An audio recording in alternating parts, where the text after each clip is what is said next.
on the beat.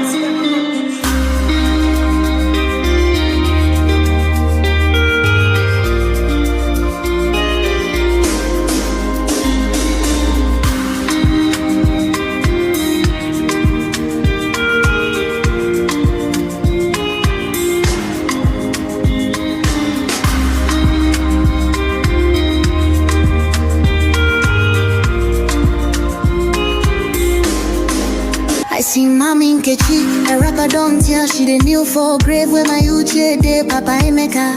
Don't blind from growing, Peking don't fall, now watch up I'm raw. Me self they shake my hand no feel. Yesterday we laughed, today now dust we more. If we don't stop this night where we they share, tell me who go sing for the ones we know they.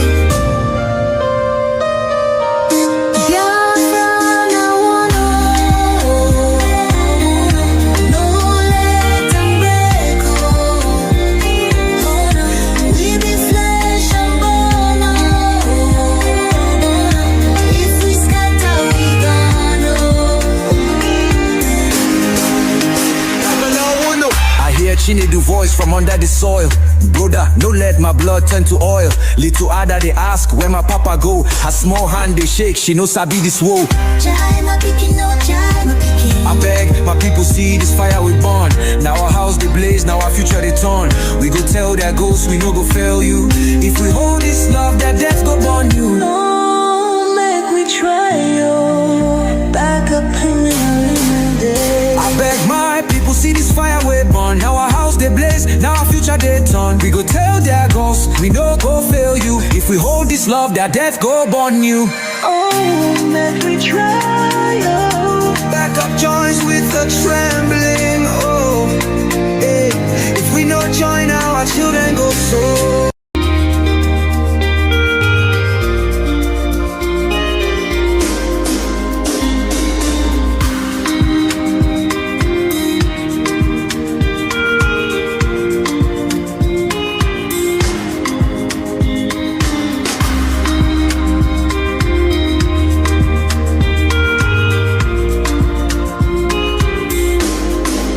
I see Mommy Nkechi, a rapper don't tell she the new for grave where my uche de Papa Emeka. Don't blind from growing, Peking don't fall, now watch up I'm raw. Me self they shake my hand no feel. Yesterday we laughed, today now dust we more.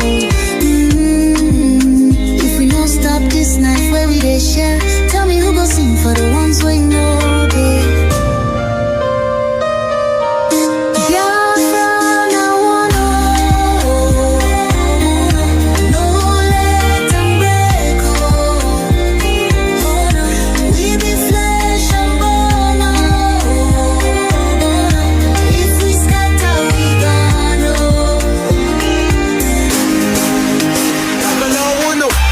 She need the voice from under the soil. Brother, no let my blood turn to oil. Little Ada they ask where my papa go. Her small hand they shake, she no sabi this woe. I beg my people see this fire we burn. Now our house they blaze, now our future they turn. We go tell their ghosts we no go fail you. If we hold this love, that death go burn you. No, make we try yo. Back up in the day. I beg my people see this fire we burn. Now our house they blaze, now our future they turn. We go tell their ghosts we no fail you. If we hold this love, that death go burn you. Oh, make we try yo. Back up joints with a trembling. Oh, hey. If we no join now, our children go so. It's plain to see. If you want freedom, take pride in your country. If you want democracy, hold on to your sovereignty. And if you want peace, love your nation. Wise leaders always put the good of their own people and their own country first. The future does not belong to globalists. The future belongs to patriots. The future belongs to sovereign and independent nations who protect their citizens, respect their neighbors, and honor the differences that make each country special and unique. It is why we in the United States embarked on an exciting program. Now therefore,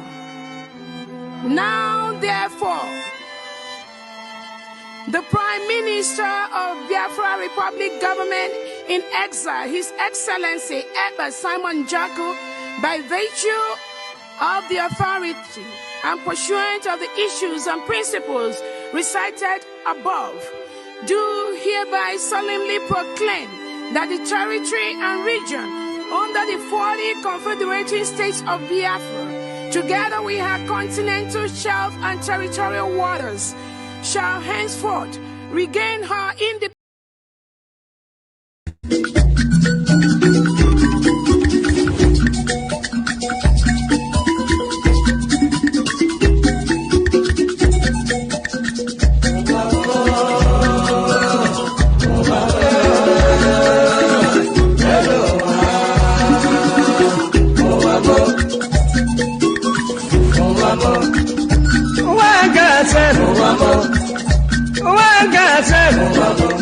This is not wicked word.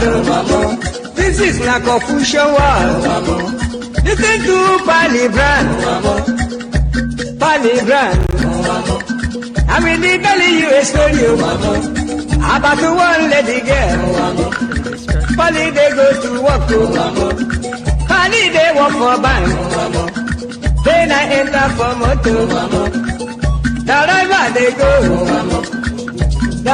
they go, opposite Udi, but the right hand the side, along the Sukudu road.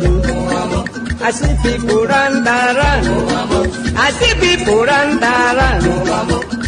Then I ask the driver waiting they happen.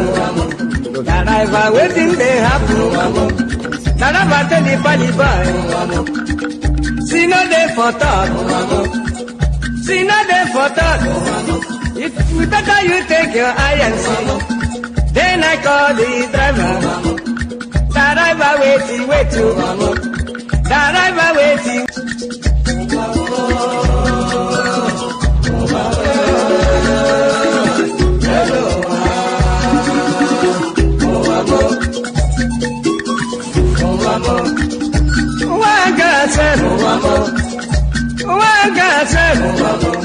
This is not wicked word. This is not Confucian word. Listen to Palibran. I will be telling you a story about one lady girl. Pali they go to work. Pali they work for bank. Then I enter for motor. Wherever they go, opposite Udi, but the right hand the side, along the Sukudu road. I see people run. I see people run. Then I ask the driver waiting they happen. Driver waiting they happen.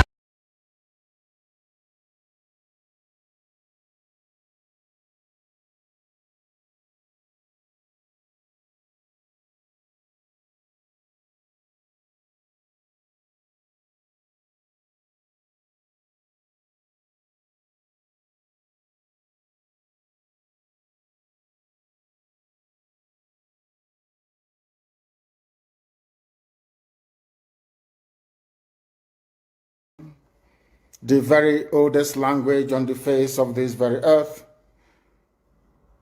Chukwu okike abịa mapụrụ m ihe niile, Chineke na onye ndị nsọ na-efe wee na-akpụ isi ala nye onye anyị na-agọzi aha nsọ ya mgbe niile, onye anyị na-aja mma wee na-eto anyị enweghị iche ọzọ ewezuga gị. Anyị anaghị efe arụsị, ọ bụ naanị gị bụ onye kere ihe niile kere eke mana onweghị onye kere ya. Ọ bụ ya mere ndị Igbo ji wee na-etu gị ebighị ebi. Ndị nsọ na-agba oche eze gị okirikiri ha na-akpụ isi ala nye gị, ọbụladị ndị okenye oru 2 na 4 bụ ndị na-atụ mkpọ ọla edo na ala ha niile si na ịdị nsọ Chineke nna nke igwe. N'ụtụtụ a, ehihie, abalị, n'ụwa niile bụ ebe ụmụ gị gbasasịrị ka ụkpaka nna nke ebere dị ngọzi ka anyị na-akpọkọta ha eze ebube onye ime eluigwe wee na-arịọ gị ma mma gị na ebere gị amara gị na ọmịiko gị ebe ndị gị nọ.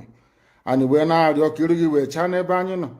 anyị wee na-arịọ gị ezi ebube dị ngozi ka iwe tinye ọgbaghara n'etiti ndị iro ka ha rabụ ndị kụziri ka ha wee megide anyị onye nwe m na Chineke nna dị nsọ ka aka nsị ndị dị etu a wee baa ha ọnụ ije obodo ekwensị bụ zuu wee laa ya n'iyi.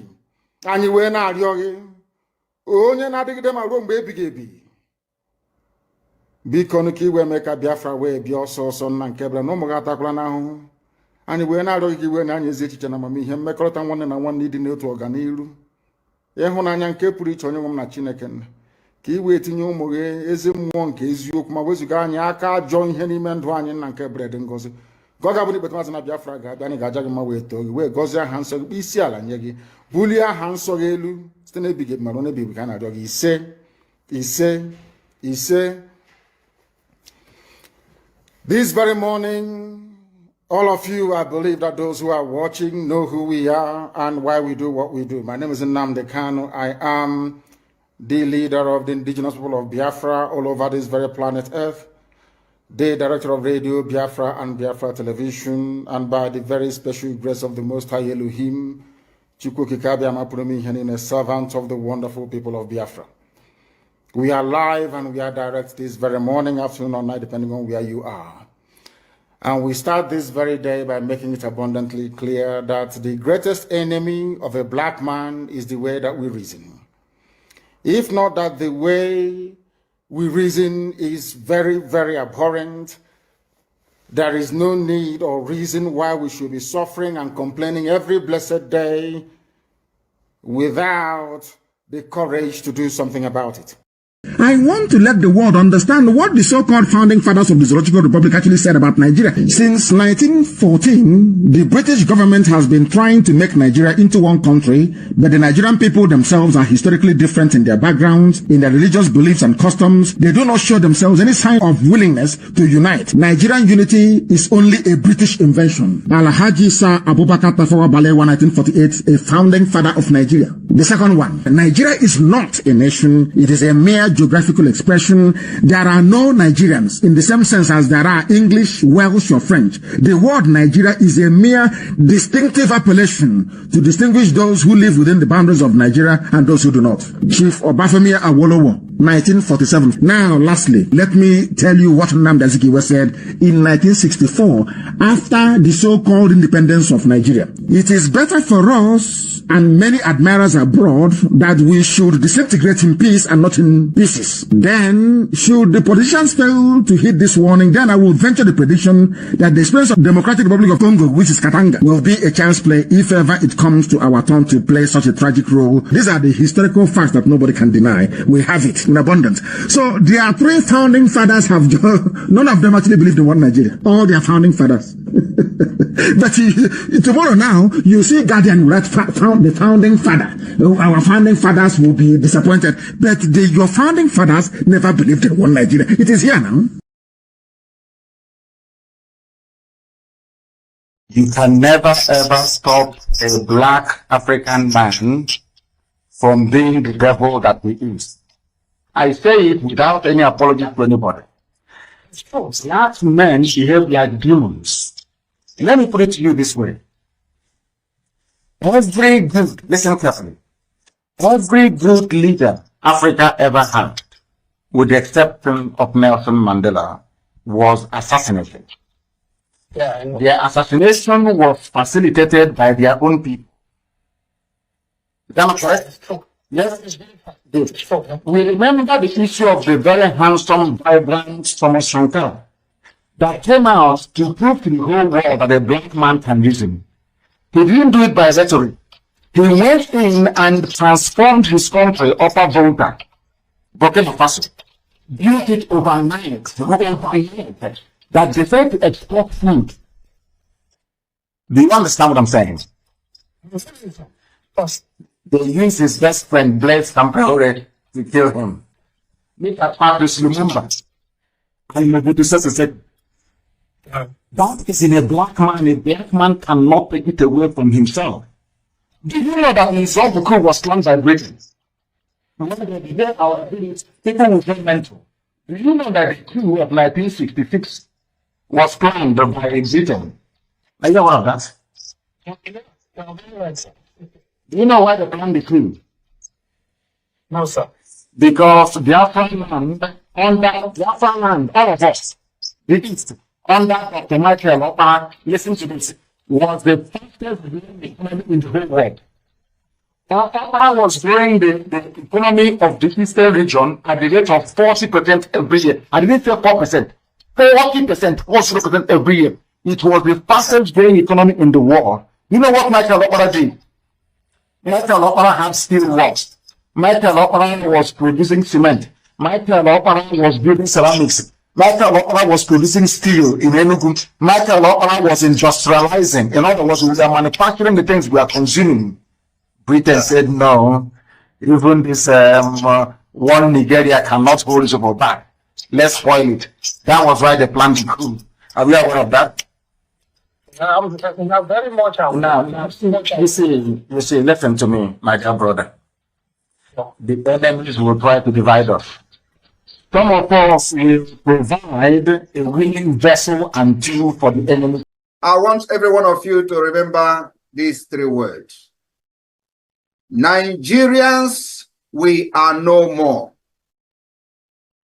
Southeasterners and Southerners, we cannot become. And Biafrans, we must be. I want you people to understand that the liberation of Biafra has entered the highest stage in the history of Biafra. Not even during the war. I am telling you, it has entered the highest stage ever. And we are going to do everything humanly possible in this life to restore Biafra. Everything humanly possible will be done. And I want you people to understand that the Biafra liberation is step by step, segment by segment, plan by plan, executions by execution. We'll be executing those plans according to the template till the last one. And Biafra. Let us go talk about the objective of your struggle and how do you intend to achieve it in practical terms? In practical terms, it is civil disobedience. The same way that Reverend Dr. Martin Luther King Jr. accomplished civil rights in America, the same way that Mahatma Gandhi led India to independence out of British colonial rule, the same principles we are applying, and might I add, very successfully too. We will do everything possible to unravel and unshackle the zoo called Nigeria. Everything humanly possible. No stone will be left unturned. We will sacrifice everything sacrificable.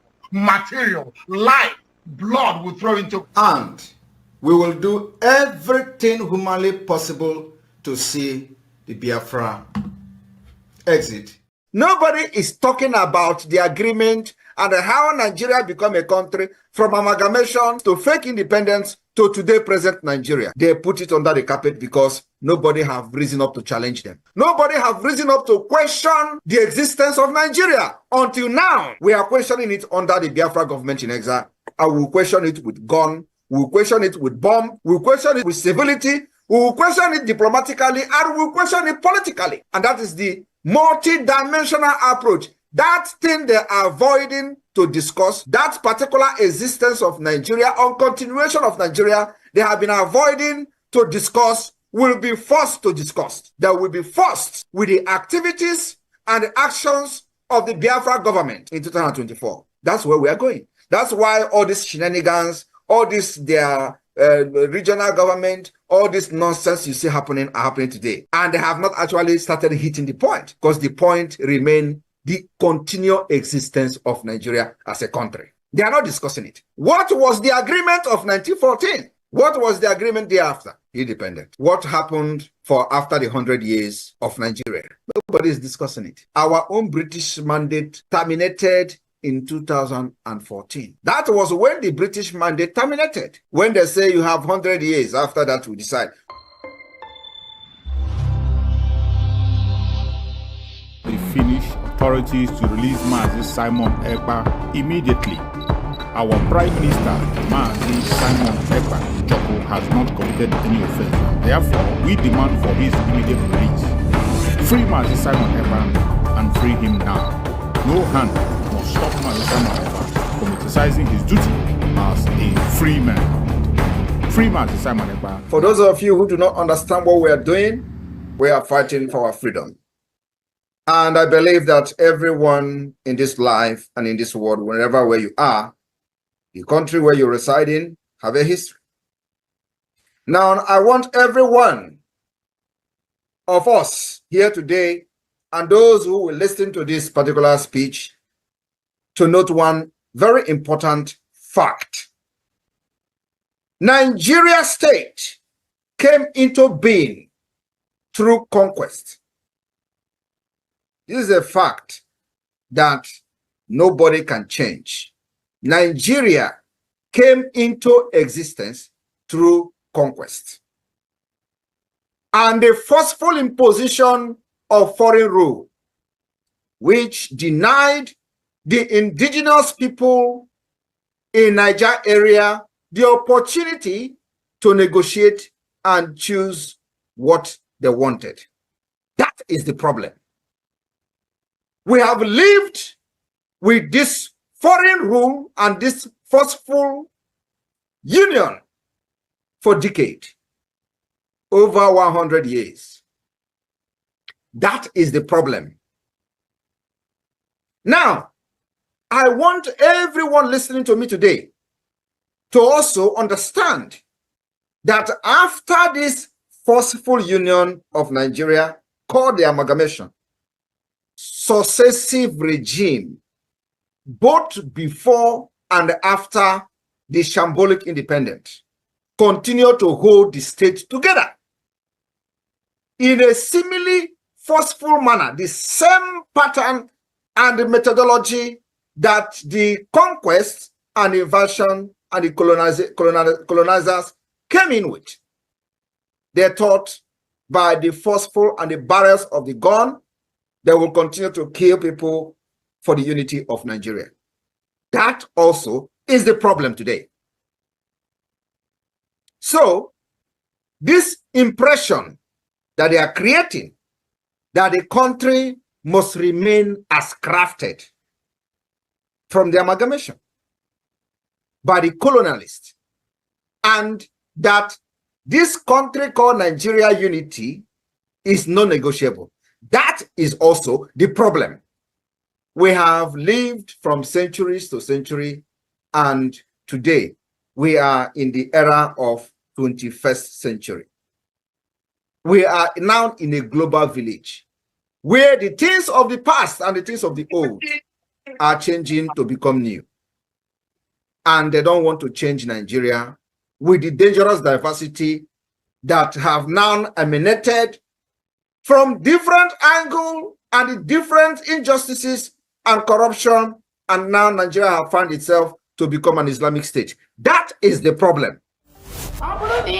That you are supporting Nigerian government in any way, either in the Nigerian army, Nigerian police, Nigerian security, Nigerian immigration. The PM has said today, we are not against you. But if you wear the Nigerian uniform representing Nigerian government in Biafra land, you are going to pay the price. And you're going to pay the ultimate price for supporting a terrorist government that is in Biafra land. These are terrorists that kill our people, maim our people, burn our houses, burn our businesses, burn our homes in Biafra territory. If you are one of them, you have yourself to blame. If you are wearing any Nigerian uniform, Nigerian military uniform, Nigerian police uniform, Nigerian security uniform, sorry is your name. We have no prison, we have no jail. If you are caught inside Biafra land, you are gone. Only one, under his leadership, His Excellency Simon Ekpa. Anybody that is confusing anyone, or telling you there is another. No, there is nothing. There's just one, recognized by His Excellency Simon. Welcome, welcome, welcome. Thank you so much for joining us on this morning program. I welcome everyone that has connected wherever you are connecting from. Thank you so much for being part of the program. We have come as we agreed to do what we know how to do best.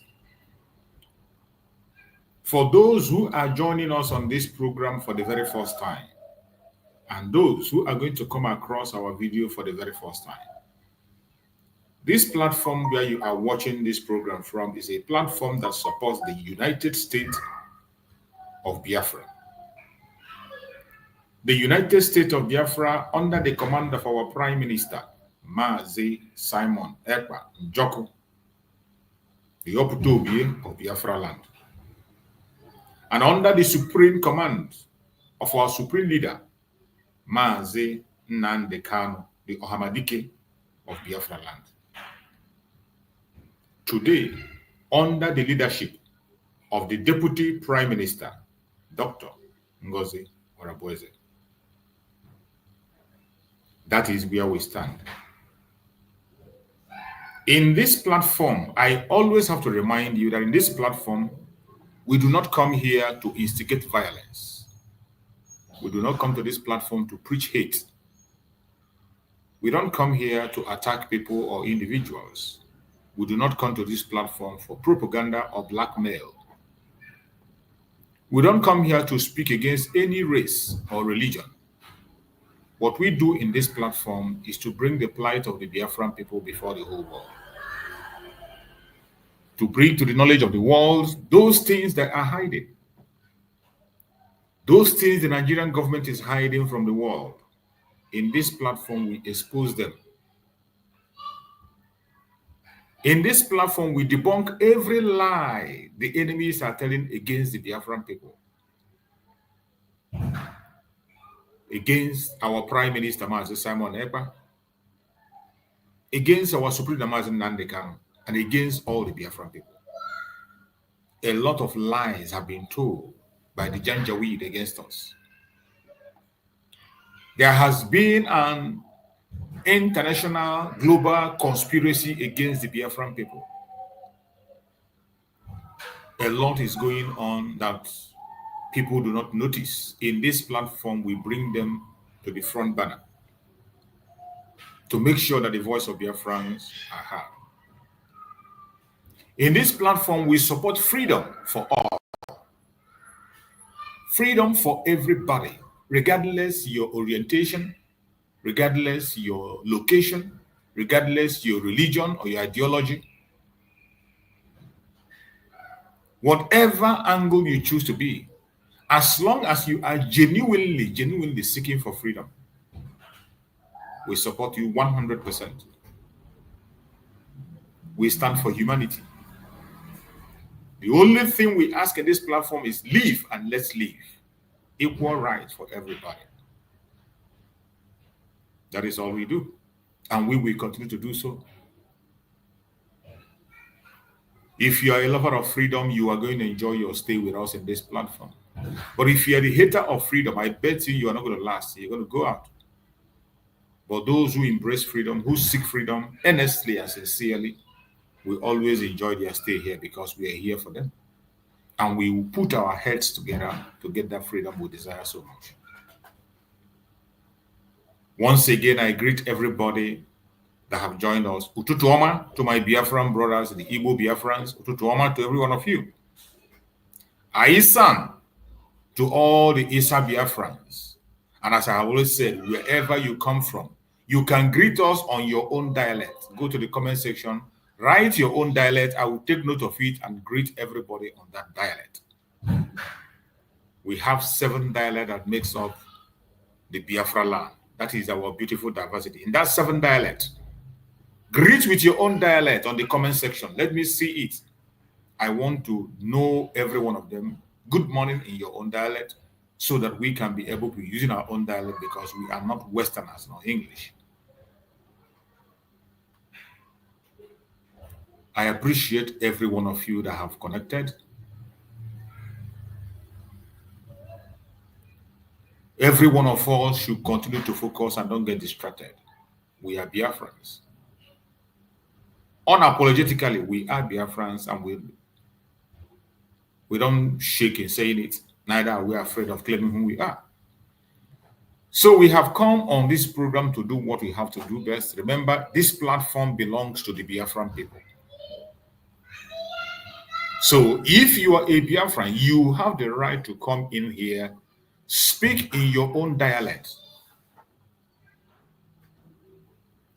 Speak in your own dialect. I can see somebody writing the Ehiyoma. Of course, some people are already in the afternoon. So if you're in the afternoon in your area, the Igbo people say Ehiyoma. That's it. So whichever dialect you speak, feel free to greet us in that dialect so that we can be able to learn. That is the beauty of the diversity in our area.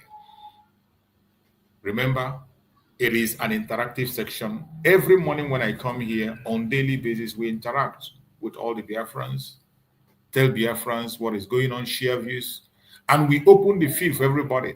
Everyone has the right to speak. You are entitled to your opinion. Nobody is going to guide you in this platform. Whatever be your opinion, you are entitled to it. If you want to share with us, all you need to do is to click the link. Once you click on that link, I will bring you in and you will share your opinion. You can speak in your own dialect if you choose to. You can use the broken English and speak if you choose to. However you want to communicate, you are free. But if you're a Biafran, you are entitled to use your dialect and speak to us. For the Biafran people alone. For those 7 dialects of Biafra, you are free to use it and communicate to your people. We also welcome those who are not Biafrans, those who are from other parts of the Zoological Republic. If you are a one Nigerian, you are welcome. You are from other part of the world, you are welcome. If you have a superior argument that you want to share with us, you are equally welcome. Bring on your superior argument. We are ready to listen and engage you. I welcome everyone that have joined us on this program, and I say, may Chukwu Okike Abiyama continue to guide and protect all of us. When you join us on this platform, you want to come on stage, please make sure you appear in a decent manner. We cannot admit you in the platform appearing naked or wearing only your singlet. No. We cannot build another zoo. We want to present something that the whole world is watching. They are looking at us and they want to see what we have to present. Remember, we are seeking for recognition. So what kind of thing are you presenting to the world to recognize? They are watching us. Don't think they are not watching. They are watching us and they are observing to see what we are doing. So that is why we must always appear in a very, very decent manner each time we appear. I welcome every one of you once again as you join. Remember, today is the court day of our Prime Minister, Mazi Simon Ekpa Njoku. Today is the court day, and we are hopeful and following to catch up with the good news. By the special grace of Chukwu Okike Abiyama, we have a strong hope that our Prime Minister, Mazi Simon Ekpa, will be walking home today. We believe that that chain they use, that restriction on our Prime Minister will be relaxed today. That is our hope. That is our strong belief. And no matter what the enemies do, we are here following up, and we are following up with Finland. Hopeful that we are going to get information directly from Finland as we wait and look. We know there are people that are already in Finland. People are already in Finland. Hopefully, they're going to be in the court and they are going to give us the update while we share the update with everyone. Because I know how it is in the heart of all Biafrans. We are concerned. We want to know what the decision of the Finnish court will be. In the last court of Mazi Simon Ekpa, we have seen how everything has been happening. From the beginning of the case, we saw what transpired. And there is no doubt anywhere that what we are seeing is global conspiracy against our Prime Minister, global conspiracy against the Biafran people. And I want you to know that Mazi Simon Ekpa is not facing what he's facing today because he is Mazi Simon Ekpa. Not for himself, not because he did any fraudulent activity of himself, not because he wants to project himself or promote himself. Whatever our Prime Minister is facing today is because of you. It is because of me. That is why he's going through what he's going today. This is a man who have come and told us, he said, instead of Biafra not to come, I will turn to a beast to show you the commitment. Just like Mazen Nandekano said, that it is either Biafra or that. That even if it's only one person remaining, Biafra must surely come. These are committed leaders who are not shaking. They are not looking back. And we will continue to move forward until we get to the promised land. So today, judging from where we are coming from, we can be able to tell that by the special grace of Chukwu Okike Abiama, our enemies are beginning to realize that they can't continue to hold us down. We know in the last court of our Prime Minister, Biafrans were able to see him. Biafrans were able to hug him and have a handshake with him. And that is a plus. And we believe that today also something positive is going to be, it is going to be much more positive than it was in the last court. When we saw our Prime Minister in the last court, Biafrans were glad and happy. Every single one of us was impressed with what we saw. And our enemies were crying. In fact, some of our enemies could not control their tears when they saw our Prime Minister. Somebody they thought he is gone. When they saw him walking majestically, when they saw him still looking healthy and heavy, when they saw him moving, they were confused. That was why in the last court, I say I am happy and I appreciate everyone that went to that court to bring those videos and pictures. It did a very great job for us. And you can understand that since then, the Zoological Republic media kept silent. Did you realize that no media in Nigeria was reporting that very movement? No media in Nigeria was reporting the fact that the Biafrans has been able to see their Prime Minister. They hugged him, they talked, he chatted, and he encouraged them. And he continued to say that he is going to continue to fight for freedom. No media reported that. They were shocked to their knees when they saw Mazi Simon Ekpa. You know the way they were describing his detention? They say Mazi Simon Ekpa was detained in the toughest prison in Finland. That is how they describe it. They say he is detained in the toughest prison in Finland. And some of them begin to give themselves jail time and say all manner of things. And after that last appearance, they disappeared. Shame covered all of them. Shame, very big shame covered all of them. When they finally realized that Chukwu Okike Abiama is greater than what they think, they can't fight Chukwu Okike Abiama. Only Chukwu Okike Abiama has the final say and the final decision. And that was why on that last court, I appreciated every single person that made it possible for us to get those videos and those pictures. It doesn't matter what their motive was. It doesn't matter what their idea was. I don't care. I focus on the positive. The Biafra we are looking for is a place where every one of us will go back to. Biafra will not come tomorrow. You will tell Mr. A, don't come in because you support Mr. B. Don't come in because you support Mr. C. Don't come. No. Everybody will be welcome. That is why we have a constitution. And there is a law in place. If there is any crime you have committed in the course of the pursuit of Biafra, it is a question of the law. The law will interpret it for you and tell you that look at the offense you have committed and you will face it you will face the full wrath of the law. We don't need to argue. Oh, don't come in. Oh, you know, come to Biafra. Don't come. If you come, we'll do this. No. The law will take its course. And that is why everybody must be careful what you say, what you do. Don't think it's just about agitation. Oh, is it not the talk online? Is it not on my camera? Oh, it's because we are quarreling. That's why I say it. Oh, I did it. I did it just to support my group. Oh, I did it just to promote my group. Whatever you do or say, there will be consequence. That is why we are talking about a nation. Every single one of us will return back home to face justice. That is why you must be careful what you say or what you do.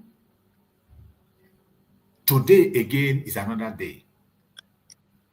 By the special grace of Chukwu, as I said, we are hopeful that we are going to be getting information from Finland and we will pass to the Biafran people. So whatever be the outcome, we strongly believe from what we saw yesterday, the other time, the first time Prime Minister went to court, so many things have been relaxed. So many things have been relaxed. And I believe today is going to be the highest of all. By the special grace of Chukwu, Prime Minister is going to walk back home today. And we will have the opportunity to speak the way he normally does. My fellow Biafrans, we should keep our hand crossed. Continue to pray for our Prime Minister, Mazi Simon Ekpa, and also pray for Mazi Nnamdi Kanu. Do not forget, very soon, our Supreme Leader, Mazi Nnamdi Kanu, will also be getting his result, and he will join us.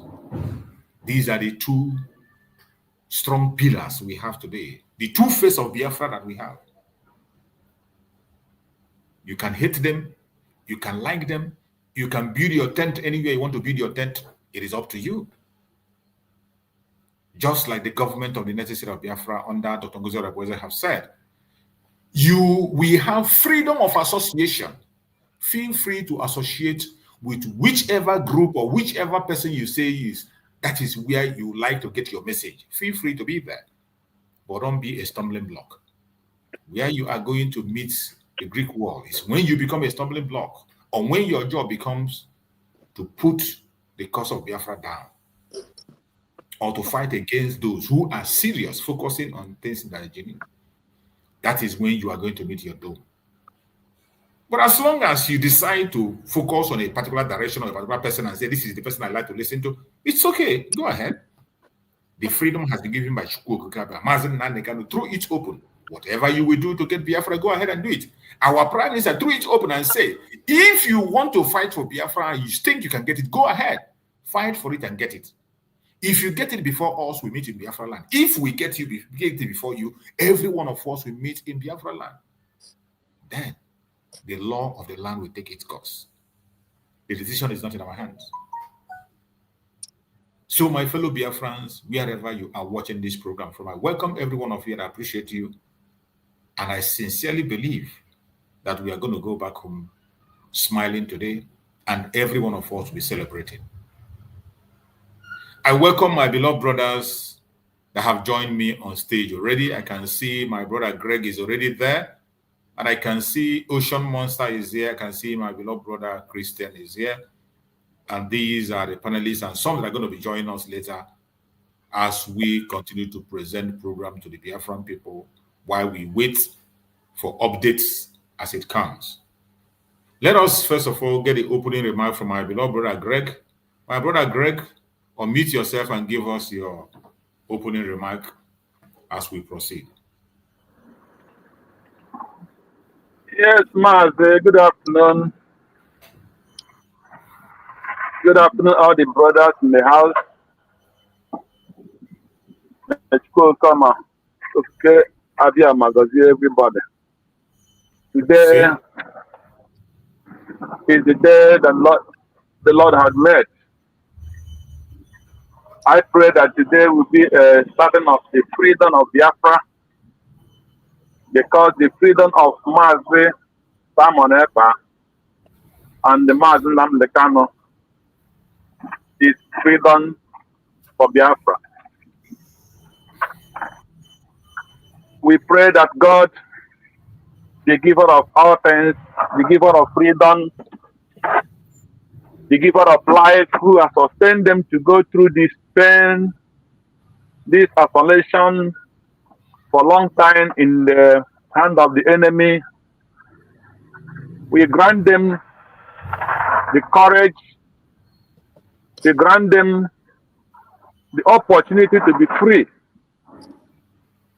Not just free, but free with glory, free with joy. As we are waiting, we continue in our prayers, we cross our hearts and fingers looking up to who is able to do all things, which is the Most High God. So our prayer is that God will do according to our heart desire. You see? Yes. Maze, it's not easy to fight for freedom. In freedom fighting, many come with different ideology. Many come with their obstacles from the opposition. Many come with the betrayer mind. Many come to see it as an opportunity to enrich themselves. Many come with many reasons. So, but at the end, it's only those that know the value of freedom, only those who are making the real sacrifice, only those who have no other option but freedom, only those who sacrifice what is required to sacrifice. It is only those who is ready to give up the joy of this life, the joy of the flesh, that will see freedom. And that Mazi Nnamdi Kanu had denied himself. Mazi Simon Ekpa had denied himself all those things. And that is why we are looking up to them today. So I will not take much time to go and touch many other things, because I believe today is a day that we are looking up to God for a miracle, for freedom to start from in Biafra land. That freedom will start from Finland. And we pray that that freedom will start from Finland, as man Simon Ekpa proclaimed that I will bring freedom from abroad. I will bring freedom from Finland. And we pray that that freedom will start from today. So may the Most High, who make him to proclaim that very word, I continue stand on that word he proclaimed. I will be the end of Nigeria. My prayer every day is that God, who make him to proclaim that word, will make it to come to accomplish. That Simon Ekpa said, God will use me to end Nigeria, and I will bring freedom from Finland. So may heaven stamp that in his word, because whatever we believe is what he will do for us. And we believe that God will give him the ability to do it. And that ability will remain in him, no matter what the world do. So I will encourage all the Biafrans not to look back or listen to the things that is happening in the internet and the media every day. People who hate their brothers for the sake of money, for the sake of popularity, for the sake of betraying whatever their brothers and sisters are doing. People who came to freedom, they have not used their charms and the diabolic to destroy Buhari and the government of Nigeria that is keeping our people in hostage. But every day when they have a little misunderstanding with their brother, they will remind them that they are spiritual people, that they are native doctors, they are witchcraft doctors, and they have not used it to bring us what we are fighting for, but they want to use it to destroy that their brother who are fighting the same thing they are fighting. That they should know that they have nothing to do with those kind of people to remain in the same platform with such people. That I should not forget before I leave my mind for this little minute. Never you, if you are a lover of freedom, you are a lover of Biafra, you are a lover of Igbo people, any man or woman that raises his tongue or his hand against any of his brother or threaten him in any way, never you find yourself in any platform with that person. That person is evil and that person cannot be tolerated. But let me drop that particular message for now. At least I don't want to forget it before I leave my mic, because there are many things to say today, but we are just starting. So I will use the opportunity and give my brothers and sisters who are in the video to contribute before we move on. Thank you, Mazi Choose. May God bless you. Bless you too, my beloved brother Greg. Thank you so much. Ocean Monster, are you there? Are you free to speak? Go ahead. Yeah. Good morning, Mazichu Survival. Good morning, my brother. The voice that echoes in the wilderness. I thank you, and I join my faith with your faith, as you have declared it. Today, Biafra, Biafrans, and the lovers of Biafrans or freedom are in court. We are in court because our leaders are in court. Biafra as a new nation have two leaders. One is our leader Mazin Nandekano. The other is our amiable Prime Minister Maz Simon Ekpa. Two of them have been held hostage in different nations. Today, Mazi Simon Ekpa's case comes up. Maybe as we speak, he has seated or his case is being talking about in the court. We the Biafrans have prayed in our various homes. Some are still praying according by their time zone. And all of us are praying in one faith. For the freedom of our leaders, Maz Simon Ekpa and that of Mazin Nandekano. For the freedom of our new nation and the regulations of our new nation. Yes, we know it is not easy, but we are making it possible. Barack Obama said, yes, we can. And yes, we can actually. As we prayed and lift our hands for the freedom of our Prime Minister, we know that some of the enemies, just like one of our brothers have said it here, some who are pretending to be fighting for the freedom we are fighting, but they are not, they'll be doing otherwise with their wrong prayers or with their voodoos. But never mind, because God Almighty, the natures are with us. The sun, the moon, the stars, and the oceans, the waters and whatever that are therein are with us. The earth is with us. That means that they will favor us. Today, our eyes are filled with a lot of expectations. Our ears are itching for the breaking news and the good news. And so shall we have them. as we expect, let us not cease to pray and making our declarations until the news is broken.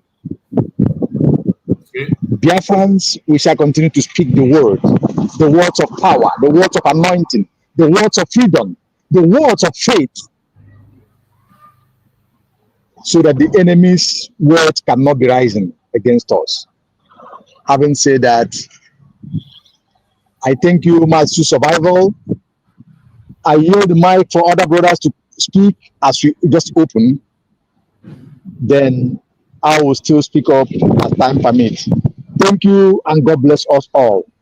Freedom, freedom, and freedom we move. Thank you so much, our beloved brother Ocean Monster. I appreciate you for that wonderful, wonderful speech. And we must continue, just as you said, while we wait for the good news to come up, we continue to sensitize Biafrans and deliberate on issues. My beloved brother Christian, you're welcome. Unmute yourself. Go ahead and speak to us, our beloved brother Christian. Morning, brother Chus. Good morning, brother. Good morning to everybody in the house. It's another day of expectation. Yes. And we are looking up to Chukwu Kabiyama to do his best, do what he does best. So, obviously, yeah, we have a cause to, give God glory today. It's been an amazing situation, so we are just looking up to God that these two of our leaders, Mazunam Dikano and Simon Ekpa, will be free. The hand of Chukwu Kabiyama rescue them so that we can jointly rescue our people and our land from the hand of the jihadists. They've taken over, trust me, but we will have to take it back because the land is genuinely ours. We will not allow them to be taken. Yesterday, I was speaking with a brother back home, and he told me that about 11 states have so far agreed to build cattle ranch for the Fulanis, But we know that all these things are just an avenue to resettle the Fulanis that the government allowed into the country from the entire Sahel region. All the Sahel region, they allowed them in. They told us that they were bringing them in and to settle them all in Nigeria. So this is their venue. And ironically, the 11 states so far that has agreed to build that ranch for them is taken from all the regions in the country, So if you watch the name he gave me, because everything was just based on what he told me, that Lagos State, at least Yoruba land, and Delta State, Biafra, South, then Anambra, Chukwuma Soludo and his people, because we know how, what is. So then, I think Kogi and some other northern states that makes up about 11 states so far has agreed to build a cattle ranch. So you can see that the aim is to make sure they saturate them in all the part of the country. That is what it's all about. Because after all, in the north, they have massive, more than enough land to build cattle ranch, produce whatever they want to produce with cow and distribute the meat or the cow, whatever, everywhere. But no, the aim is not about cow. The aim is about taking your land. The aim is about integrating them in your place so that in some years to come, they will tell you that they've lived here for 10 years, 20 years, whatever, therefore that is there. Then you go into struggle and into communal fight with them. That is what it's all about. So, and like I said, these people have betrayed Biafrans. These so-called politicians, they've completely betrayed Biafrans, but I'm not surprised because we did not elect them. They were put there by the same jihadist caliphate that is ravaging all over the place. So, but the good news is that we will not roll over. we definitely will not roll over. So we will have to stand up and do the needful. So it's a good day. We look to God today that our PM, who more than any, you can't even imagine how much he's ready to do to safeguard Biafrans. So let's watch and follow and see what happens today. Yesterday, I was called out to go and do something somewhere else. So most likely today too, but I saw that you are in already, Brachus. So I thought that I come in to at least greet you, greet Biafrans, and that even if it's, I don't know what time the court hearing, but however, how long it takes, we know what happens, and we take it, we move it from there. And like you said much earlier, it was good that the last time we saw the video, I think that was last week. So the people that went there, and like you said, whatever their motives are, is irrelevant. You know, what is relevant is that we have this situation, which is good news. So we thank God for that. And Biafra is for every one of us, you know, and the court system will work and work efficiently and effectively. If anybody has committed anything, the court will take its course. Yes. So about the end of the, nobody's going to be shot at. As long as you're Biafran, you come in, and if there's anything you've been involved with or involved in, you have to answer through the court. That is as simple as that. If the court frees you, you are free. It's not going to be anything like the zoo where the court will set you free and the government will take it back. So it's not. So it's going to be a law-abiding country where the constitution will be above everybody, and nobody will be under it, and nobody will be above it. So that is the good news. I just hope that all Biafrans will come to the realization that we need a country that can function as a normal society, not a country where people just run around, take laws into their hand, and they're just it's crazy what goes on in Nigeria. It can't get any worse than that. We just have to keep pushing to get ourselves free from this evil entity. So yeah, the people that went there, I don't know how they got the news that our PM was going to be given a leeway to be allowed to come out and greet his people. I don't know how they got the news, but however they got the news and they went there, because PM has been going to court all this while, but he was never allowed. I don't know if I'm correct, but he was never allowed to come out like that last week. So, but they probably were informed or told that so things are going well. Therefore, just like we discussed the last time. So, but the main thing is that we are where we are now, and we thank God for that. So thank you so much, Brachus, for keep on keeping on. We move. Thank you. God bless. Thank you so much, my beloved brother. You have spoken well, and that is it. The joy we have is that so many of those restrictions have been relaxed.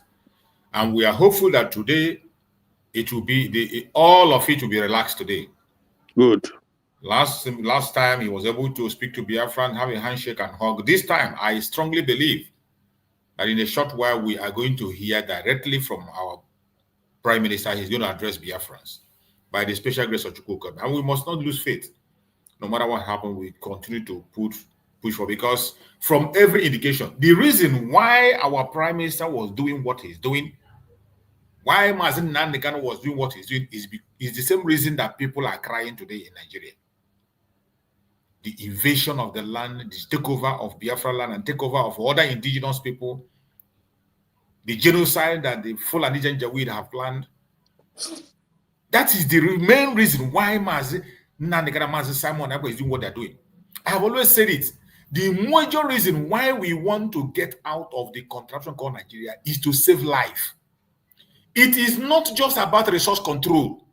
It is not about marginalization. Every individual in that contraption called Nigeria has become an endangered person. Yeah.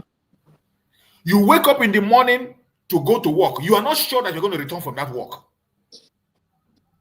You go to bed at night and sleep with your family. You are not sure that you wake up the following morning. That is a grave danger. And this is what Mazen Nandekano saw. He began to warn and cry. Today, so many of them in conventional media are using the message of Mazen Nandekano. It's unbelievable. He said it. He said it. He said it. But do you remember that while he was saying it, they called him a warmonger? They called him names. Different kinds of names. They call the same thing they are doing to Mazen Simon Ekpa today. Yeah. That was what they did to Mazen Nandekano. Yeah. How can you explain, my brothers on the panel, how can you explain that? I want to ask, did any one of you see the conventional media in Nigeria reporting the appearance of Mazen Simon Ekpa in the last court with Biafran people? They won't. Did you see it anywhere? These are the people who have been picking interest. So they told us that Mazen Simon Ekpa is locked up in the highest prison in Finland, the hardest, the toughest prison. That is how they describe it. The toughest prison in Finland. That is where he detained. Some of them began to pronounce sentence upon themselves. And their media came out. They used their media to propagate this. People will come on media and sit down, including our fellow Biafrans. So yeah, that he has denied. He has denied. Yeah. They come on national TV and they call him names. One of them that came and said that Mazen Simon Ekpa should be executed. Where is he today? That very man that came to Arise TV and said that Mazen Simon Ekpa is supposed to be executed, and he went on to say that he says there's a way he describes. He says it's a secret whatever. It's an intel that he's not supposed to say it, but I said that that someone is supposed to be executed. Where is he today? Is he not dead today? I hope you people know that the man is dead. He's what? Dead? He is dead. Which man is that? The one that came to Arise TV and said that Mazen Simon was executed. Let me check. Let me look for the video. Really? Well, execution has come. Execution came upon him. By that same execution has come upon him. Exactly. Yeah. On national TV, even the presenter was telling him, how could you call for execution of an innocent person? That Mazen Simon remains innocent until proven otherwise. Exactly.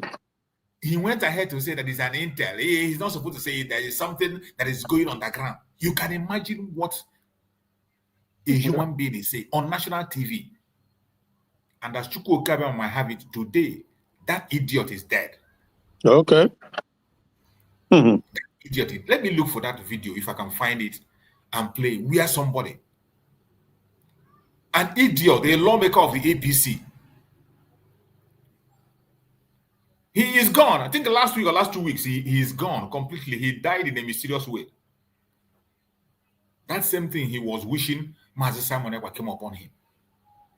Mazen, after the yesterday program or discussion, because for me, for a very long time now, I don't just, go on this irrelevant bunch of people, their channel. So, but afterwards, that yesterday, I went and I listened to this woman in France rather, and in my mind, and again, like you just said too, the people, whatever, just keeps talking, but your word will be used against you when it's all said and done, because absolutely, God knows that this journey we are in, we have an end, and very soon it will have an end. We came to our destination, and if you continue to say things that you cannot prove, things that are untrue, just to destabilize and to destroy Biafrans, a day of judgment, a day will come when you have to account for it, and the law will give you a platform where you have to come and prove it. Exactly. Because it's okay to fight with your brother, it's okay to disagree, but it's not going to be okay to try and deliberately destroy somebody with lies and unfounded accusation. So I saw it yesterday and I was like, already. I just feel like I was listening, I couldn't believe myself, So, audio, but, That is it. That is, some of them, they just feel that it's just a question of on camera and talk. After all, it is just talking. After talking, everybody go there. There will be consequence for every single thing you say. And Of course. internet never forgets. Of course. Because if what we are going through, part of the tactics of the enemy in persecuting our leaders is the same word that this woman was using yesterday. In fact, she has been using that word all this while, calling another leader of Biafran nation a terrorist. When you know it's not true. So you are using the talking point of the enemies against, so that will not just, it won't just go down easily. No, you have to be able to account for it.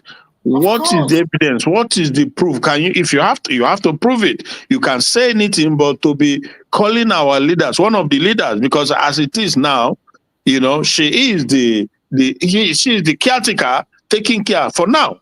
So if you are accusing her of the same thing that two of our leaders have been accused of, and they are still battling to come out, so that really, I feel so bad about it. I won't lie you, I really feel bad that of everything you could say, what you chooses to use is the same weapon that the enemy is using. Unfounded accusation. Everybody know that Nnamdi Kanu, even today as we speak, many platforms, YouTube platforms in the zoo in Nigeria, that they're using Nnamdi Kanu now as a poster child for what is happening to them, because he earlier warned them that these things were coming, that the jihadists were coming, and they will come in full force. So people are, even now, there's one I saw from that young man, very dark man, when he was putting out there, telling them that these people are coming to take out everybody for your land and your ancestral. So they are now, so obviously, but they're still holding him on baseless accusation. Same goes for our PM, and thank goodness that we are getting over that now. So, but for you to come up now, you who is a Biafran, and be accusing another of our leader of the same thing, no, that is really sad. That is really, really sad. My brother, I'm not cutting you, but please let me just chip in this. You see, people like that, this woman, I call her the public property in France, the mad woman.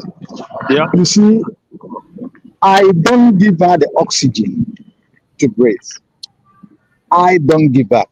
I was one of the person that always call on her platform. I call her most times, encourage her in those days. But once she deviated, I tried to call her back many times. She refused to yield.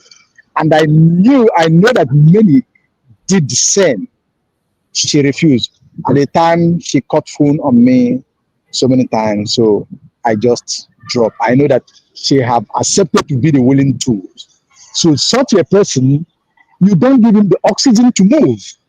What you do, like if you want to listen to her program or this, sometimes maybe if Choose Survivor is not bringing it up, Humble Lion is bringing it up, or Magic Arena is bringing it up, Ada Simon Ekpa is bringing it up, the analyst, Princess the analyst is bringing questions, or Princess the analyst, I forgot, is bringing it up. A lot of medias are bringing her programs up.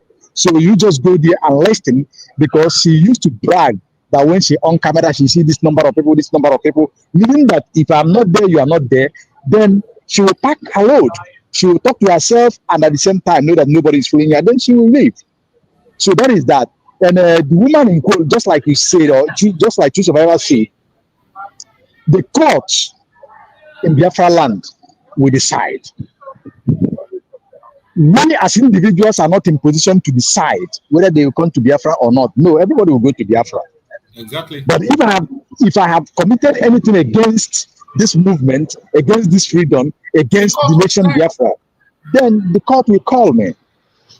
Then I have to answer to that. If you tell to do this, to this penalty, to that penalty, I have to pay it, because law is law. So it is very painful. I don't mention that name that woman is calling to we, because she's not just calling our leader, the woman DPM, but she is calling it to everybody, including herself. I listen where she's calling to every single Biafran, including herself. Exactly. I listened to where she's saying that the ID card that our DPM is issuing is the name that she's calling. And I asked myself, this woman is holding this ID and she's mentioning this name to this ID that she's holding. And she's mentioning fraud as well. And I said, let her first judgment be from that ID that she's holding. What's the program that I said it? If you watch the program that I think Kelena TV or Humble Lion plays it, you will see where she's mentioning this name to the Biafra, to the ID that she's holding against the ID. So, you see, such individuals, such likes, not only her, there are likes of them. Like you see the one that the smart girl here and there everywhere, the one that looked like an imbecile. The other one too that is imbecile as well, who said is a seer that cannot see his foot. You understand? Many of them, even the one that plays, acts as if he's intelligent. Faceless Unite as well, a very cunning man. Look at all of them, and many of them. They are saying it directly, and some are saying it indirectly. Knowing that this thing is what they are using against us, against me and you, against that nation, that name, then you are saying it. And those who are using it against us, what reason are you giving to them? What power and authorities are you giving to them? What notion are you giving to them to condemn the uncondemnable? So, my brother, we don't give such oxygen.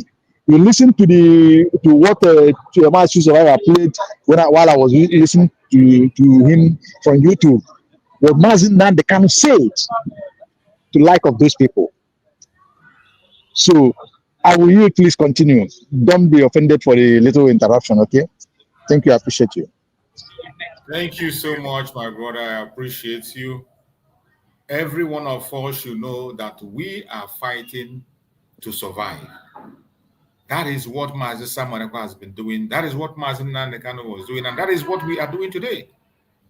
And until we get out of the zoo, until we get out completely, we will not stop. The only way to secure our life is to walk out. Any day you wake up and you see that you are still in the zoo, you should know that you are still in danger. Nobody needs to preach to you. If you wake up, you still find out that you are still in that territory, that the Nigerian government is still occupying your land, you will know that your life is in danger.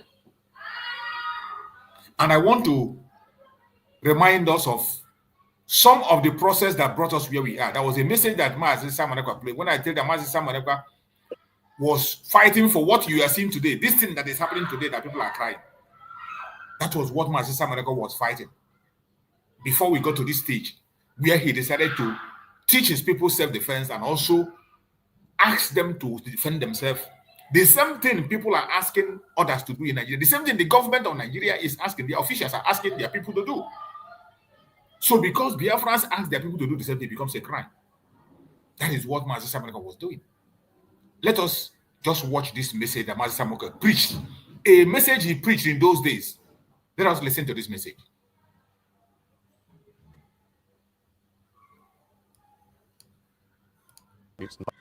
Are you hearing that?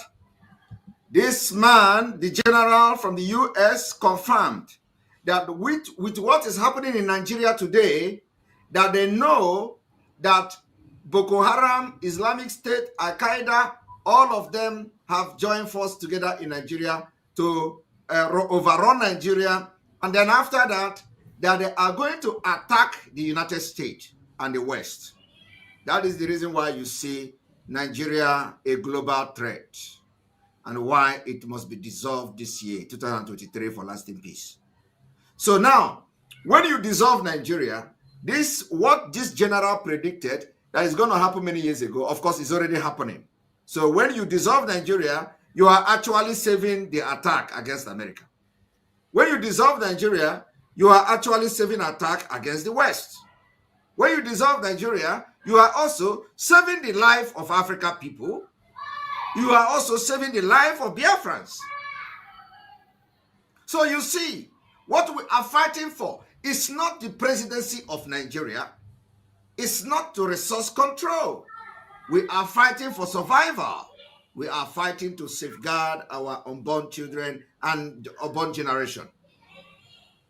This is what many people don't understand. That with what is going on today, we have gone over those, beyond those things of resource, be Nigeria better, because we are now fighting for survival. It is when you are alive, you can do something. So that is the reason why we are going to put our life online, to make sure that we do not validate Nigeria in Biafra territory this year.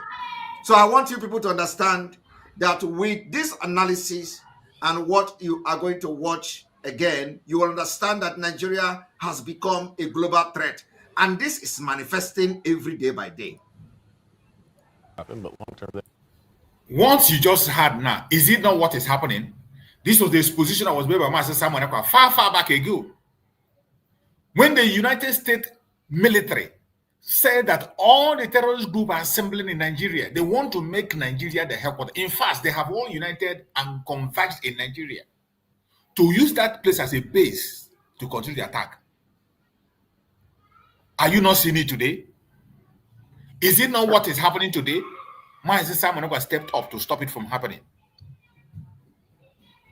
And they activated their global conspiracy, even though we are even protecting them. Disintegration of Nigeria is a protection to the West, a protection to the whole world. Because if you don't disagree, if these people get their hand on these resources they are chasing, if they get it, sorry for the whole world. You have to say nothing. Go ahead, my brother. Yeah, Mazi, you know, that yesterday when I came in briefly, that was the point I was also emphasizing, that the urgency of time, you know, because as Nabo Keja Achuba Ewoji, you know, is a gathering momentum in Nigeria. But people are either ignoring it or they are trying to downplay it or whatever it is. But a time will come, if something is not done and done urgently, the time will come, then not only will you not be able to downplay it anymore, but it will consume a lot of people, because that Jihadist Watch organization, that is the area they are trying to, you know, bring out, made out for people to see what is going on. And Nigeria is a case in point, because that is where the whole gathering is taking place. That is, as they are being chased out, as they are being fought in the Sahel region, they move down into Nigeria, because it's all orchestrated, that is where they will settle them. And as we speak now, the same government that has been in cahoots with them, the Caliphate government, they run Nigeria. They own Nigeria. I keep saying it. Forget about Tinubu being there or whatever. They own Nigeria. They put him there. So now they are trying to strike their strategic move by creating a colony in each of the areas, you know. So it's happening live. But the good news is that we are Biafrans. The land belongs to us. We will decide what goes on in our land. In due time, we will decide who is in our land, what are you doing, and if it's okay for us, fine. If it's not, you have to leave. Because you can't come to my place and want to enslave me again in my place and take over my place and send me to IDP camp, and I will accept it. So they are doing what they are doing now, using the governors that they put there, because they know the program was set up, and they handpicked, they cherry-picked all these governors who has agreed to do their bidding, and they put them there. You know, for me, as for Soludo, I've said it uncountable number of times. You know, he's not somebody that my soul welcomes at all. I have so much of this suspicion towards him. I don't even believe that he's a Biafran. I believe very strongly that this guy was given birth to by the Fulanis. And since he came in, you know, in Anambra, he has been paving a way. Everything he does is very tactical and very manipulative. They are very deliberate because he thinks he's very smart. He's smart. Everybody else is stupid, you know. Yeah, everything he does. When he start cracking down on Christians, the preachers, I knew it was calculated. I know he presented it in a different way, but deep down, he knows what he was doing because he will not crack down on the Fulani herdsmen that are in the bush. He will not go after them, but he was just paving a way. And when he goes and demolish the house of the company, this guy, the car manufacturer. Yeah, innocent. Exactly. He went and demolished his house. It was also a very calculative move that he made. That is how his mind works. He believed that they are doing it in Lagos and Biafra, in Abuja to Biafrans, but he kind of counter it by doing what he did there so that people will see that it's not only happening because you are Biafran, or it's not only happening because you are in Abuja or in Lagos, that happens also even in Igbo land. He's very, very, okay. Everything he does, he just signals that agenda of the caliphate who has groomed him. From when he was a young man, he's been groomed for a time like this. He's much more dangerous than people give him credit. I'm telling you the truth. He is. I agree with you. Soludo, when people look at the one of Imo State, those ones are predictable. Those ones can be easily fixed out. But Soludo is very tactful in the things he does, but unbelievably dangerous. So, but like I said, we have to keep pushing and continue to have the hope and belief and to thank Chukwu government, because a time will come, things will be put right. Things will be put right. We cannot live with people who comes in to destroy, to massacre, you know. So people who they don't come with any good intention. They don't come to contribute. They don't come to do right. No, but to just go about massacring people, imposing themselves, their religion and their beliefs on people. You can't live with such people. They have to stay in their place. But they don't want to stay in their place because what they want is to get you and get your own place. So that is it. That is the situation. But we keep moving. We keep moving, bro. Thank you so much. Thank you, my brother. Let's continue. Establish caliphate, and they are willing. We know they have not the will to attack the United States in the West. You said that they will establish a caliphate. Establish this caliphate that they know, the Americans know that what is going on in Nigeria, that they are willing to attack the United States and attack the West. And that's exactly what they are going to do. So by the time they lay their hand on our resources, by the time they are in control and in charge of our resources, they will be shipping and exporting terrorists to America and to Europe. And you'll be seeing terrorist attack everywhere. That is the idea. That is the plan. Right. And exactly what is going on today. Yeah. Do you know that this 12 days war, 11 or 12 days war that happened between America, Israel, and Iran in the Middle East, down there in Nigeria, in the northern part, the mullahs and the caliphate, they coordinated a very strong protest against America and Israel. And you ask yourself, I saw their protest. I think exactly. I saw it. And you ask yourself, what is their business about that? Because I try to look around. I didn't know any other African country that I see such thing happening. I didn't see it in Ghana. I didn't see it. I didn't see. Even I Arab didn't. countries, how many of them Exactly. Did they have So, any protest in Saudi Arabia? Did they have so, any protest in so, Pakai? Did they have any so, yeah, protest in exactly. So, that Brachu, happened?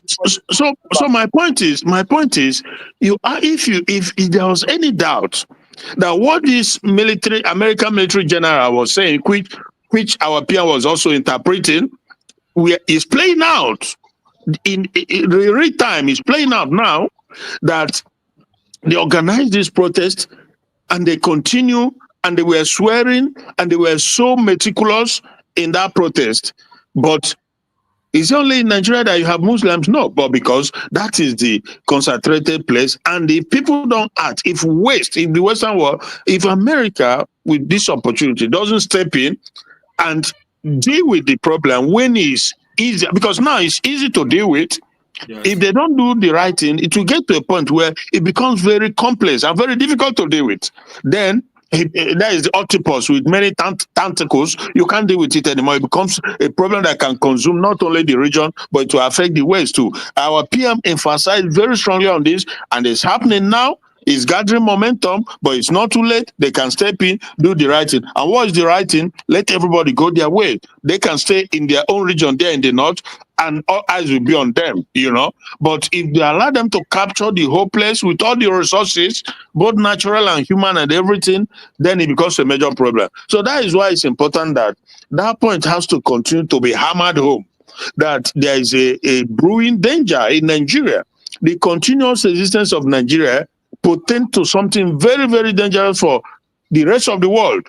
So that is it, my brother. Thank you, my brother. Thank you so much. Go ahead. My problem is that even when all this their military have all this information, their government have all this information, and still till this time they are still keeping quiet. So what is exactly their own plan? Because what I don't understand is a situation where they have this information, and the many this information that America is playing now, say this information our PM brought is about 3 years ago. That 3 years ago was when what do you call him? The old government in America was in power. What's his name? The Democrat was in power, and I believe this information came earlier before that Biden came. So when they had all this information, what had they been doing for those many years? Even when they predicted that Nigeria would end in 2030, what have America been doing? So that is the question. So I cannot take them serious with all their information. So, and we cannot be looking on their information. So this is our own responsibility to fight for what they fight to fight for ourselves. Because for them, the region is not important to them. What is important to them is anything that will not hurt them. That is what America and the West is all about. So they don't care what if you people are finishing, if you people are going to finish in one day in your land. That is not their problem. Their problem is as long as that threat is not will not get to them. So, but this threat now is in our doorstep in Biafra land. Why our leaders, the so governors like this Soludo you talked about now, why can Soludo be doing what he's doing? Why must these people be still welcoming the Fulanis? When Buhari was in power, Buhari told us that these Fulanis are not Nigerians, they came from foreign land. So why must somebody use my land and give a foreigner so that I will have peace? In which country, in any part of the world, is doing this kind of thing, where a foreigner will come and it will become a threat to you, and they will say, for us to live, let us give them our land so that they will be doing their own business.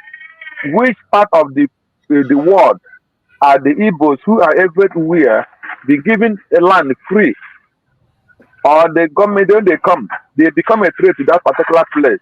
And the government says, for them not to be a threat to us, let us offer our land to them. So why must all these evil leaders accept those ranch or whatever they call them? So this is where we must stand.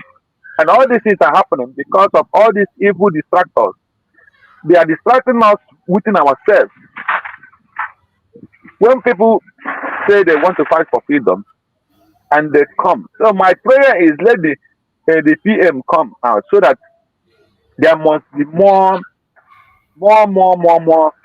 things to do to refine the kind of people have to work with. Because when you look at the people who surrender all this fighting for freedom, you find out that none of them, if you just weigh them, what you will find is very terrible. I'm telling you. Because I cannot understand that something you fought against 6 months ago, and you take yourself apart from some group, and that is what you are trying not to fight. The same thing. You are trying not to tell the people that kind of thing cannot be. And these are the kind of people we are dealing with. And people are still putting their hand in their pocket and giving them money. So, Biafrans, I think there is many more jobs to do. To let our people, I'm not talking about the government of Nigeria in Biafra land. I'm talking about the government of Biafra within ourselves. There is so much job to do on the media to teach and educate people the right thing to do. Because I can't understand how somebody can be doing such a thing. That Biafra, anybody can come and raise the account and start telling people to put money. And the Biafra army and Biafra defense force are the tools they are using to do all these evil. Somebody will come and say, oh my God, our people are dying. They will contribute money. Why are the military and our Biafra army are keeping quiet and all this evil is happening? Why they are using them to play the Biafrans? They use their name in the name of we are contributing money for our Biafra army and Biafra defense force to dupe the Biafrans. Somebody will be in a position of finance and they cannot clear air and tell the Biafrans what he's using their money to do and how that money is being spent. And when you ask, it become they will take you, they will crucify you. So it's time that the Biafra army will come out and speak and want those people to stop using their name in duping people. Now there's a new account. How many accounts will Biafrans be thinking about how to donate money? In other words, using this strategy to discourage people for contributing money and people for coming out. If any person who is reasonable, who have not joined this struggle or fight, will listen to this kind of thing, he will not come out to contribute one couple because he will not take us serious. So this is the area I think we'll be hammering now. This is the area we'll be hammering to let the Biafrans to know where they will channel their finances. And people should stop using the BLA and Biafra Defense Force to steal money from people. And when you ask them to come and give account, Biafrans should wake up and know the right thing to do. That is what the area I want us to be going more and more this time. Thank you.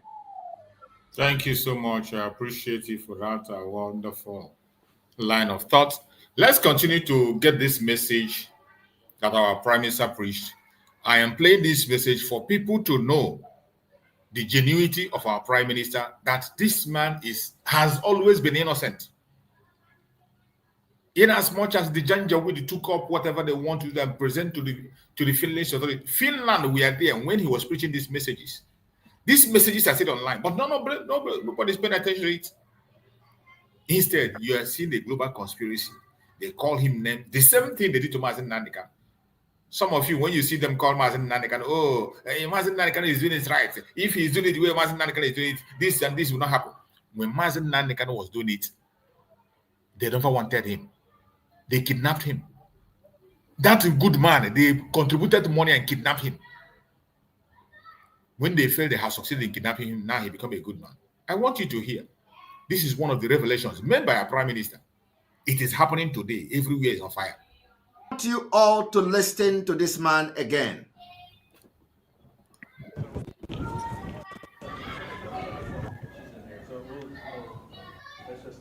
I think long term, and we don't know when this will happen, but long term they want He to. said long time, and that he don't know, that they don't know when this thing is going to happen. Today, I am telling America Intelligence Agency that that thing they said they don't know when it is going to start happening has started happening now.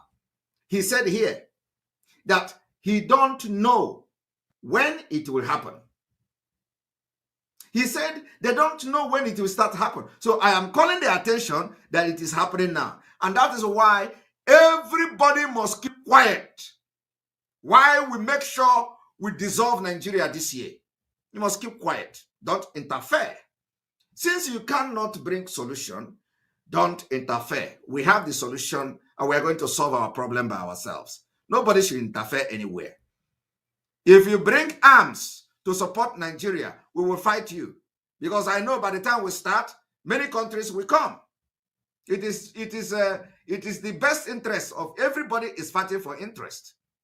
So by the time we start this fight this year, which already started, we only want to make it public, you are going to come to us.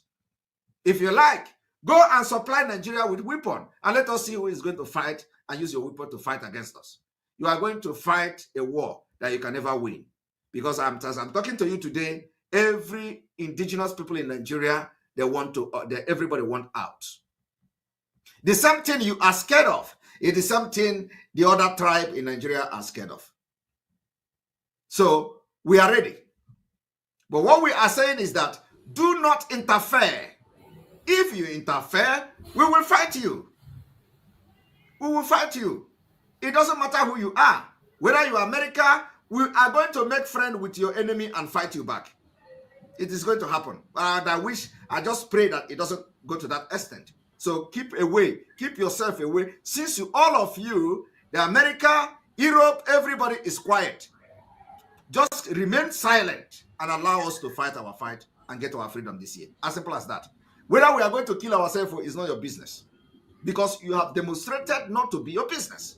You have demonstrated that the only thing that matters to you is our natural resources. So keep quiet. European Union must keep quiet. The United Nations must keep quiet. You know, when I speak like this, some idiots in Finland, so those who don't know their left and right, who cannot even stand me, they will be, hiding in their wardrobe and be writing nonsense. I said, we are going to play the audio of the meeting we had in Finland. So there is nothing like Igbo community. Igbos don't have community in Finland. What we have in Finland is Igbo Union in Helsinki, Igbo Union in Turku, Igbo Union in Vasa. There is nothing like Igbo community.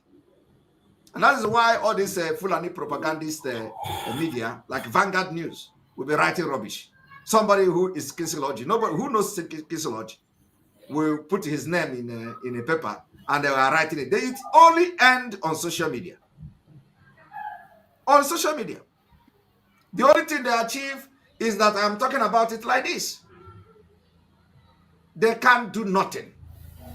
These are non-entities. These are the people that I know. And they know my capacity. They know me. They know the capacities of Biafrans in Finland. They hide the other, the thing is that some people don't even know the people that they are calling Igbo community. People that don't have nothing. People that are worthless individuals. In the meeting, the other one was, we are going to post every picture of those who are in that meeting. We'll post all their pictures for Biafrans to see them.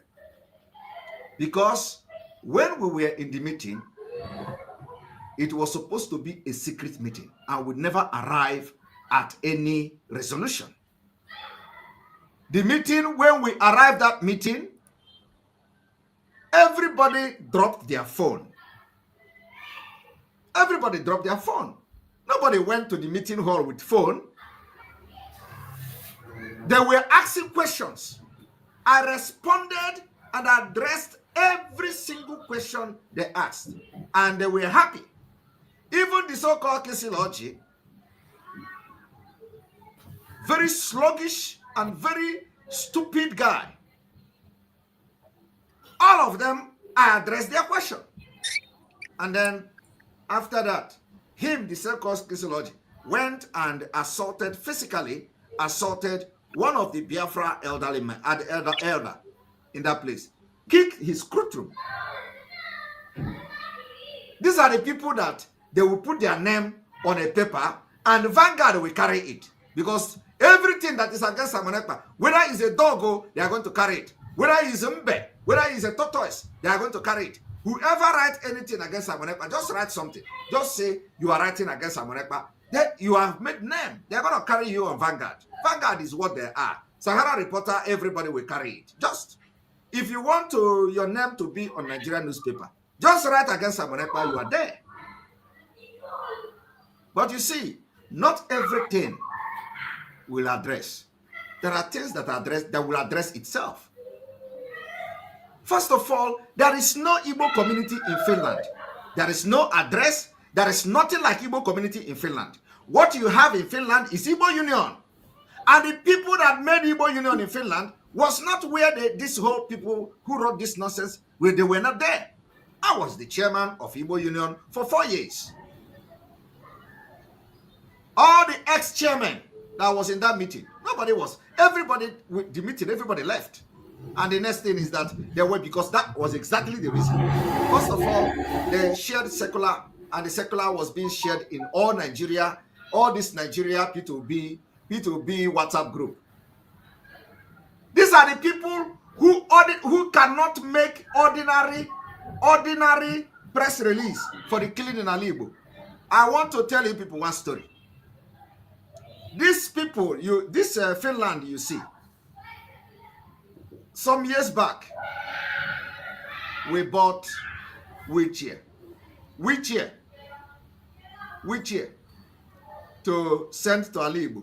These are the people that are writing about Igbo. We bought wheelchair to send to Alibo. And after we bought wheelchair, they begin to argue which state we should send the wheelchair. Some people say Enugu. Some people say Ebonyi. Some people say Imo State. Some people say Anambra. Some people say, oh, there are some people in Abia State. They begin to drag where to send wheelchair that Igbo Union in Finland bought. Before that wheelchair was even launched, the man that is writing as assigning as a chairman of Igbo Union today sabotaged it. He made sure that the Igbo Union chairman... Sabotage, that one is in their blood. At the end of the day, after 2 good years or 3 good years, the wheelchair was packed and they are looking for where to send the wheelchair to. Imagine. At the end of the day, the wheelchair was shipped to Nigeria. Now, share the wheelchair to the people who call themselves Igbo Union in Finland. Not share wheelchair. For many years, it was me, Simon Ekpa, that single-handedly bought the wheelchair from Igbo Union Finland. I bought the wheelchair. Before I bought those wheelchairs, all the wheelchairs were, all of them were just, they have been, rust. The rust is everywhere. I bought the wheelchair, all of them, I bought the wheelchair. And I sent it to Ebonyi State to be given to people that are handicapped. Igbo Union of Finland could not send ordinary wheelchair. They could not decide where to send this wheelchair. I single-handedly bought it from them many years back. Today, these are the people that will come to write about Igbo. Have you ever heard anything about Finland, about Igbo Finland? It is because of this Biafra struggle that you are hearing Igbo Finland now. Do you know where Finland is? Do you know that there is something Finland like as a nation? It is because of this Biafra. These are people who are worthless, non-entities. People that can't talk when I'm talking. They will hide themselves and write sign signature. They say Igbo Union. Did you see logo? Have you not seen the thing they say a letter from Igbo community? Is that how Igbo community should be? It is just desperation. Desperate. Igbo community that doesn't have logo. Igbo community that doesn't have address. Igbo community that just write in paper. Isn't that not an insult? There is nothing like Igbo community in Finland. Like I'm saying it now, it's in public. They could not, this Igbo Finland, Igbo Union in Finland, they could not, nothing. When I was the chairman, I was the one that swore the offer. When I was the chairman of Igbo Union in Finland, Finland, they recognized Igbo Union. We were inducted into Finland 100 years anniversary. I did it, including finance. I got finance from Finland to support Igbo Union. How many of them have done it? So all this nonsense, people that are worthless, non-entity, they just carry them. We are Igbo Union, executive. The other one, they call Obi West, carrying paper, writing rubbish. So people that cannot stand where people are talking. But you know, when I will remember them is coming, not now. We are fighting for Biafra. Shebi Obi, is it not February? February. I will keep quiet and watch them. Let us finish this. Let us finish this fighting. We are going to fight. Nigeria is not going to conduct election in Biafra land. After that, we are going to count how the going forward is, how it's going to be. So disregard anything Igbo community. There is nothing like Igbo community. These are non-entities, people that have nothing to offer to the community that they claim they are the executive. They have nothing to offer. Not brain, not wisdom, nothing to offer. Not even new wheelchair, old wheelchair. Never succeed. You know, wheelchair. These people could not share to Ndibu. And I handedly bought it from them and shared to people in Ebonyi State. I did it, and I'm proud of that. And I will do it again tomorrow because they have nothing to offer. They will now write because Obi is contested. Some of them are from Anambra. Like the one Obi West that was writing rubbish that day. He's from Anambra.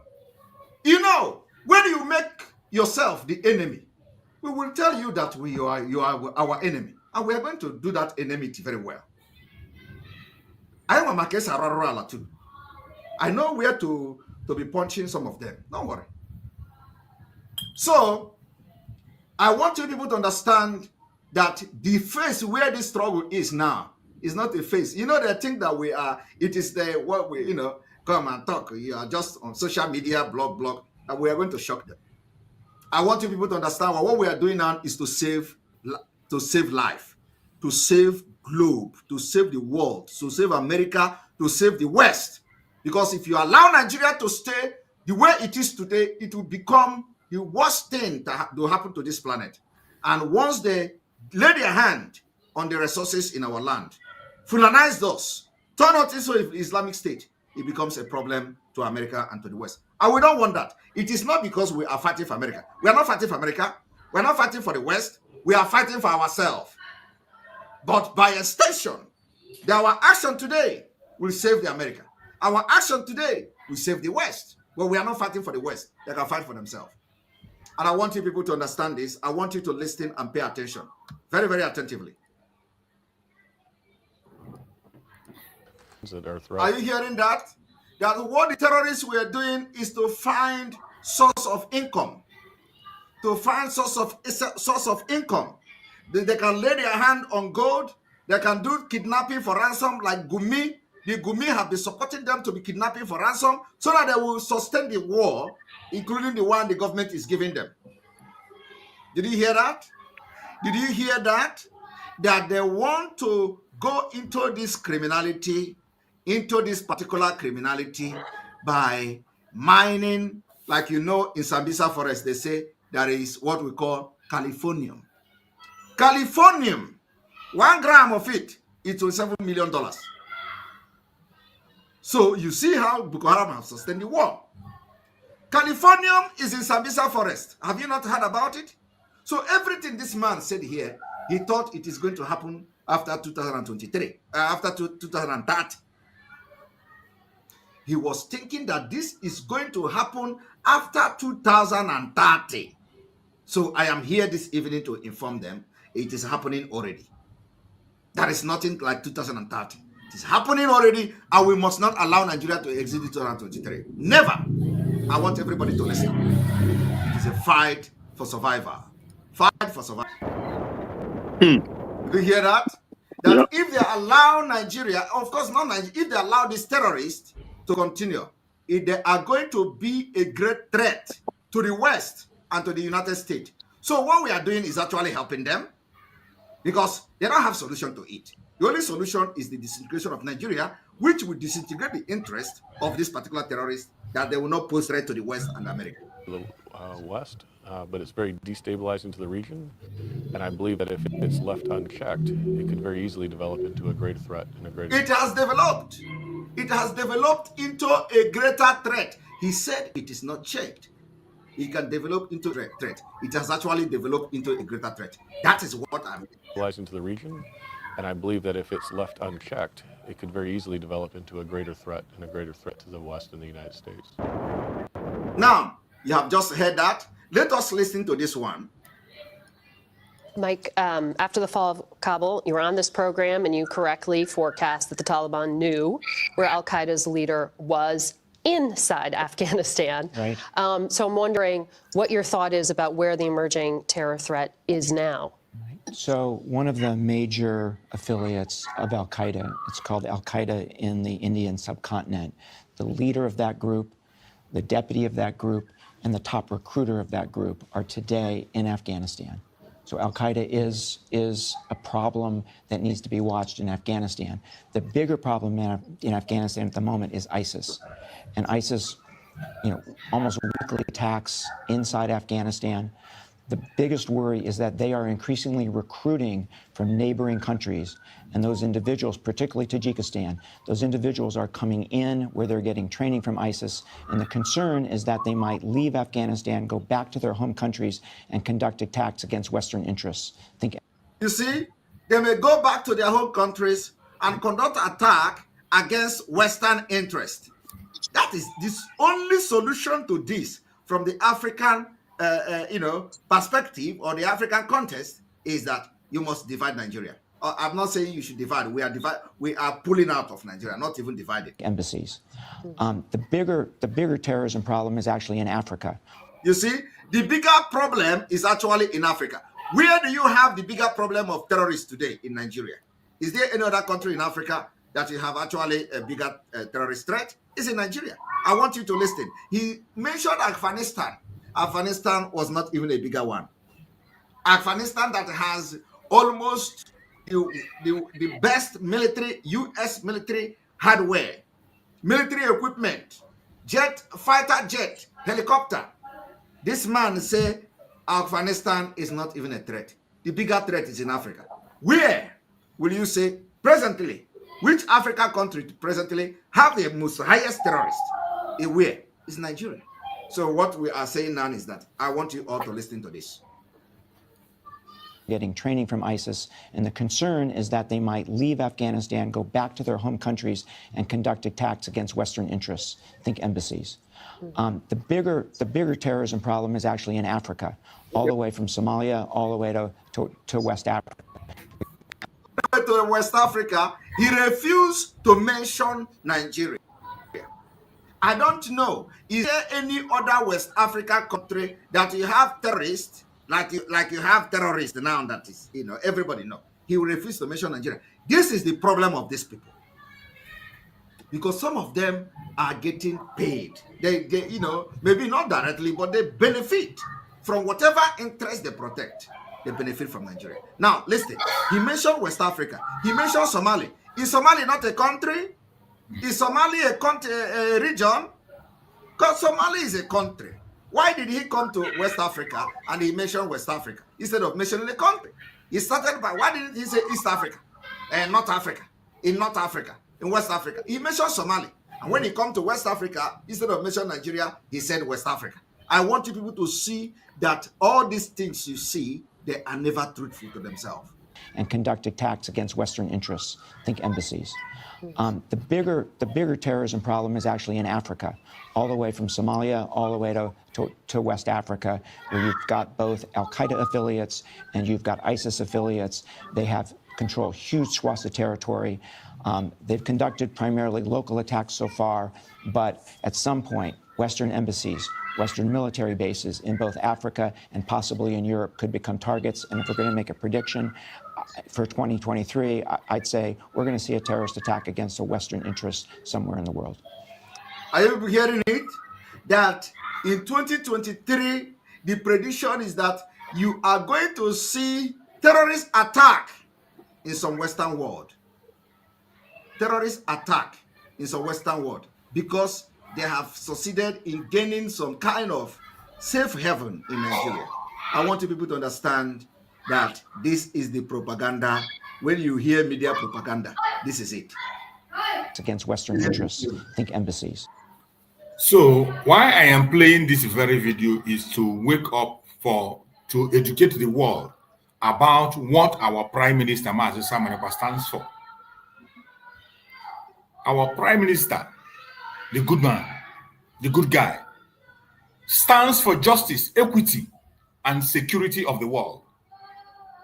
Our Prime Minister Mazi Simon Ekpa stands for humanity. He is not just standing for Biafra, standing for humanity. Every single thing you are seeing today that is happening in West Africa, the takeover of Nigeria by the terrorists, is what our Spirit Mazi Nanikano saw and Mazi Simon Ekpa saw, and they took it upon themselves to defend the land. But instead of the people they are protecting appreciating it, it is the same people that they are protecting is fighting them.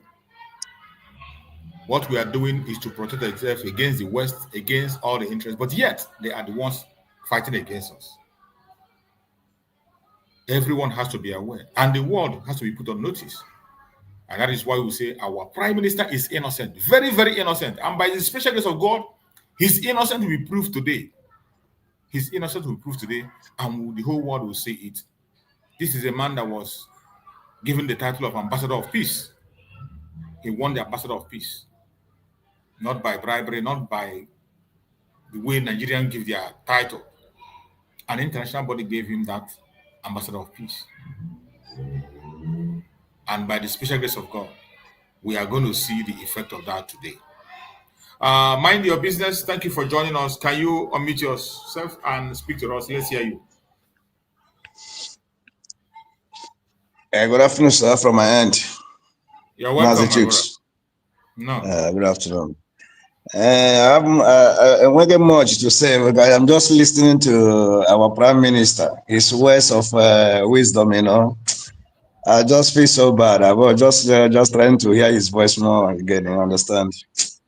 That's the point. After the call today, that's what I'm just still listening, you understand? So I just want to hear more of his voice before I have my contribution, you know.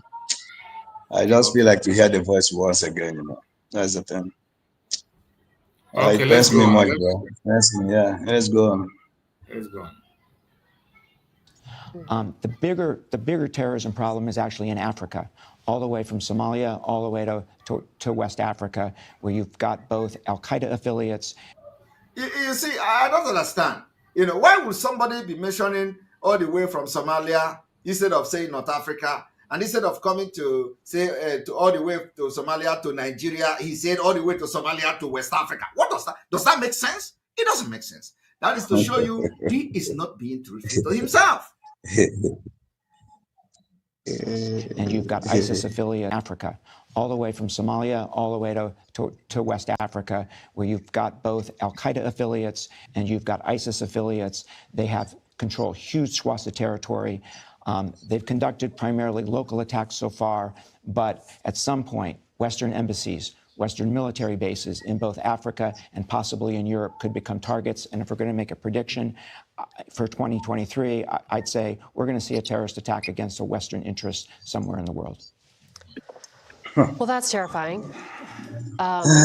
It's sobering. It's a reminder that declaring victory was too early. Terrorism has always waxed and waned. It has always gone up and down.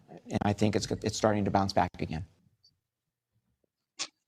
And I want you all to understand that, you know, one moment. Mike. One moment. I want you all to understand there is a news coming up just a few moments ago that, you know, a man they called I want you all to watch this.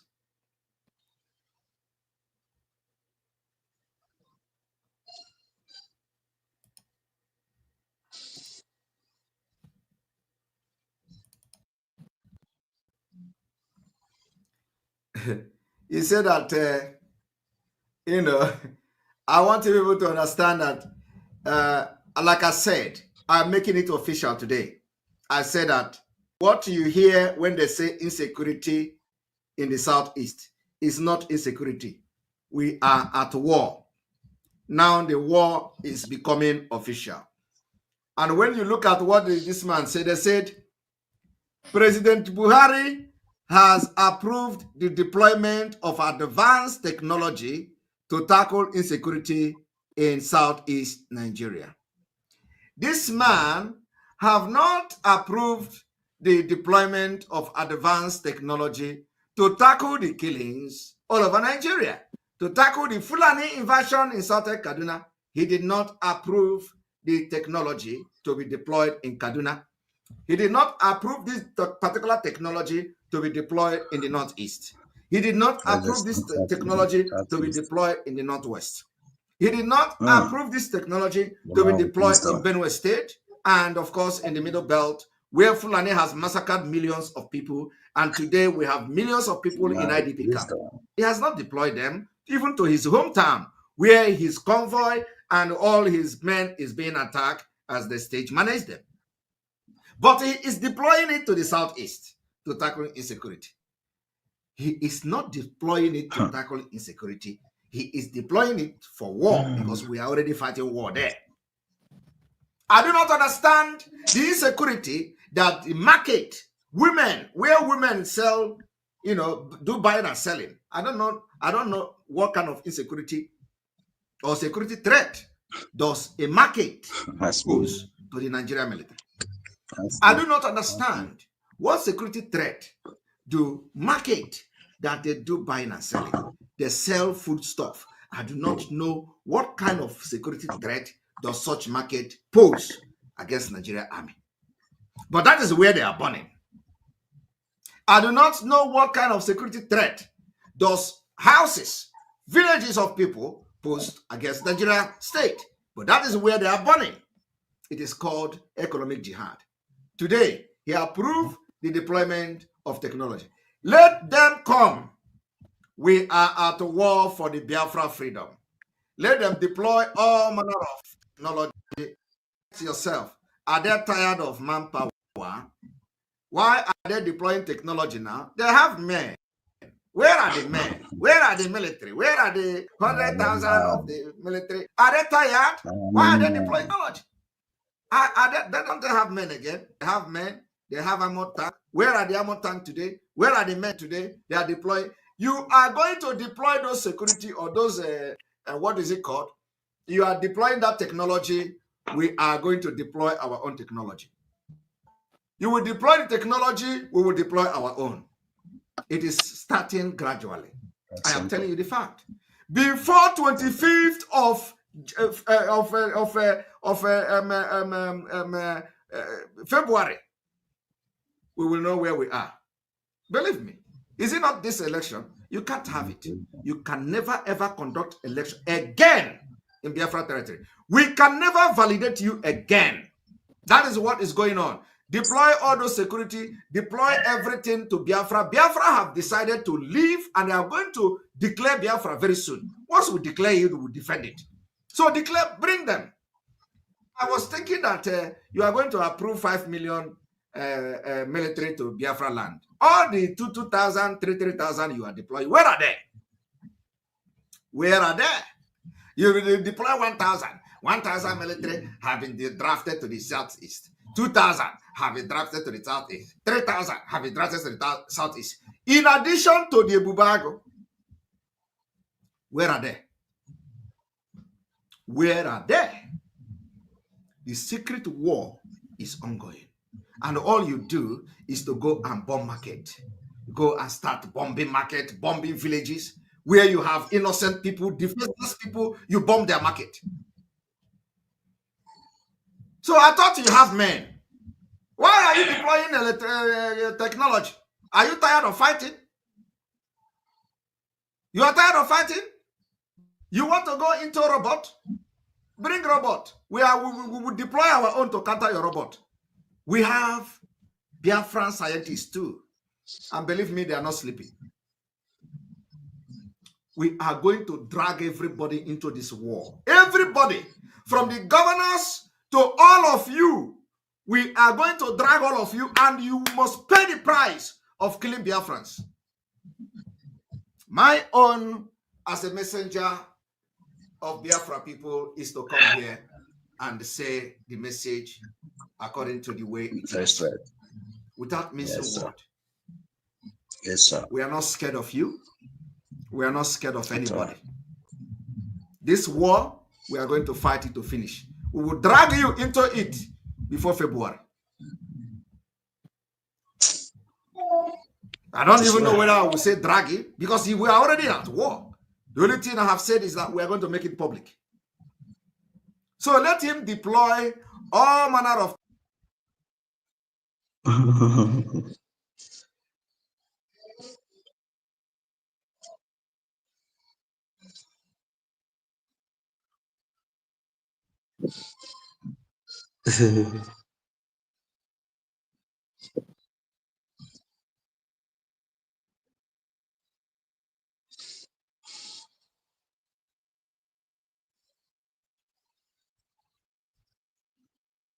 Massachusetts, are you hearing? We are not hearing you. We are not hearing you anymore.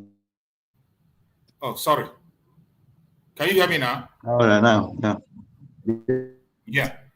So what we have Master Simon saying here was actually the reason why they activated the global conspiracy to take him out, because he was making the war Nigeria is fighting against the Biafran people public. Yes. They were fighting against the Biafran people. In that secret war, they declared it on their own national TV. The chief of army staff came and told us that they are fighting asymmetric warfare in Biafra land.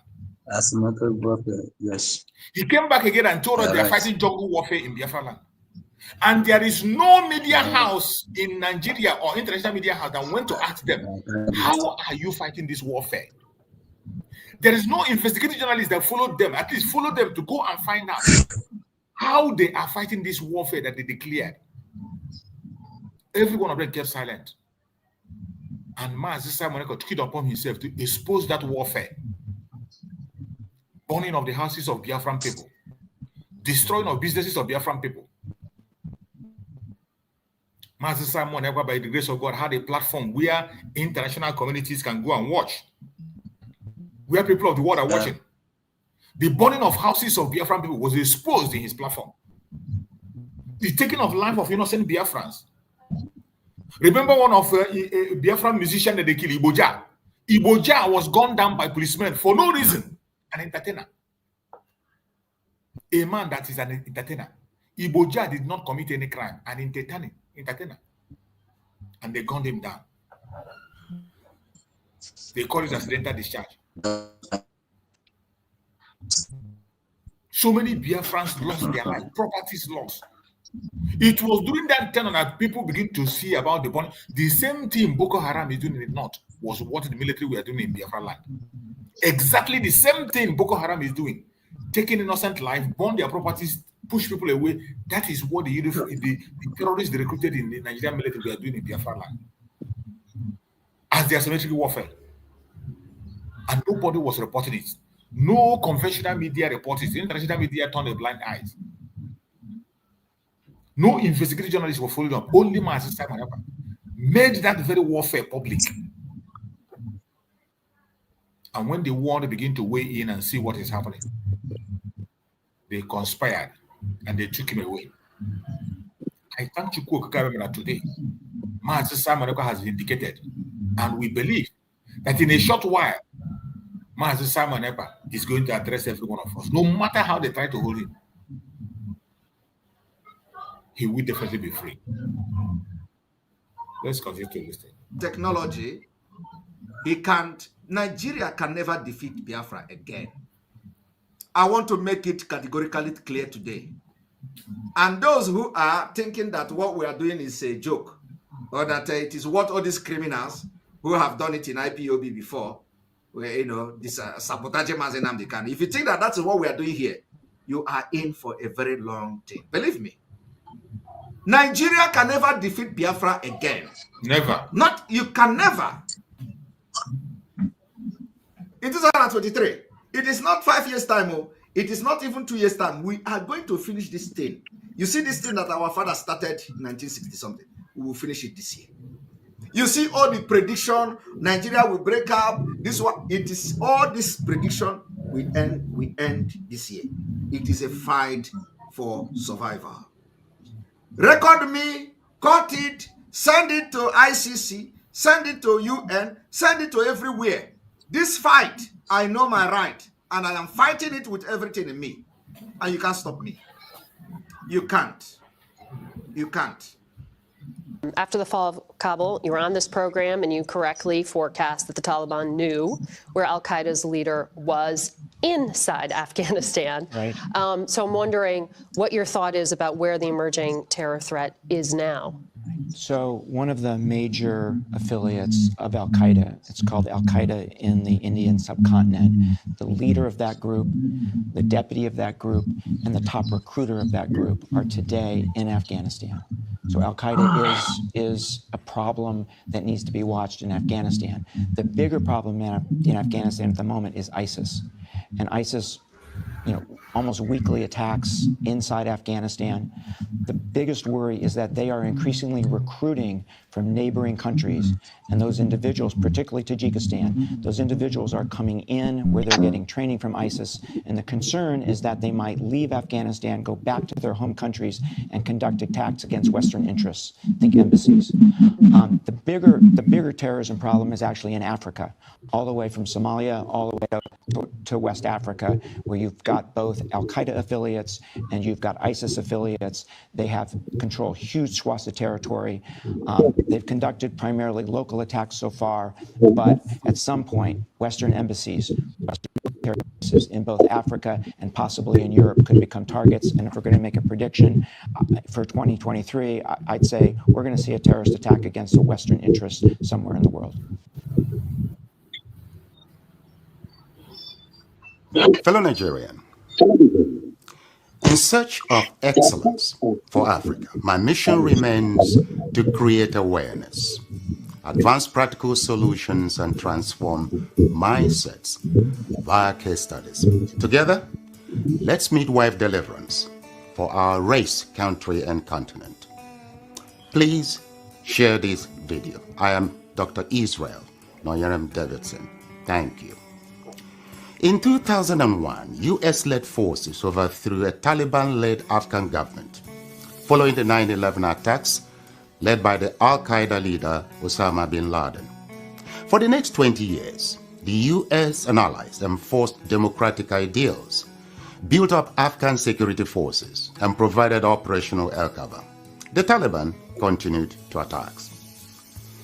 Now, eventually, under President Trump, the US promised to pull out if Taliban agreed to stop attacks and hosting terrorist groups. Today, the Taliban militants have declared Islamic Emirate of Afghanistan and overrun most of the country at lightning speed with little or no resistance from the 300,000 US-trained and heavily equipped Afghan forces. U.S. General Mike, could not after the fall believe of Kabul, you were on this program and you correctly forecast that the Taliban knew where al-Qaeda's leader was inside Afghanistan. Right. So I'm wondering what your thought is about where the emerging terror threat is now. So one of the major affiliates of al-Qaeda, it's called al-Qaeda in the Indian subcontinent. The leader of that group, the deputy of that group, and the top recruiter of that group are today in Afghanistan. So al-Qaeda is a problem that needs to be watched in Afghanistan. The bigger problem in Afghanistan at the moment is ISIS. And ISIS, almost weekly attacks inside Afghanistan. Of an army that size in 11 days. There'll be many postmortems on this topic, but right now is not that time. It is believed the Afghan soldiers, though diehards, had unquenchable allegiance to jihadist ideologies practiced by Taliban. There were Afghan soldiers by day, Taliban at heart, and Taliban at night. And you correctly forecast that the Taliban knew where al-Qaeda's leader was inside Afghanistan. Right. So I'm wondering what your thought is about where the emerging terror threat is now. So one of the major affiliates of al-Qaeda, it's called al-Qaeda in the Indian subcontinent. The leader of that group, the deputy of that group, and the top recruiter of that group are today in Afghanistan. So al-Qaeda is a problem that needs to be watched in Afghanistan. The bigger problem in Afghanistan at the moment is ISIS. And ISIS, almost weekly attacks inside Afghanistan. The biggest worry is that they are increasingly recruiting from neighboring countries. And those individuals, particularly Tajikistan, those individuals are coming in where they're getting training from ISIS. And the concern is that they might leave Afghanistan, go back to their home countries, and conduct attacks against Western interests. Think embassies. The bigger terrorism problem is actually in Africa, all the way from Somalia, all the way to West Africa, where you've got both al-Qaeda affiliates and you've got ISIS affiliates. At heart and Taliban at night. A situation some suggest currently exists in Nigeria too. Al-Qaeda affiliates and you've got ISIS affiliates. They have control huge swaths of territory. The bigger terrorism problem is actually in Africa, all the way from Somalia, all the way to West Africa, where you've got both al-Qaeda affiliates and you've got ISIS Taliban affiliates. at night. A situation some suggest currently exists in Nigeria too. So Afghanistan was simply handed over to the mullahs to govern, based on their shared jihadist ideological leaning. The south and middle belt of Nigeria should wake up with urgency. The Afghan situation is cooking fast in Nigeria today. Afghanistan is #1 on global terrorism West Africa, list. where Nigeria you've got both al-Qaeda affiliates and you've got ISIS affiliates. They have control huge swaths of territory. They've conducted primarily local attacks so far, but at some point, Western embassies against Western interests. Think embassies. The bigger terrorism problem is actually in Africa, all the way from Somalia, all the way to West Africa, where you've got both al-Qaeda affiliates and you've got ISIS affiliates. They have control huge swaths of territory. They've conducted primarily local attacks so far, but at some point, Western embassies, Western military bases in both Africa and possibly in Europe could become targets. And if we're going to make a prediction for 2023, I'd say we're going to see a terrorist attack against a Western interest. Community wrote what? Somebody is military revenge, killings, and mucho. Separated from For those who are just joining, this very broadcast is a broadcast made by our Prime Minister, Simon Ekpa, when he revealed what you are seeing today that is playing out in the Zoological Republic. The person you see speaking now is the general in the United States, explaining what you are seeing that is happening in the Zoological Republic today. And when that warning came in the past, nobody paid attention. Meanwhile, the Biafrans have already started protecting themselves, and the warning was coming. But today, every single thing that they predicted here, say is going to be in 20 or 30 years, is already happening. The takeover of the Zoological Republic by the terrorists. They have all assembled. And as they assemble, they are moving forward to do everything they know they can. And this was what our Prime Minister was preventing before they took him away from our midst. This was what our Supreme Amazon Nanikan was also preventing. But they took them away. And today they are vindicated. Even in the absence of our Prime Minister, things have gotten worse than ever. We have lost many Biafrans that we have ever done. Insecurity have increased. They said Mazi Simon Ekpa is instigating. Biafrans have continued to air their opinion and continue to sit at home. It has never stopped even for a day. To demand for their freedom.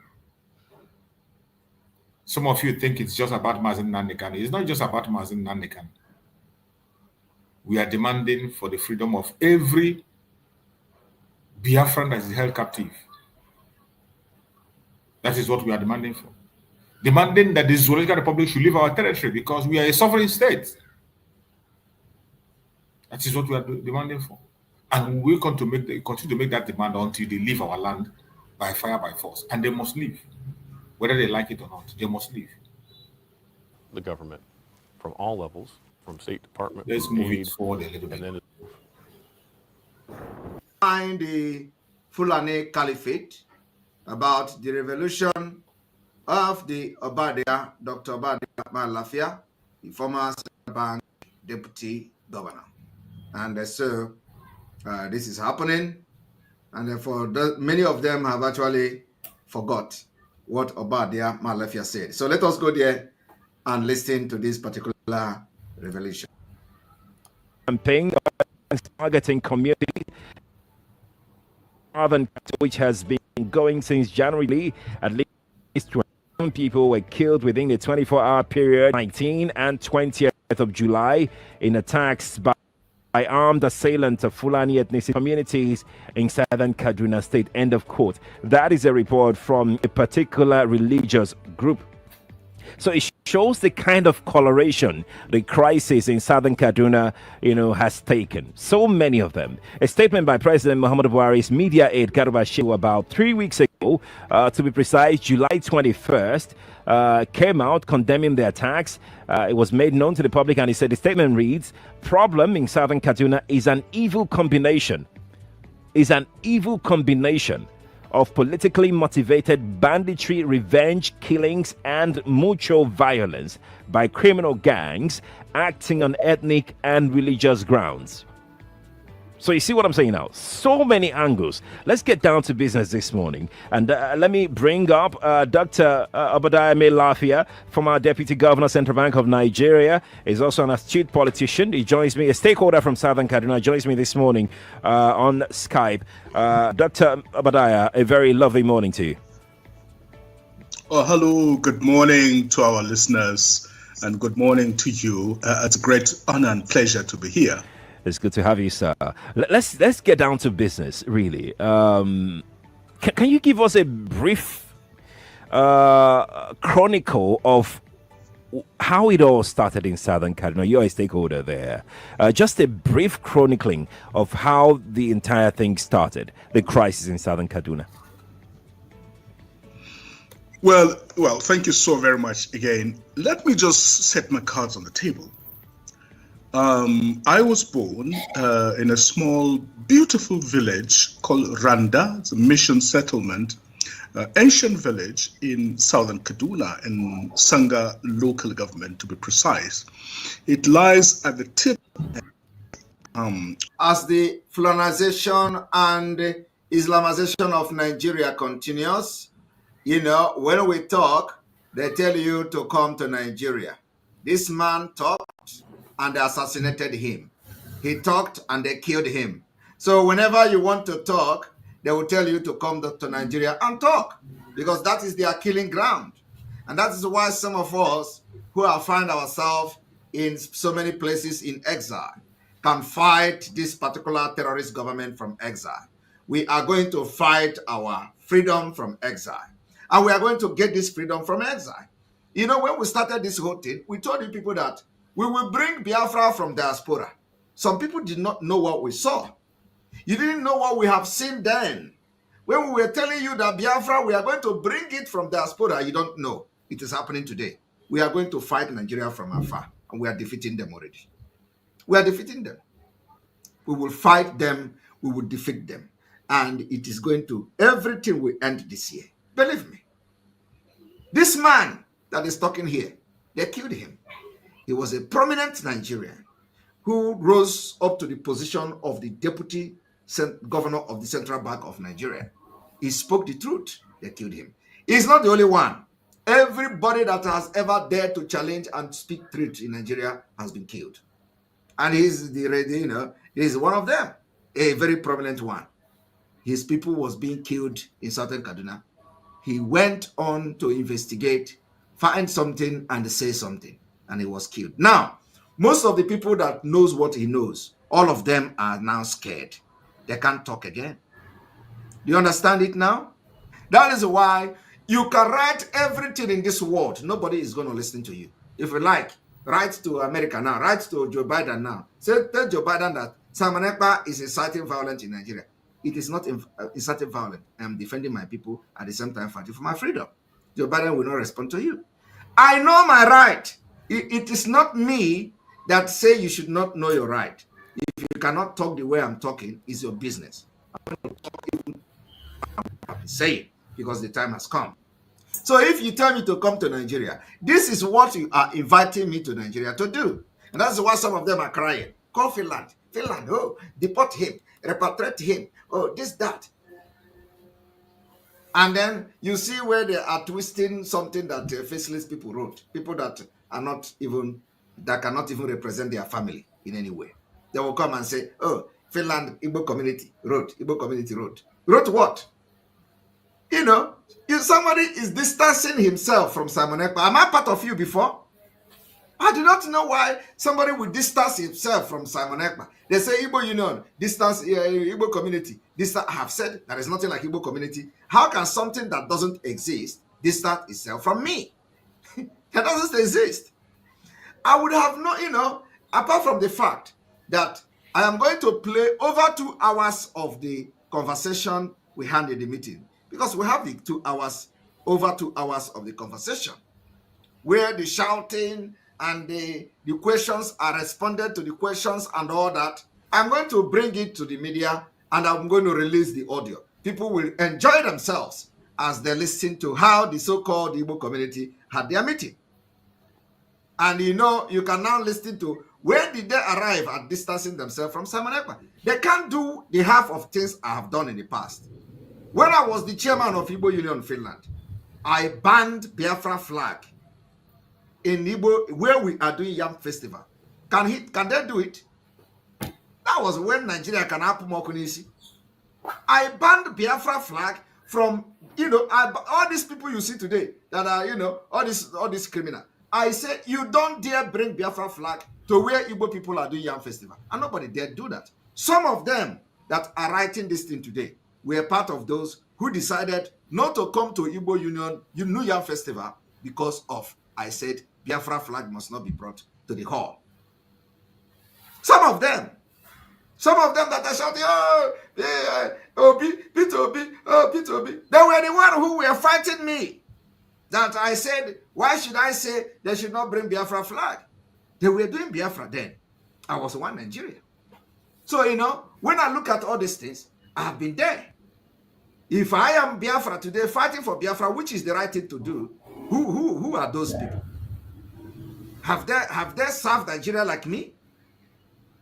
Who knows them in Nigeria? What have they done for Nigeria? They have done nothing. I have served Nigeria. I have served immigration, Nigeria immigration. I have served Nigeria immigration. How many of you know that? You don't know now. It's only the one I tell you, you will know. As you see me, I have served Nigeria immigration in sport. So what have they done for Nigeria? These people have done nothing. They have suffered. They have absolutely contributed absolutely nothing to Nigeria. So what do they know about Nigeria? They have, you know, so when I look at these people, you want to say, you distance yourself from someone. I have done worse than you. I have done worse. Because I was the only person that banned Biafra flag from entering Igbo Union New Year Festival in Finland. So if you come and say you distance yourself, it is not up to what I have done. But what is Simon Ekpa today? I am here fighting for Biafra because that is the right thing to do. So when you hear them say, oh, when the report came, we look at his report from Finland. If you know what this this criminal in Kuwait, you know, they call Mohammed Abbas. Oh, if you look at the report we get from Finland, it is bad. It is this, it is that. And then they don't know. The same people knows that when Mazi Nnamdi Kanu was protesting in the street of London for Nigeria. So somebody will come today and tell me, and tell them When you hear them say some Igbo community, there is nothing like Igbo community. Tell them, I was the only history of Igbo Union. I don't think it has happened anywhere in the world. I was the only person in the history of Igbo Union that banned Biafra flag from entering where Igbo people are celebrating something. I want you to show me any person that have done it anywhere in the world. I did it. It is not like bragging, but it is what has happened for history to happen. If there is no event, there will be no history. All these things will go down in the history of Biafra.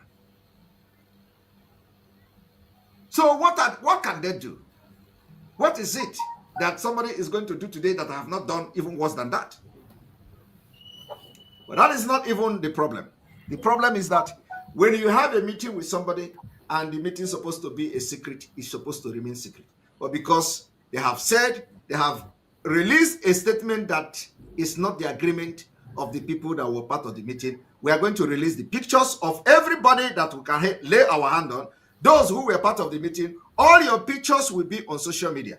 I am going to make sure that in these 2 hours of voice, I will put all your pictures there so that Biafra can know who you are. Because all of you are faceless. Nobody knows who is Kisilogy. Nobody knows who is Obi West. Nobody knows all the people that were part of that meeting. Your faces, except I don't have access to your picture, that your picture will not be there. I will put your picture for Biafra people on ground to know you. That is what I'm going to do. So you think you are fighting Simon Ekpa? You are not fighting Simon Ekpa. You are fighting against Biafra people. And many of them are back home.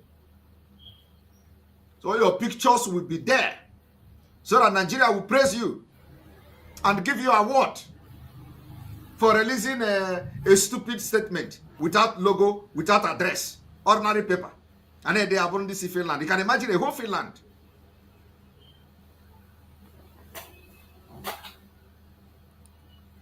State, state,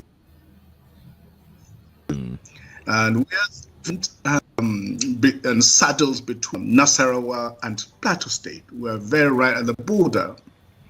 But actually, I didn't grow up there. I didn't grow up there. I grew up in Nasarawa State because my father was a missionary, a pastor, an evangelist. Right. He traveled quite a lot and ended up settling there.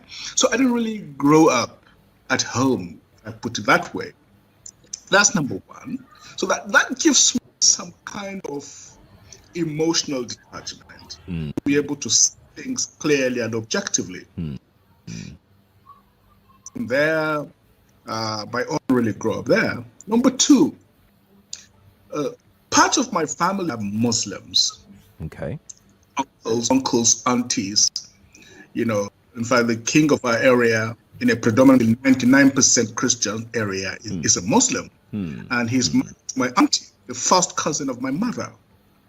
And I regard them as family. So I can't afford to play the Islamophobia card. Exactly. That's really good for me. So having clear that, it gives me a objective perspective from which to analyze what is happening. Immediate crisis has been going on for the last 2 years. The opening salvo was the killing of the Adara king in 2018. There had been some killings in his kingdom and Kachia area. And, tensions had been rising. So the governor, he sought audience with the governor of Kaduna State, Malam Nasir El-Rufai. Right. He went there to see him. They had a good meeting, presumably. And on his way back, together with his wife and driver, they were waylaid on the where they were all abducted. The driver was allowed to go. The bandits raped his wife. Oh my. The wife's Majesty the King, they raped her in front of him before setting her off. And after collecting a ransom of about 10 million on the promise that they were going to release him, he was brutally assassinated. It did not stop. The something they brought to Biafra land. Something they are doing, the Fulanis are doing in Biafra land today. What's happening in Kaduna? This is what this is explaining here. When the elders of Adara land straightened, the police came, rounded them up, and put them in prison for about a year with no real charges or trials. They were eventually released. Meanwhile, attacks were incessant. They were continuous. It was a case of continuous pounding of an unarmed and defenseless people. And it has continued to spread from Adara land to other villages and Manchok, Kagoro very recently, Kurmin Masara, Takwai Isa, Ataka Mawe, Fadang Atakar, Lung Duga, Zangon Katav, Magama, Zamando, the list goes on and on. The figures are not reliable, but it is clear that we are talking of a very serious and well calculated and well strategized, killings. What caused these killings, Dr. Obadiah? That amount to genocide. What could have caused this? What could have caused this particular killings that you've enumerated? What is the cost? Do you have an idea? Well, again, let me just also clear one fact that in the 80s and 90s, you asked me for the immediate causes, which the immediate, process of killings, which I explained, but it goes as far back as the 80s and 90s. You may have heard of the infamous Zangon Kataf killings. That's right. In which the settlers, Zango means a settlement. And in ancient times, the house of people who were itinerant traders used to pass through there. They would settle there and, water their camels and their donkeys, and then proceed on whatever journeys they were going to. And then eventually became a kind of more permanent settlement for the Hausa Fulani community. Hence it is called Zangon Kataf, in Kataf land. Then they began to demand control of the market and even demand to have their own chief. And of course, which was not acceptable to the people, and it eventually led to the infamous Kataf riots and killings, which were mutually violent, if I may put it that way. Okay. And I can tell you this because I heard directly from him himself.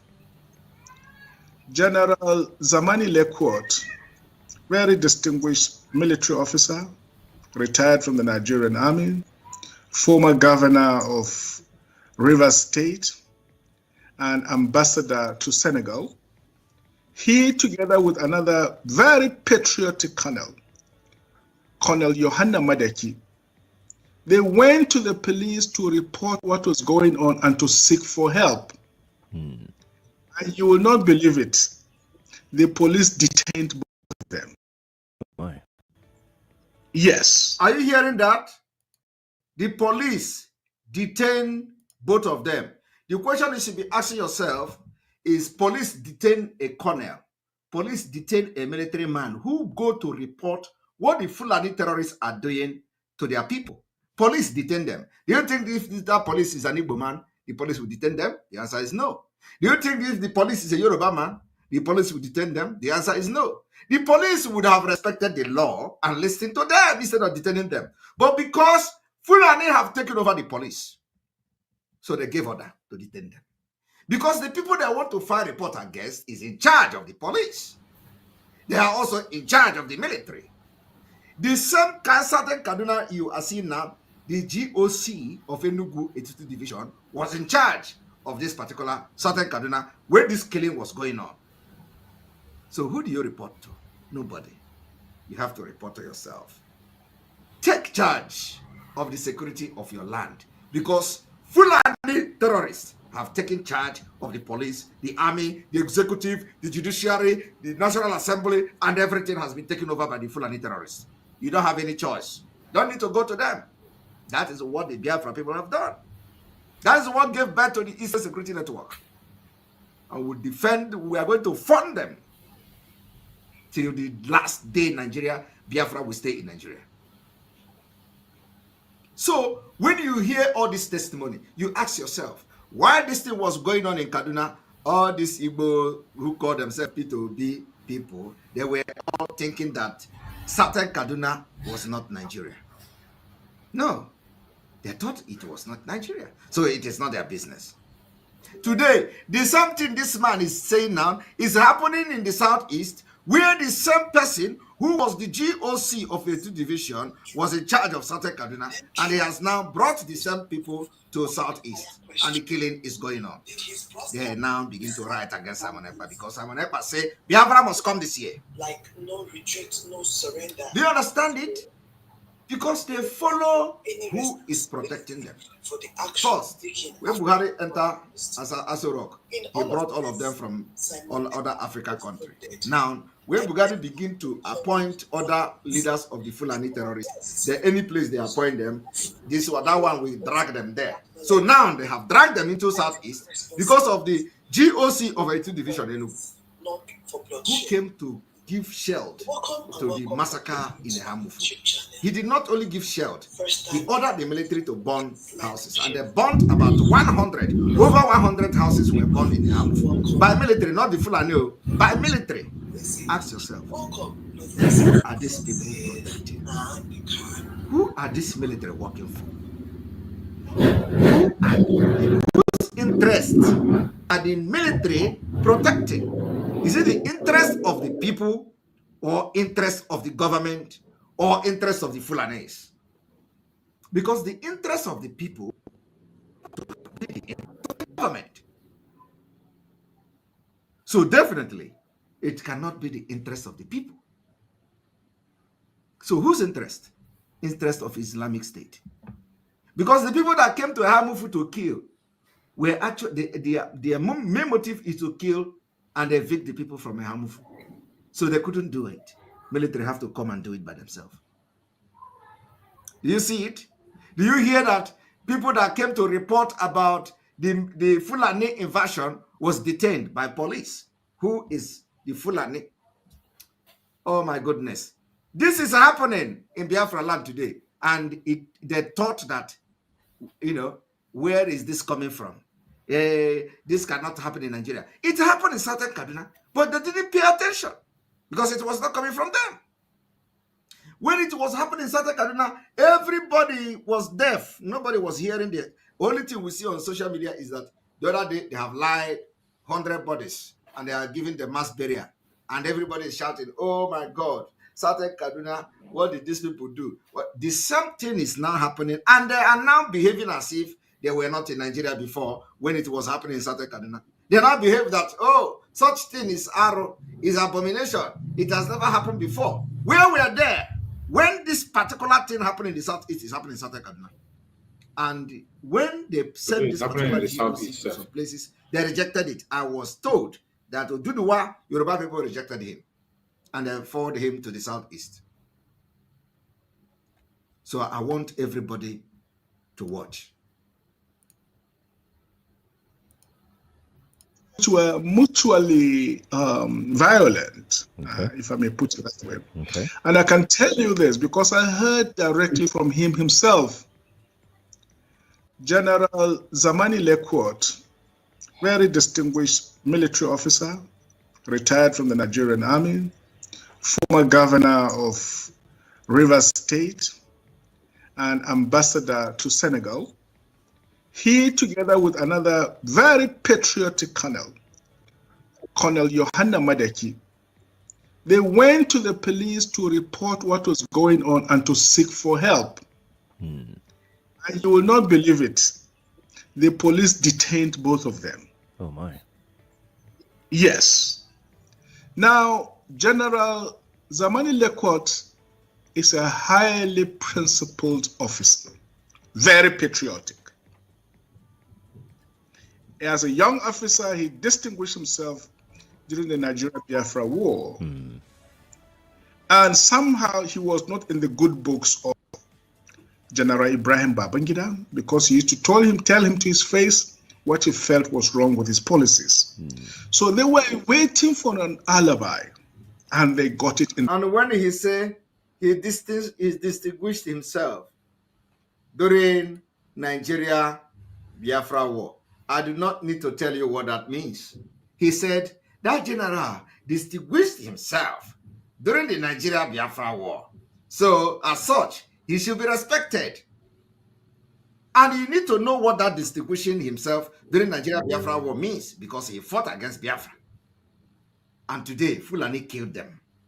Not only that Fulani killed them, they also humiliated him by locking him up, detaining him on top of the killing of his people.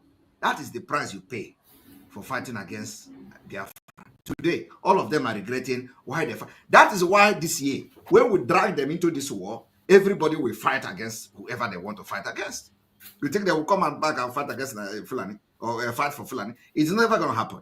We will drag everybody into this war. We will drag Autumn into this war. We will drag, other group that are not part of it. Everybody will fight this war together. Believe me, it is not going to be what you see that time. This time around is different. Southern Kaduna will fight also.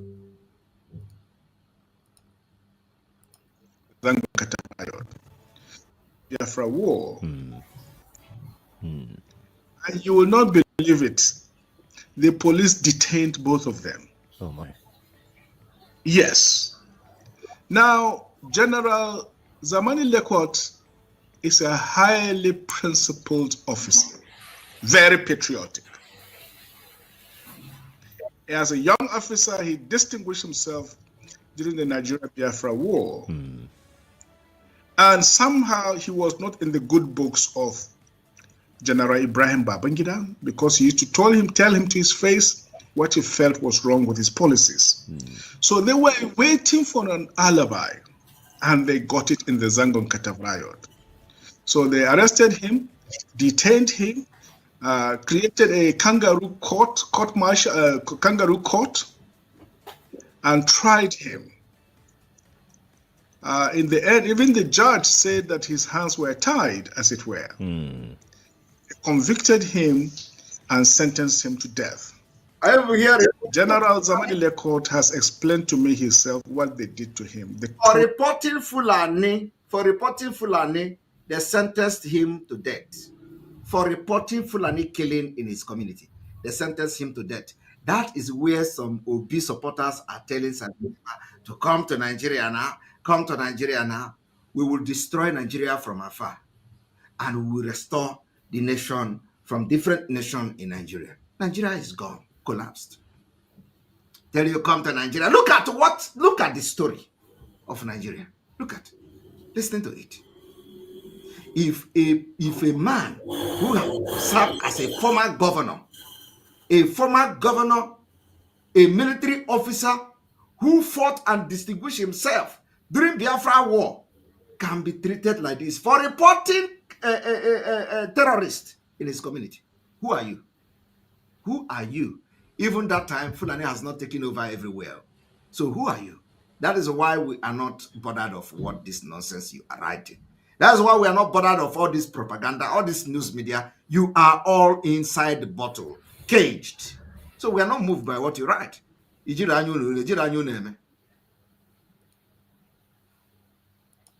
Torture, the agony.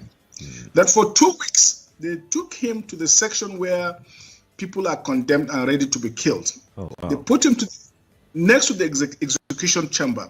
Early in the morning, they wake him up and say, let him have his last breakfast. They will open the execution chamber as if they are taking him there, and then they will close it again. They kept doing that for 2 weeks. Most people would have run insane. But he is a strong man. He became toughened psychologically, endured it until the outcry of the public dissuaded the Babangida administration from committing murder. So, Zangon Katab, and in the 90s, they came to my local government, which is Sanga local government, during all this Sharia palaver. Okay. And they brought a huge amount of money to the local house chief and told him that his duty was to enforce Sharia in Sanga land. Who are the they, area that Dr. Badaya? The military administration of that time, together with some foreign jihadist interests, they get a huge amount of money in Gwentu. Please take this record it is extremely important. Yeah. So a young man. That reminds me, he said they brought money, and that they should follow jihadist interest and all that. I want to show you people that it is also happening as I speak. We were told that in Enugu Ezike, they gathered some men and they promised them money. They asked them to leave and abandon Biafra struggle. They asked them to abandon Biafra struggle, and I'm going to put you here. They said they should abandon Biafra struggle, that they are going to be paying them salary. That is it. Now tell me, how can salary be the solution for your own freedom? I want you, look at these people you see on the screen. These are people that are fighting for Biafra. They went to Enugu Ezike. They said they want to go and collect amnesty. Have you seen where a freedom fighter is collecting amnesty? I don't know whether they are fighting for freedom or they are fighting for resource control. I do not know the kind of resource they were fighting to control in any ways. But look at them. They want to collect salary. They gathered them. They say, come. Lay down your weapon, stop Biafra, stop agitating, we'll be paying you salary every month. What these idiots that you see here now, of course, they are not many. What these idiots don't know is that when they are paying this salary, it will just last for a while. And then the person that will change the salary will come. And Nigeria have happened to them. They never receive that salary again. Now they gather them. Tell them, come. We are going to be paying you salary every month. So leave Biafra. And some of them will accept it. Some of them will not accept it. And that is why Mazi Nnamdi Kanu said they will pay you money. They will promise you even to buy you a house in Dubai. They will promise you everything, but you can't stop this Biafra from coming. You can't stop this Biafra from coming. Tell the people in Enugu Ezike, the few of them, not all of them. But there is one thing I want all of us to understand this very evening. We are facing a very formidable array of enemies, both external and within. And we are going to overcome each and every one of these obstacles. That I can assure you. That they may know that the God we worship is an invisible God, not a God that was wrought by the hands of men. For we do not worship idol, and we can never ever worship idol. Is impossible. This very family, this IPOB, belongs to the Most High. And that is how it's going to be until Biafra comes and beyond to eternity. This evening, I want to place it on record that our enemies are intensifying their attack against us from every corner. I am not saying this as lamentation or complaint. I am only trying to prepare our people for what is to come. You are being prepared for what is to come. The time has come to separate the chaff from the wheat itself.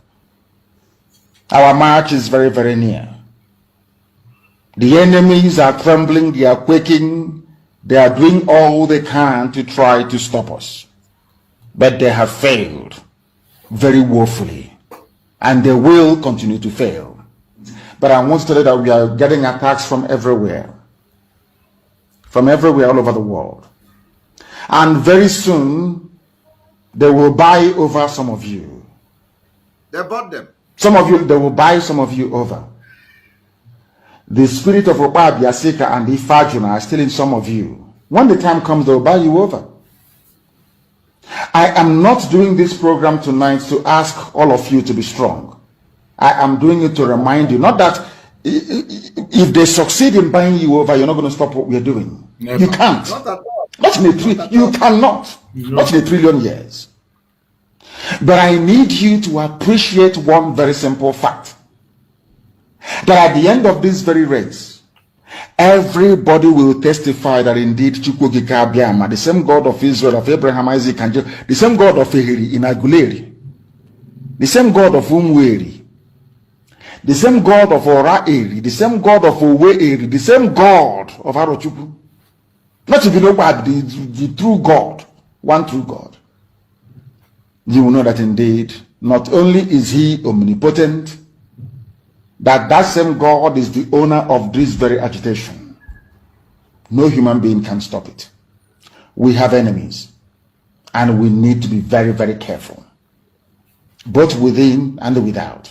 Very, very careful. The next 2 weeks will be very pivotal. Next 2 weeks will be very, very important in the life, or should I say, in this very mission that we have embarked upon. The devil will do everything.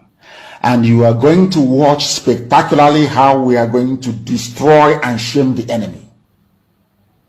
That at the end, every glory and adoration will belong to God and not to man. Now let us go and tell you what is happening that some of you do not understand. I want those of you who are hardcore, those who were chosen before you were born. There were some people who were chosen before they were born, yes, to agitate for Biafra restoration. This is a message for you. Those who from their mother's womb they were born to do this very work. You must be very, very strong. Because Biafra will open the eyes of black people all over the world. Because Biafra will mean that blacks from America, blacks from the Caribbean, from Southern America, they will all flood into Africa. It will be like the time that Yeshua was born. Biafra is like a light, a beacon. They will follow it. They will say, let us go and see what is happening there. That is what these no-colonialists do not want. They don't want Biafra to come. I am telling our people so they understand. The mountains, I didn't say one mountain, the mountains in front of us that we need to overcome. And for us to overcome it, we need to be very strong mentally, mental strength. Just like when you're doing anything in life, and it appears as if you are being buffeted from everywhere. That is the time that you no longer rely on willpower or your muscles. You go to your brain to endure and to persevere and to keep going until you overcome. That is the stage we are in right now. To make sure that our brain is in gear to confront everything the Janjaweed has to throw at us. We don't have money. Their budget is over $20 billion to fight us. They can bribe Facebook. They can buy them off. They can do anything they like. They can come to some of you and bribe you off. They can promise you what you've never had before. They can give you maybe a house in Dubai. They can promise you a vehicle. They can tell you, oh, we'll make you vice president. They can promise you anything to make sure that you're like them. Their own is not even house. Their own is not even Dubai. Their own is ordinary salary. Ordinary salary that maybe is 10,000, 30,000, something like ordinary salary. It is not even Dubai or buy a house in Kuwait. You see the beauty of this restoration of Biafra and the Biafra agitation. We face facts. There is nothing like putting word up or maybe trying to entice you or make you happy. Everything we are saying here is verifiable. As Mazi Simon Ekpa is broadcasting here on this program is playing, somebody is on the comment section confirming the pictures that are being posted. Somebody on the comment section is confirming that he is aware of this amnesty. And because he and his group refused to go for the amnesty, they came after them. Our beloved brother on the comment section, Celestine Chima. Celestine Chima is on the comment section confirming this very picture you are seeing and the word of our Prime Minister, Mazi Simon Ekpa. I tell you, in this struggle, we don't have time for any propaganda. We don't pay attention to propaganda. It is the truth and nothing but the truth. And those of you who have sold your conscience, you sell your conscience, you are going to face the consequence of your action. I have said it many times in the beginning of this program. I said, when Biafra come, every one of us we assemble in Biafra land, the good, the bad, and the ugly, we will all enter Biafra land. Remember, we have a constitution and we have a law of the land. If you do good, the law will vindicate you. You do bad, the law will convict you. Whatever happens, there will be consequence for every single thing you do in this journey that we have embarked. In this journey, there will be a consequence. When we speak or when we play video, think it's a joke.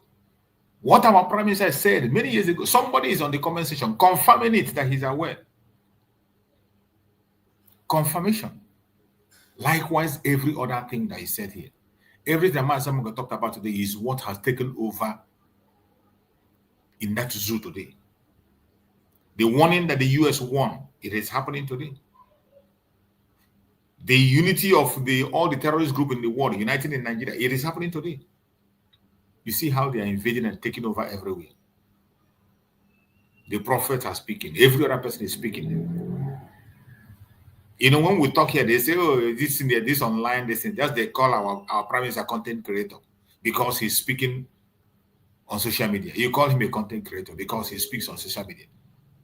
But today, in your own conventional media, this same thing we have spoken on social media, the same thing when you were calling Mazen Nandekano, a social media actor, you don't take him serious. Today, in your conventional media, it is the picture of Mazen Nandekano that you put that people to come and watch you.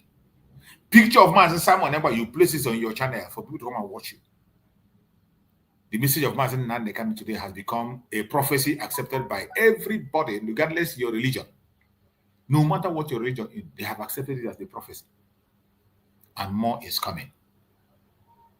My fellow Biafrans, you must wake up. You must wake up. Don't say you are not warned. You must wake up. There will be a consequence for every single thing you do. If you do good, you do yourself. You do bad, you do yourself. My beloved sister Ojugo, you are there. Are you there? My sister Ojugo, are you there? Let us hear from you. Let's hear your voice before we move on. Our sister Ojugo, are you there? Yes. Okay. Go ahead, my sister. My sisters, good morning. Good morning, my Biafrans all over the world.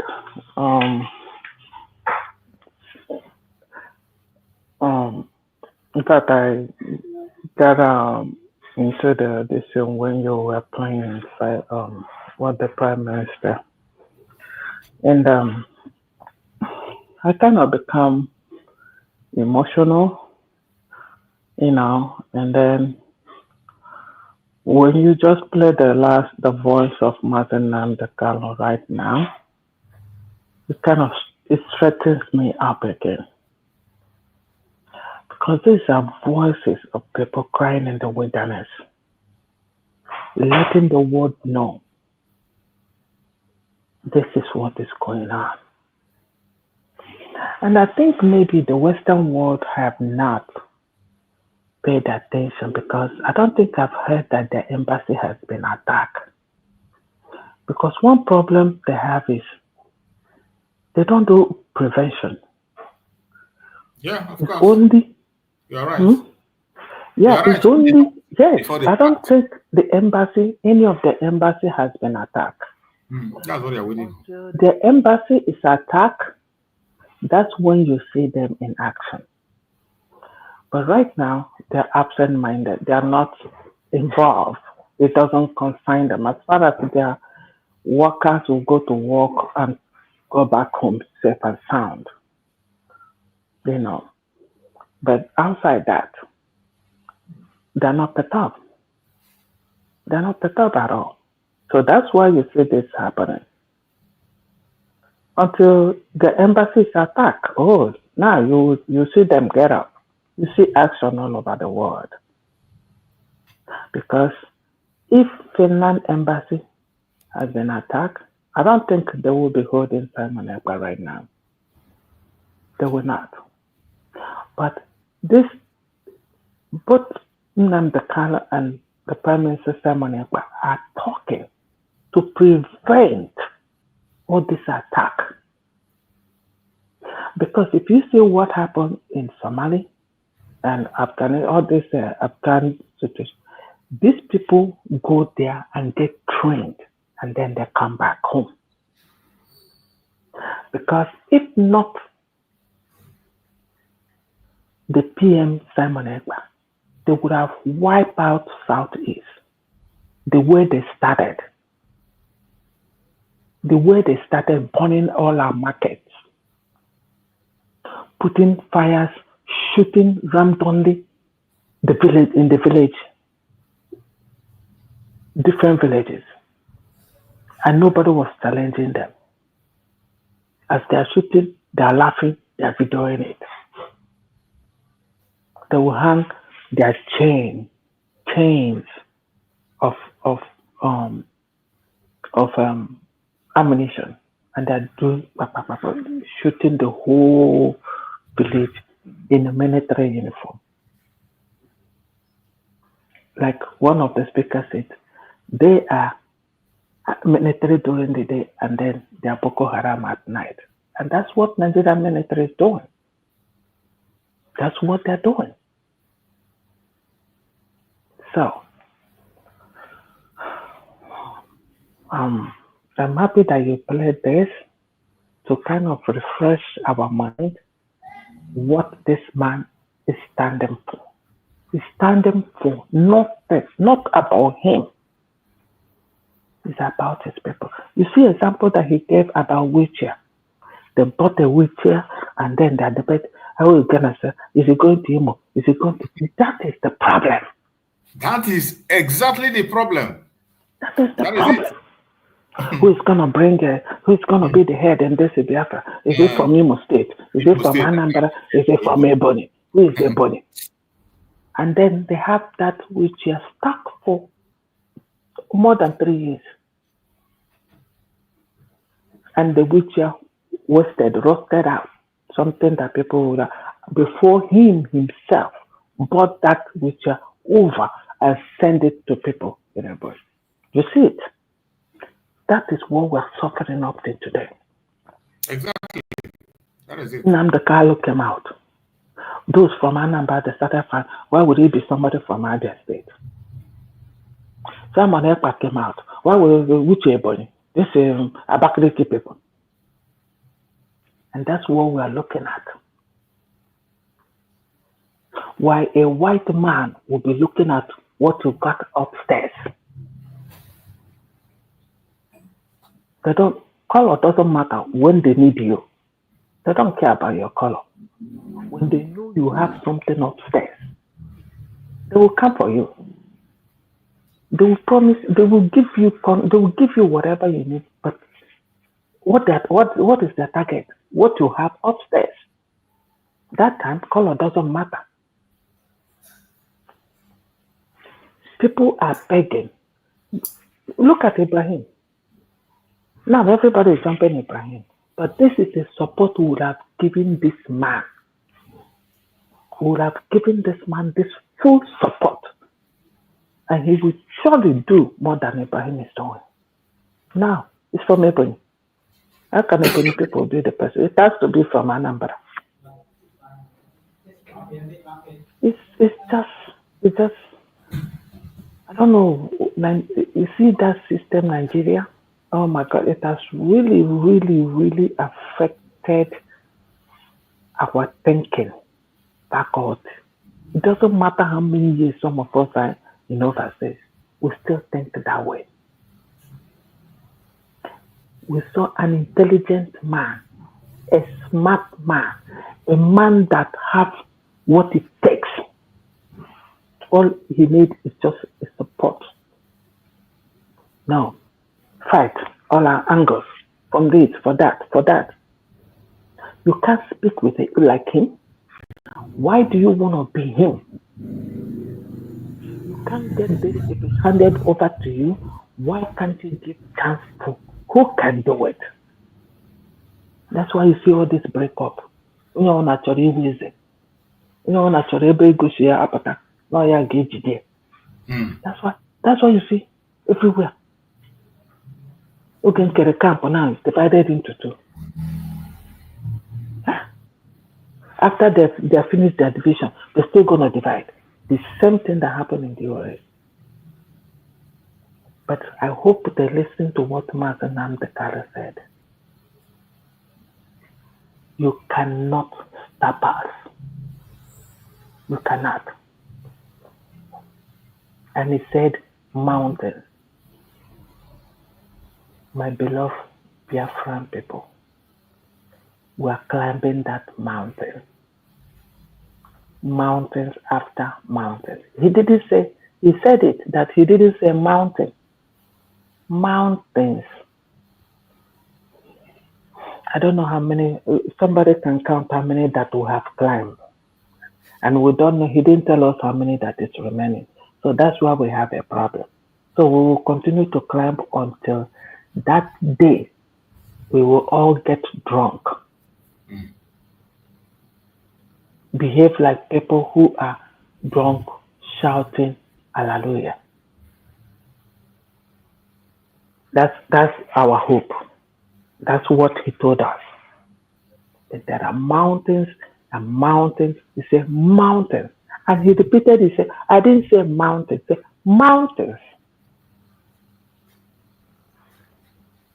And he repeated, he said, you can't stop. I didn't, it's not just, you cannot. And that's the same thing that he said, listen to Samuel. He said, you may. He said, must. Must listen to Simon Ekpa. He's bringing a new dimension. What do you think is a new dimension? Look at where we are today. This is a man that recognizes and knows what he can do and what another person can do and give a chance. It's an intelligent person. It's an intelligent person. It's not what is going to benefit that is after. No. That target to get to that promised land. Target. It doesn't. That's why the people of Jesus Christ was not recognizing that. So we are not surprised because he's a carpenter's son. Yeah, Simon is from Abraham. So who is he? We need to rethink this. I'm happy you brought these two things out to remind the Western world Nigeria has come to that point. Nigeria is the second Afghanistan. Nigeria. They breed terrorists that will hunt you people. They will hunt you, they will come back and dwell in Nigeria. Nigeria has become their dwelling place. A serious dwelling place. Simon is hammering it. He's talking about it. It's not for him. It's for all of us. It's for all of us. And other people who have said, he brought all these facts to tell the world, this is what I'm fighting for my people. These people are coming. Nnamdi Kanu was a voice in the wilderness, crying, they are here. They are here. We need to stand up. We need to defend ourselves. Simon Ekpa came out, took up the mantle from where he stopped. started fighting them after the announcement of the birth of Jesus Christ by the John the Baptist. Jesus Christ came and started work. That's exactly. You see that we can write our own Bible. Nnamdi Kanu cried. And then Simon came in and started work. And what happened? The Pharisees and Sadducees started fighting him. So woe unto all of you that are fighting these people that are crying to save life, nothing more, to save life. I'm going to say, no problem. I'm going to rest my case here. I know that today, I don't know if something is going on in the Finland. Any information about that, project? Yeah, we expect that something is going on, but I've not gotten any information yet. I've been trying to link up and I haven't been able to get anything. But whatever happens, we will hear it. That is why For sure. We'll keep eye on the DPM Twitter. Yeah. And so whatever happens, we'll get to it. If we can't get it today, due to lack of information and all that, tomorrow definitely we will hear whatever transpired today. Okay, sounds good. No matter what, we expect something positive by God's grace. Yes, we can't wait for that. We cannot wait to hear that voice. But God bless you for bringing this out to refresh our memory, because we have forgotten.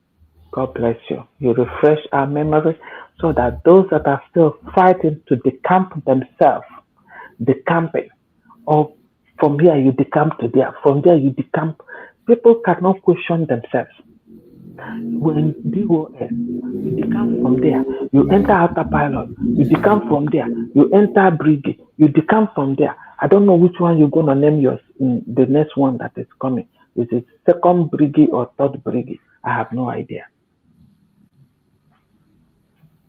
Talk to yourself, respect yourself, and stop.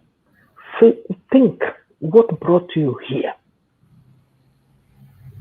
If your mission is to cause problem, I'm so sorry for you. Because the spirit of those who have suffered, who have died for no reason, just for mentioning Biafra, people who are in prison, jailed, suffering, looking malnourished,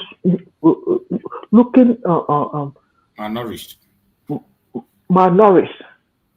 They are crying because they mentioned that name Biafra, and they are suffering for no reason. And you are there gallivanting, doing things that you are not supposed to do. They will haunt you. They will haunt you. They will haunt you. They are not happy. Take what it is to spend a night.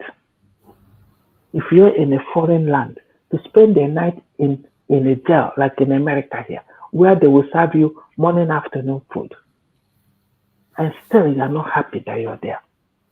And you're talking about being in Nigeria jail or prison for years and months. Before you know it, they turn you into Kwashoko. You will die, they just throw you one side. Within that period that you're suffering, don't you think that person is crying? Don't you think that person is in pain? And you think it's a matter of joke. You come to social media. It's a social media talk. It's a social media fight. If it's what this Biafra means to you, please find something better to do. Exactly. Don't bring curse upon yourself and your family. Find something better to do. This is not for you. Nnamdi Kanu said it. This is not for everybody. It's not. Biafra is for everybody to go home. But the fight is not for everybody. Thank you, my dear. Thank you so much, our beloved sister. Appreciate you for that wonderful, wonderful word of encouragement. We only start on the truth and nothing but the truth. promote and support Biafra. That is why we are here. My beloved sister, Madam Origin, go ahead and speak to us. Let's hear you as we move on to our conclusion. Go ahead, Madam Origin. Hello, Mr. True Survival. I greet you. I greet all our media pichichis. I greet all our well-meaning Biafrans, even both the good, the bad, and the ugly. The Definitely. Biafran is a Biafran, Yes. except that we have good ones, we have the sabo ones, we have the confused ones. We have those that have been deceived. Today, I was listening to someone that was, Peter Gregory Obi. They demolished his brother's shop or something. The whole place was cleaned up, destroyed. And he started lamenting. And the person that was narrating said, this thing is not new. In Lagos, they have been demolishing people's homes and businesses and lives, and for the last at least 10 years. And that is when it comes close. They said yes, it feels like it's a log of wood. Yeah. But these are realities of our time. So I don't know what he will do from now on. I don't know what he wants to highlight, because there was a young man that was last year or so. This young man, he should be like in his, if he has reached 30 years old, he will have been in his early 30s. But I'm looking at maybe between 28 years old and 33, and he was carrying his little baby in his hand and looking at because we have a typical Igbo man. Well, the pride he has in his he can wear one shirt to build his wealth, build his, and then his business, and then he will build a house, he will build a place for comfort for his family. This beautiful mansion he built in Lagos, they demolished it with nothing. And he was just carrying that child in his hand, and he was lamenting. And now today, Peter Gregory Obi is talking about the brother's business. I want it to hit home to him, if ever. I hope he has his own aha moment. Everybody that is ordained to be a part of this fight for freedom, they'll always get their aha moments. Mazi Nnamdi Kanu was agitating for the whole of Africa and Nigeria, that contraption. I remember one of the videos I watched, he was in London screaming, clamoring for the mayhem that was going on in the north. Yes. So he didn't just wake up one morning and when he found out that the Okudiova, he found out that, look, this thing, if the best thing is to do is to get my people out. It's not like he ignored what was going on in the north, but he found out that you have to, if house is burning, secure your house first before you begin to fight for another person's house. And when you secure your house, then if the other person has burned down, at least they will have a place where you can give them one corner to rest and build back.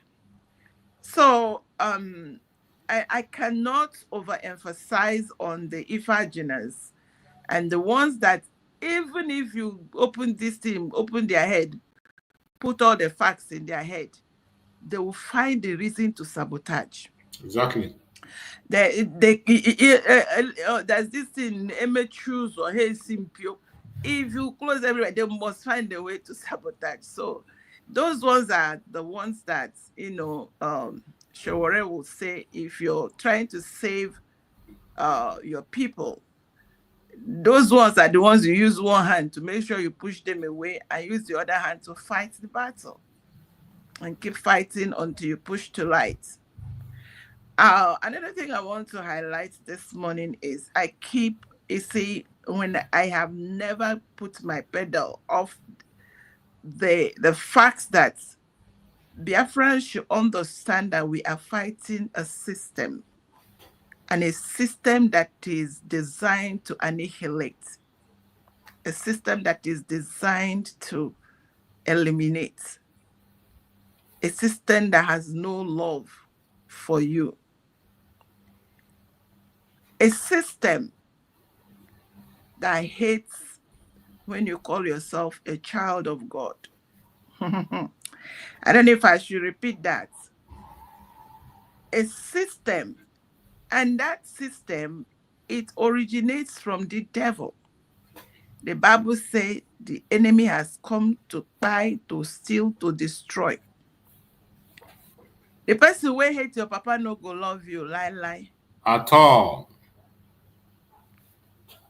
The person that hates the inheritance your father left for you will never want you to enjoy it. It will keep your life miserable. So it is a system.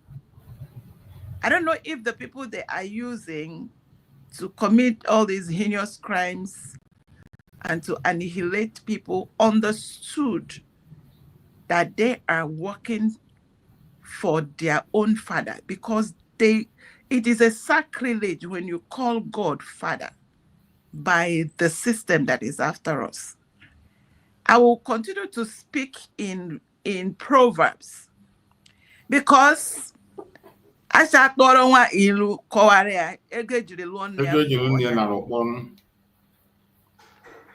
so it is important that we understand what is going on.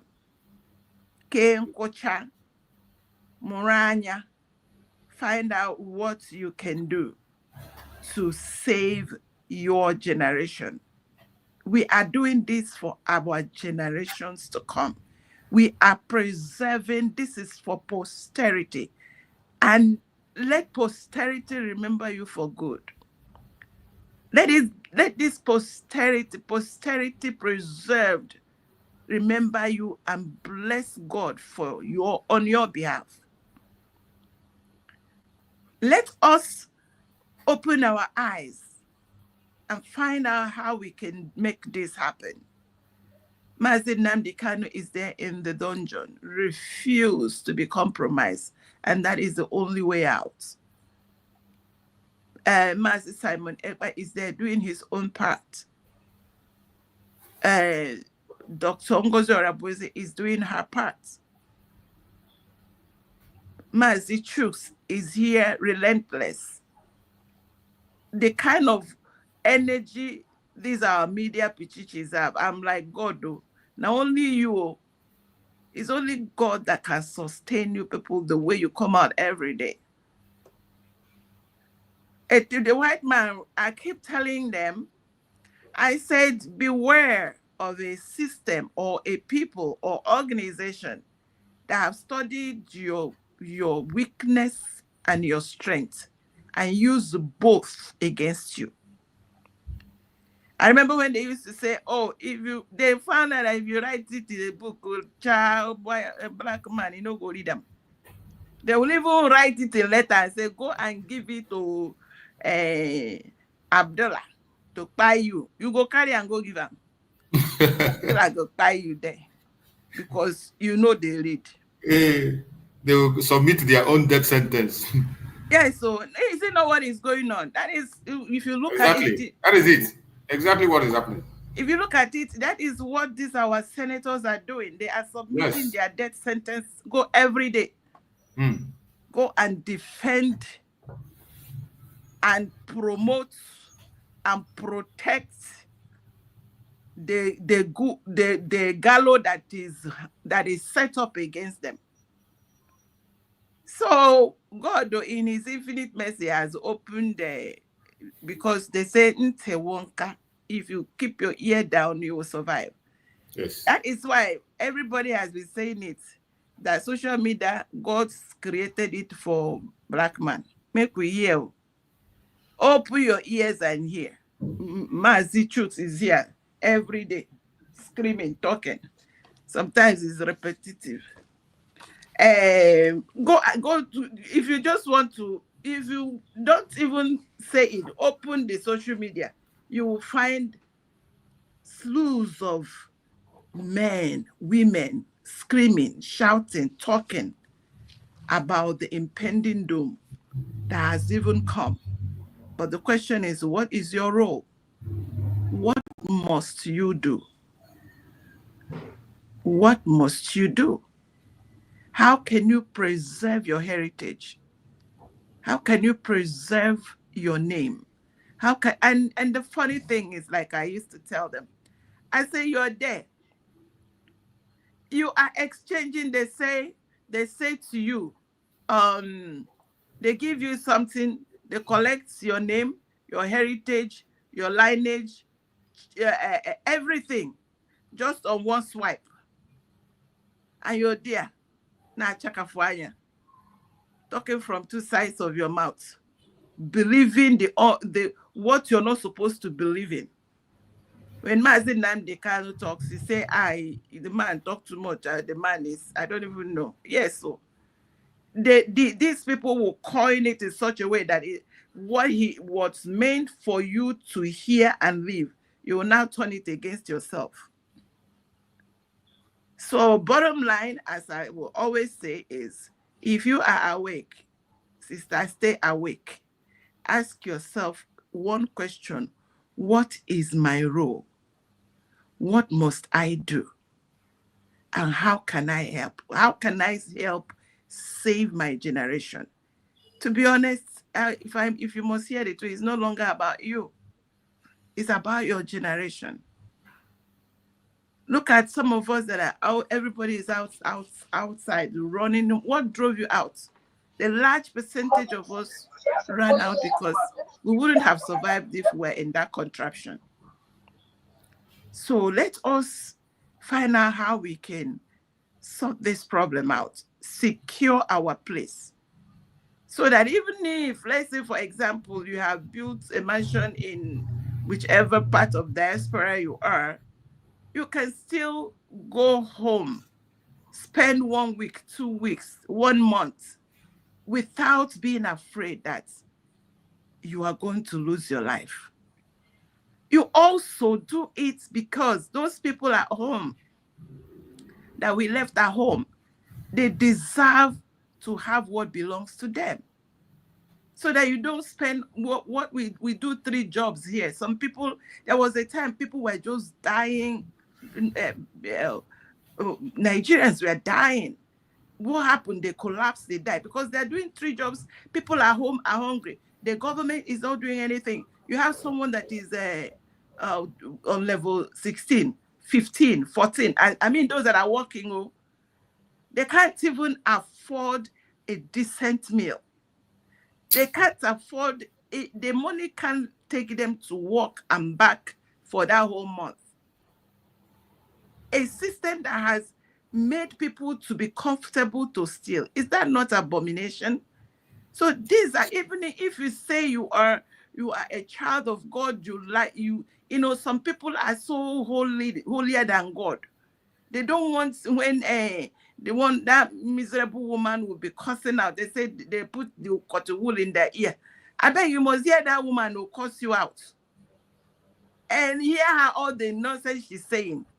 But you must tell yourself, if she can do it, so must you find out a place or how you can bring a decorum, how you can make sense, how you can help. People are running away from a devil because devil want to get. Why not fight devil? Why not put up a fight? At least if you buy, you know that you died fighting. Than running away from. Look at that is what happened to that contraption. Go and check everyone that is in the seat of governance there as at today.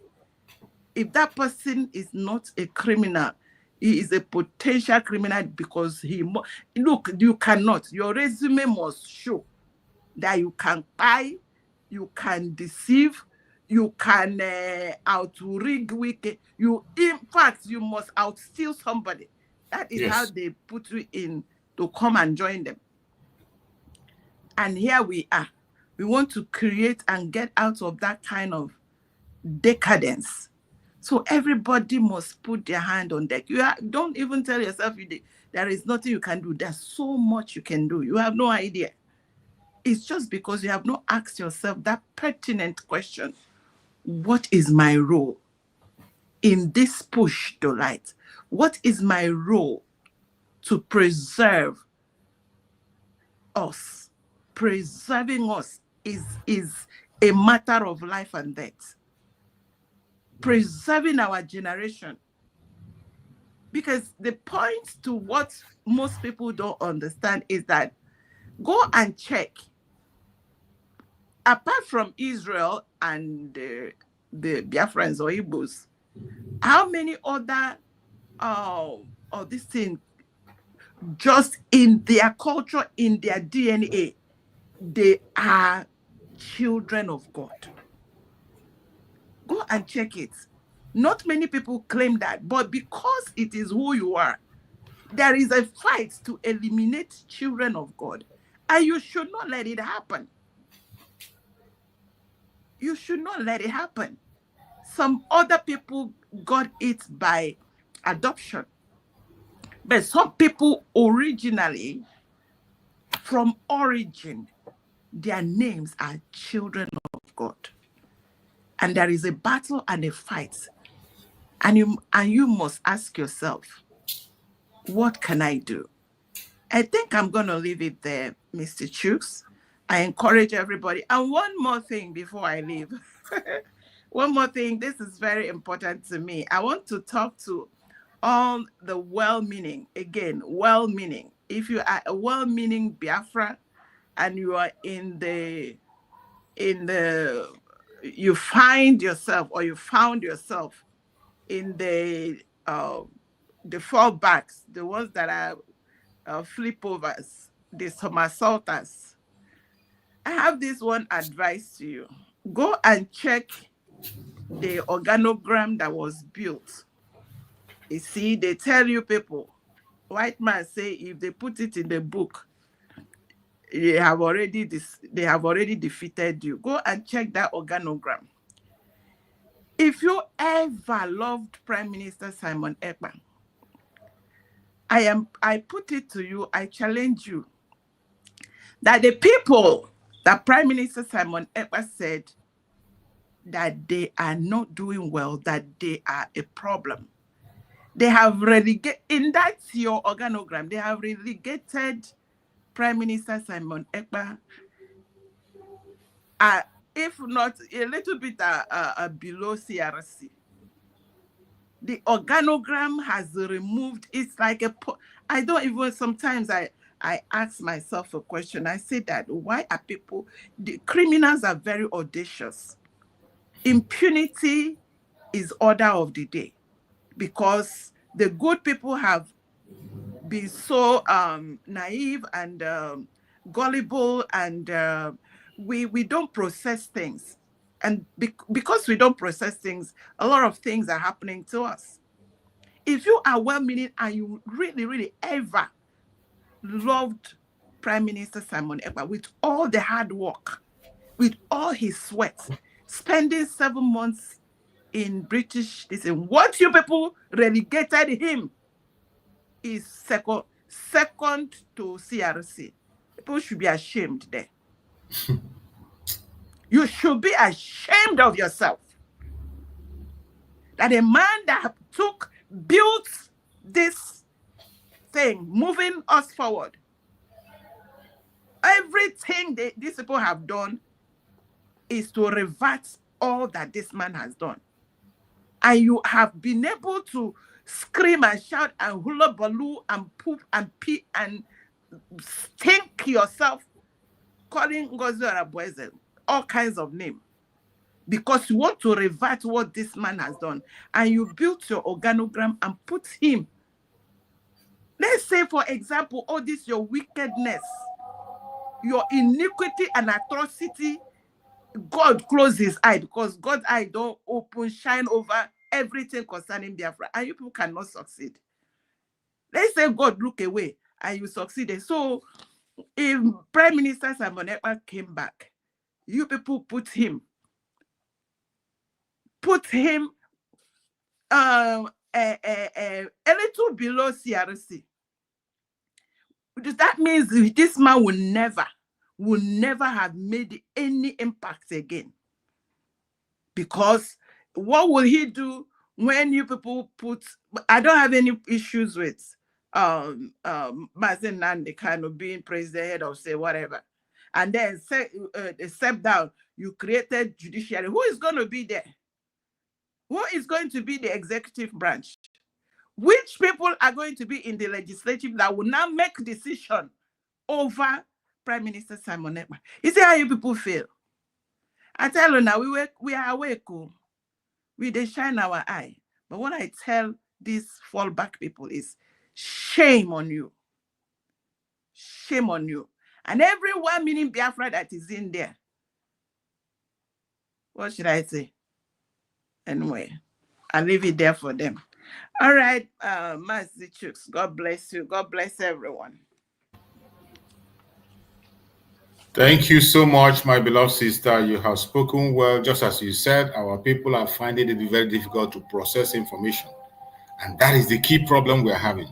That is why some people will just jump on from nowhere and begin to preach and open an account and tell you donate, and you donate. Some of us are finding it very difficult to process information. And I hope we begin to change our mindset, pay attention, read. I pray that we overcome this, and I know we will overcome it. My brother Akonyo Wetter, I can see you there. Go ahead, speak to us before I give the mic to my brother Maxwell. Akonyo Wetter, unmute yourself.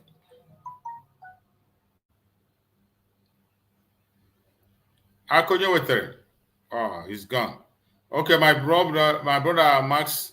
Sorry, I didn't know you were in the waiting room all this while. I just couldn't get my eyes on that until when I saw you there. I had to bring you in. Sorry for keeping you waiting for that long. My brother Max, are you there? Yes, I'm here. Good afternoon, Mazi Chicks. How are you today? You're welcome. Go ahead, my brother. Thank you so much. And good afternoon to every Biafran that is listening to us today. Good afternoon to those of you in the comment section. And my sister, two sisters, I think one has left, that is in the studio here. May God bless each and every one of you for your hard work. Just like the topic says, I don't want to dwell much on our Prime Minister, who is undergoing what I call irresponsible trial. A coercive trial, a trial that is going because Finland is coerced into doing it. Our Chukwu Kikabiyama that we worship has already finished that case. I have been following one of my Biafran prophets, King Leo. He has said so much about Prime Minister Simon Ekpa, what is going to happen in his case, and our able leader, Mazen Namdekan. So I'm not afraid. A sinner like me, I have nothing to add other than to ask for the grace of God, like your daughter, my daughter's name goes, Chiamara, the God of grace. That is the only person that is going to do whatever he deems fit for these two great sons of Biafra land. I have nothing but just to pray for them. You see, I want to go a little deep into the video that you played. See, there are so many informations for each and every one of us to digest. If you cannot read, don't you have eye to see? If you don't have eye to see, don't you have ear to hear what the people are saying? Our people say that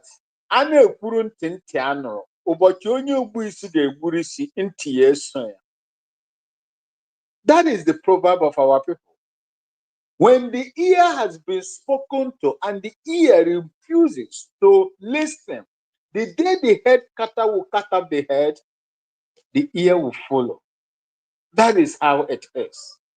Is there anything now that anybody needs to see that is a new thing that is happening against our people in Biafra land, orchestrated by the evil Nigerian entity? Tell us. What else? Even some of us in Ghana, we are looking at what is happening in Nigeria. People in America, when did the American generals and their intelligence department started talking about the terrorists and their intentions in West Africa and in Nigeria, to be precise? What did they say? Before Langley say what he said, there was another man. I think that one is it General, is this Stephen J. Townsend? I think he was also one of the commanders or directors of AFRICOM.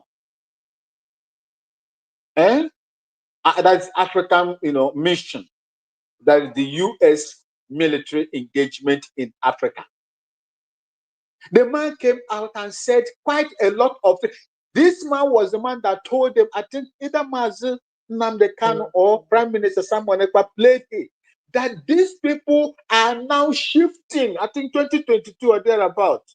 2020, 2019 or thereabout, that they are now shifting southern part of Nigeria, south part of Nigeria. This man said it.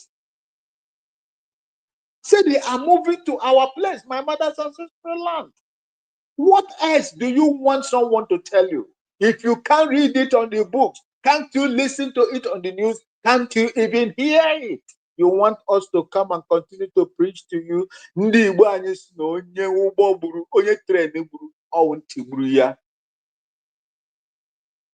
There is nobody in Biafra land or around the world that will say that they've not heard our cries.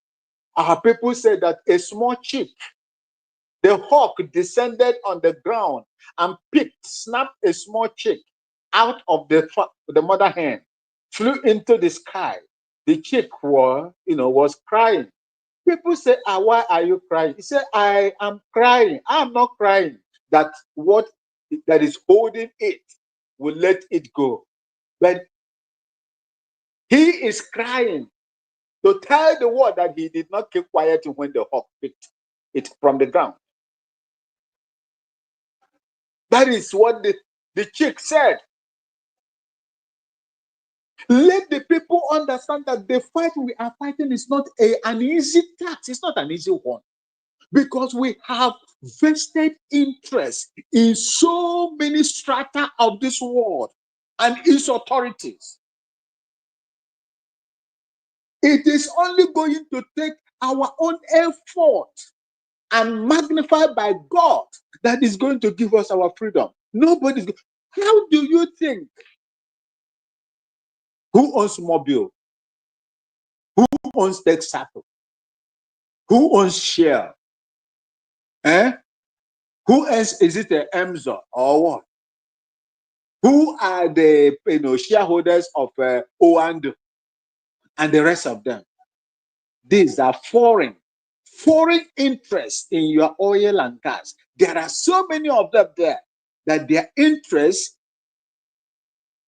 cannot be ruled out in that country. And what that is on your ground, the Biafran ground, they will do everything in order to make sure that their interest and the profit that they are making from Biafra land is not done for. That is what they are doing. but forgotten that they can still do the same thing on mutual basis with the government of Biafra once Biafra is recognized internationally. We are fighting a serious battle.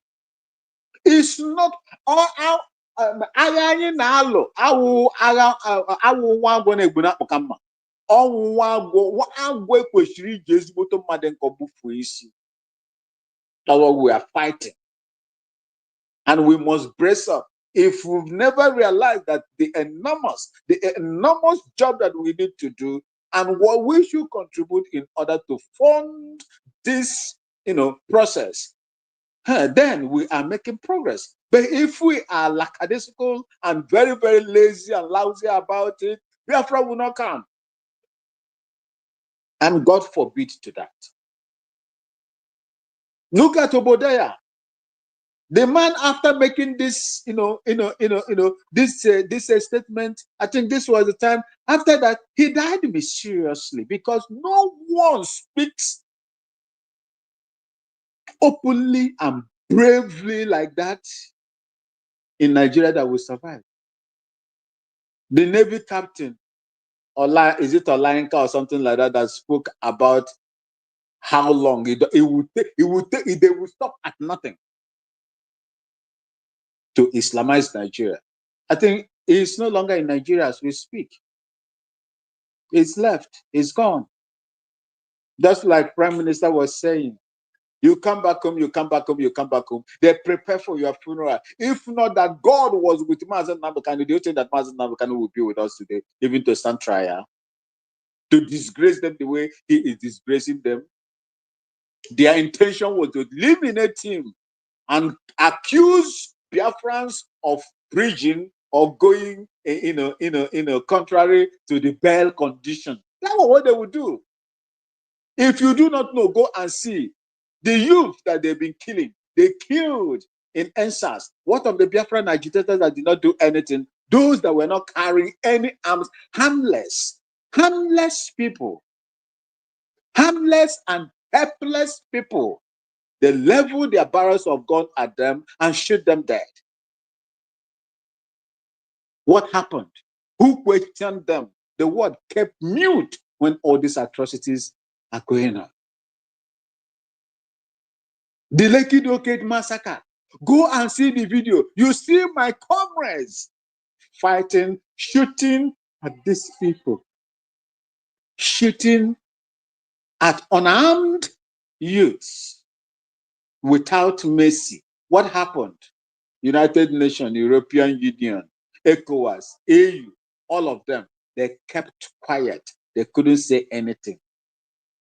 Nobody has ever prosecuted that Colonel Omenka or Lieutenant Colonel Omenka that they saw that day that was marching the soldiers to advance against innocent people with disproportionate force. They won't do anything. Our fight is in our hands, and we must do whatever that last strength God has given to us to fight for the recognition and for Biafra to be recognized as a sovereign state. Without that, we are nobody. Without that, we are nobody.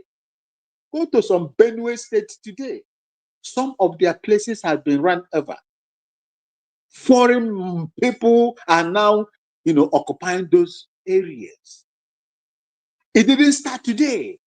If you remember, some of the Benue people that lives in the diaspora sent petition to the House of Representatives, which was thrown out.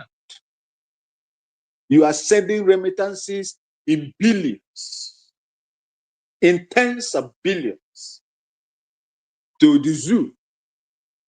But when it comes to your own interest and what affects your indigenous, affects your own land, your ancestral land, you have no right to comment. They threw it away. Today, foreign people are there. Foreign elements have occupied most of those areas. And this is the reason why I always shout at our neighbors, the Biafrans, the Enugu people. Have they bribed you?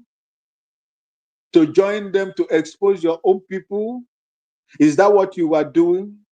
Have they promised you heaven and earth to convert you into Islam?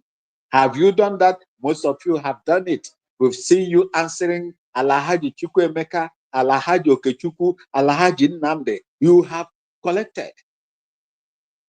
How are you sure that you are not going to do the bidding of these evil people on our land?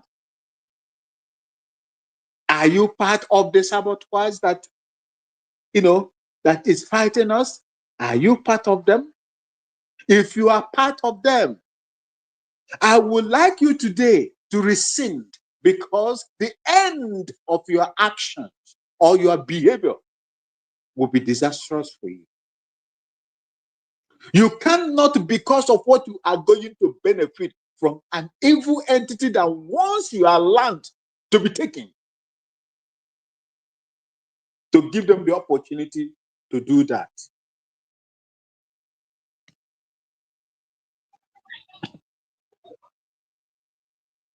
And you give them the opportunity to do that. Do not engage these people. Do not help them. Do not facilitate them. Those that facilitated them from the beginning in the old are now crying. Their generations today are paying the price, if not just by fighting, but by paying the ultimate price with their blood.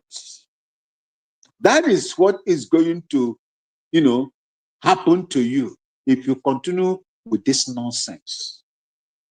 If you continue with this nonsense, this nonsensical attitude, you will pay the price. God will not allow us to share in the misery that you are going to bring upon yourself. Rather, the Biafran people will give you in your own dose the way you want. Mazi Chooks, thank you so much for having me. I yield here.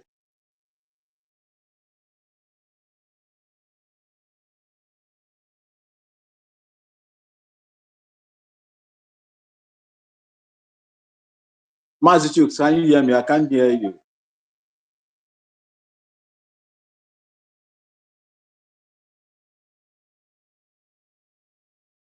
I am done. I am done.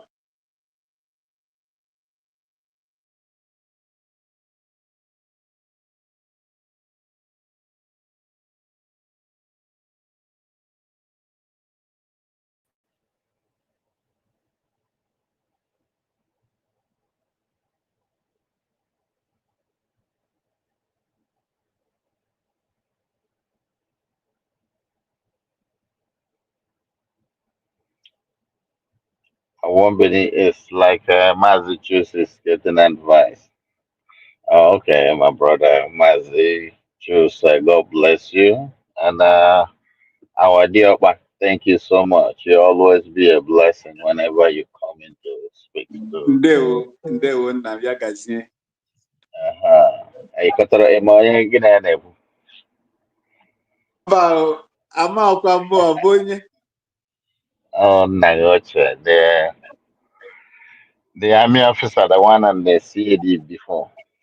Remember? Oh, ndị otu nwanne ọnụ ha n'otu ole. Jehovah bless my brother. So, okay, maka your people Ndewo over nna there. m, ya gaziere gị, gaziekwara anyị o. Thank you so much. I appreciate you. Ndị ka anyị nọ ndị ka anyị, at least onye ọbụla adịla aghọtala onwe ya now. Anyị ngakwa, before my bit on my own submission, I just want to thank everybody, Mazi Choose, for the great work you are doing. And all the Biafrans, genuine Biafrans, even the one that are not genuine. I still want to thank you for sticking, coming by to hear the gospel. But one thing I want to leave each and every one of you, even in the Bible said, in all you do, get understanding. Mistake is not a bad thing. Mistake is not a problem. What is problem in life is when you make mistake the step you took after your mistake, realizing that you make mistake, addressing that thing that made you go astray is the most thing ever for your life and for the way forward. Anybody can be misled. Everybody makes mistake. Nobody who doesn't make mistake. If I can point to you, I want to take your mind to the Bible. When the Lord made all creation, after he made man, he said something. He said, "It is perfect." God himself pronounced that it was perfect. He was so happy. But I want to draw your mind on something happened. After the fall of man, God regretted. He said, if I would have known, I would have made man. Just to tell you, before God said it was perfect. After all, he regret. Some people will tell you, say, oh, maybe God didn't know. Because if he know, he would have said, if I would have known.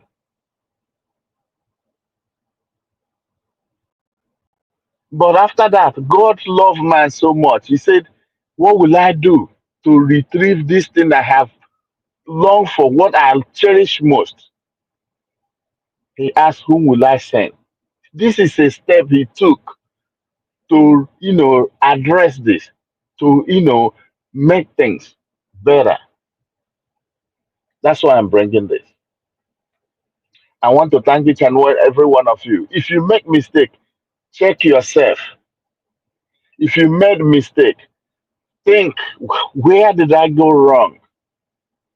Why I'm bringing all this is just about what is happening in our house now. This is long predicted because of the way our people behave.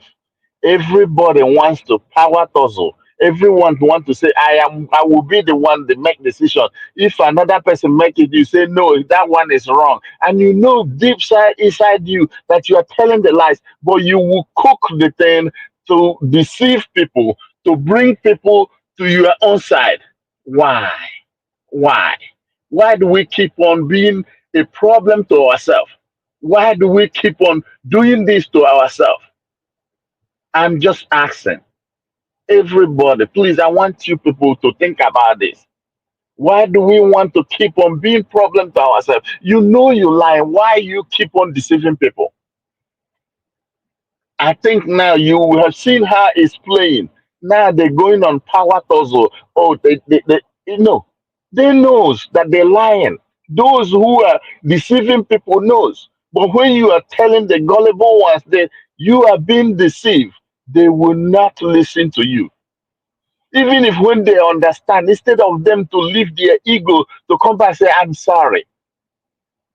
It doesn't take you anything. It makes you to be a better person, to retract your step and say, I am sorry. You move on. Ego will not let them to stand and say that I am sorry. What do we do to make it better? That's what is going to make you a good person. Better for yourself and better for the society is for you to acknowledge you made mistake, but they will double down. I think now they believe in that Isaiah Nyog or Ogekere, whatever his name is now, he's not person who can lead them.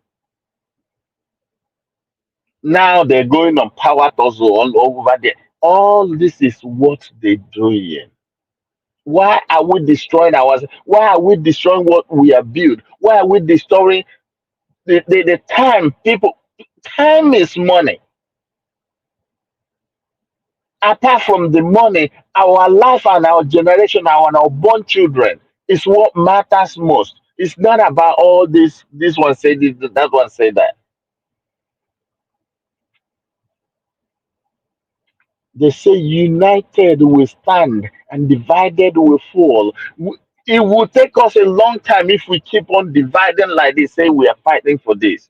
It's not that we can't get it. We can get it, but it will take us more time than ever than united. If we had it been we united, I'm telling you, or even all this DOS and everybody, if all of us were together, we would have got this for a long time. But it's these people who are not, I don't know where their senses is gone to. You letting people use jazz or whatever they're using, or influence or money entice you, you will keep staying in a wrong path. And you know, even if you don't know, when you know, why not retract yourself? I'm really pissed off so much for the why I have not shown my face. All I do is I know I keep my commitments. I do my monthly donation steady. I don't let that one go because. But coming here because I am ashamed of what our people are doing. Even if the ones that are doing well, if you call them to give an advice, they sometimes they don't even look at you. I'm just saying, what will I do? I don't know. I'm kind of a little bit fed up. Say, why is it this way? Here, Obu, here, mere anya me. Obu, love here, mere anya me. Why can't we think? We are adults. Remember, say something is wrong with us. But no, nobody wants to think about that. Or here do more. Give when I say, you get back again, you get back again.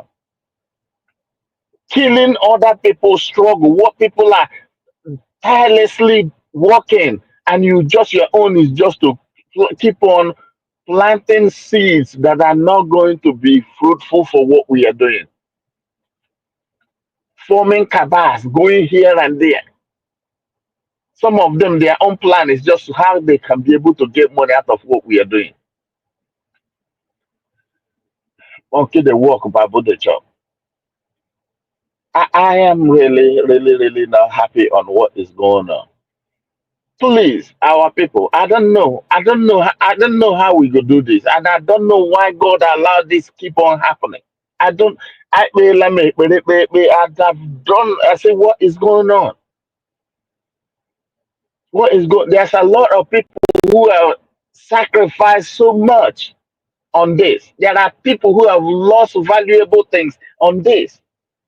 People who have loved their even family. Look at Nnamdi, who have loved family because of this. Everything they have worked for. Some people are just there. Some people think it's a game. It's sad. Our dear friends, this is what we need to ask ourselves. How long will we continue in this path? How long will we continue playing this game that make no sense? But I thank you, each and every one of you that are sincere within their heart. I think this should be the message we need to be telling the gullible one. I know they will not listen. They keep on doing what they're doing. Maybe let's keep on talking to them. Maybe one day they can think twice. I know that our prayers, our struggle will never be in vain. But let's keep on pushing. Let's keep on supporting those who are doing the good thing. I so much appreciate our DPM, what he's doing. This woman have been working tirelessly. I know that she still have a bad egg on her side too. The ones who are so insulting, who talks to people anyhow without reasoning. But I know it always be like that. In 12 they say there will be Judas. But I thank her and I thank those who are working with their heart, who are doing the best they can. But I still supporting you people. Say keep on doing what you do. Don't be worried. But the ones that you know that are jeopardizing what you are doing, if you see them, please don't condole it. Try to flush them out because they are the one who will bring bad name to you, and those are the one who are going to make things not looking good. Because it's from them they can be bought over. Because by me looking at their attitude and the way they are doing things, you will know that yes, those are not a good egg. Thank you, my brother. I won't take much of your time. And thank you, Biafrans who are listening, and the other people, our lovers of Biafrans who are listening. Thank you for your support. Thank you for all you do. And may Chukwu Okike Abiyama continue to guide and help us till we get our land fully in Jesus' name. He say, thank you so much, Mazi. I appreciate you so much. Thank you, thank you, thank you. Thank you. That's wonderful. Welcome, brother. Yes, sir. I appreciate you so much. We expect No to see you problem. more and more. We need voices, just as you said. There are some of us that don't even understand anything. Some of us are so impatient that they can't even be able to calm down and listen to informations. It is really bad. But we must continue. We must continue. This is what we have to do. We have been in that zoo for a long time, and it has affected so many of us. So we have to be patient, carry everyone along until we get to our destination. Thank you so much. And we are getting a very good news from Finland. I think the case of our prime minister is already over, and by all indication, the information I'm getting there is that our prime minister has been acquitted, and hopefully in the next 2 weeks it will be his bail. In the next 2 weeks, they're going to release his bail condition once he meets it up, and then he will. But from all those cases that they have piled up against him, accusing him of this, of that, of tax evasion, of inciting an online, and all, he has been acquitted of all those charges. He has been acquitted. So I want to ask a question, Mazi Chooks. Mazi Chooks, I want to ask you a Acquitted in question. which way? Acquitted in what way? Right. That's what I got there, but we are going to get the full detail. We're going to get the full detail. We're going to get let the me full say this. Okay, let me say this. If he is acquitted based on what the snippets that we have gotten today, I will expect him, no matter what happened, if they didn't find anything against him, Mazi Simon Ekpa should press charges and file for damages and for wrongfully accusation and detention and prosecution. This is what Finland must pay for what they have done. Don't forget, don't forget our prime minister is a lawyer. He is a lawyer. Exactly. He has a I law. see. And he's staying in Finland also must be watched. He knows what to do. He knows what to do. That's not a problem. But the thing is that if he has been acquitted, I just want him to be out and speak to Biafrans. That will go a long way. He will. He will. Definitely he will. Yes. He will. Oh my God. I can't even. The information just came in. Some members of the cabinet that attended the court and all that. So it's just a sketchy information that just came in. So by the time the detail comes, I believe our deputy prime minister is going to release an official statement from the government. Right. Normally we don't have to say everything. The government only has the right to speak the information and bring it the way it's supposed to be. So we wait for the deputy prime minister to release the information. But from every indication, we are winning. And Amen. Master Manekwa is going to join us very soon.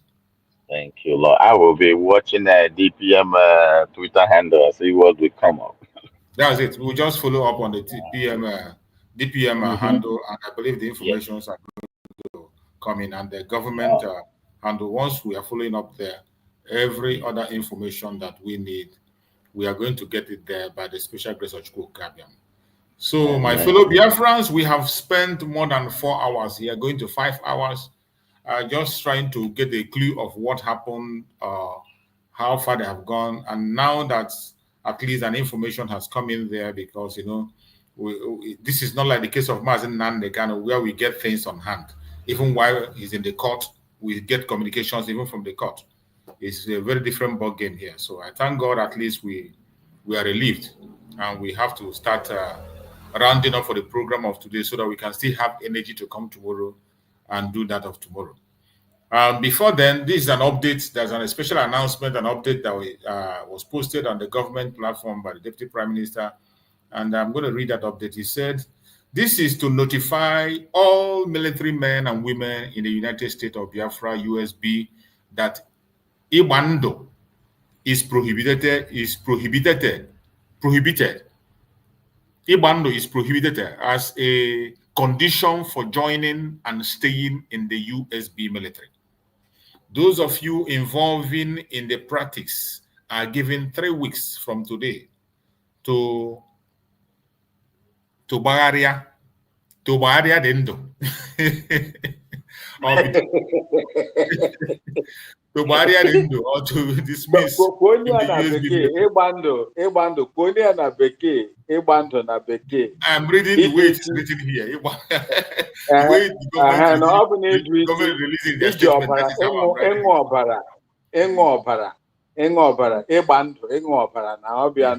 it. So this action is to help us create and build the expertise, commitment, integrity, defense, and support needed in building one of the best military in the world. Any military man or woman in any platform of such group is encouraged to exit such in the next 3 weeks or be dismissed from the USB military.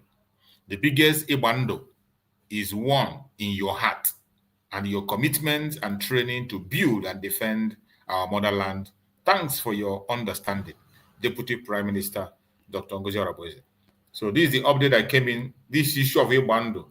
You know, Ibando entails so many things. It comprises of so many things.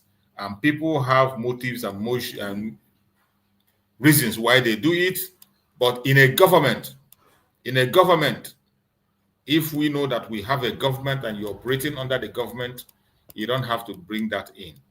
So the warning has been given. Those who get involved, get yourself out, or you face the consequence when it comes. So we must have to make sure that we follow things the way it should be and do what we have to do. This is another update. This one is another update here. It says, Biafra mission abroad.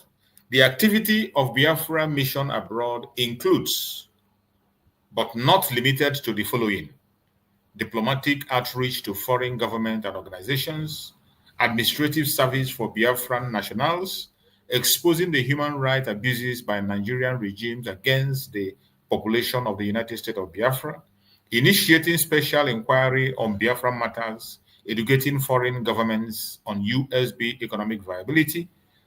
6, prevention of refoulement of Biafran nationals. For more information, please visit the website of the Foreign Affairs Department at dsusbgov.org.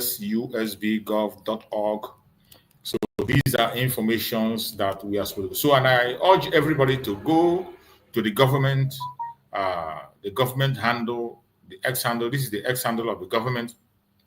You will see a lot of updates. This is the X handle of the government, United States of Biafra government, verified account. Go there and you get update. You can equally go to the platform of our Deputy Prime Minister, Dr. Ngozi Oreboweze.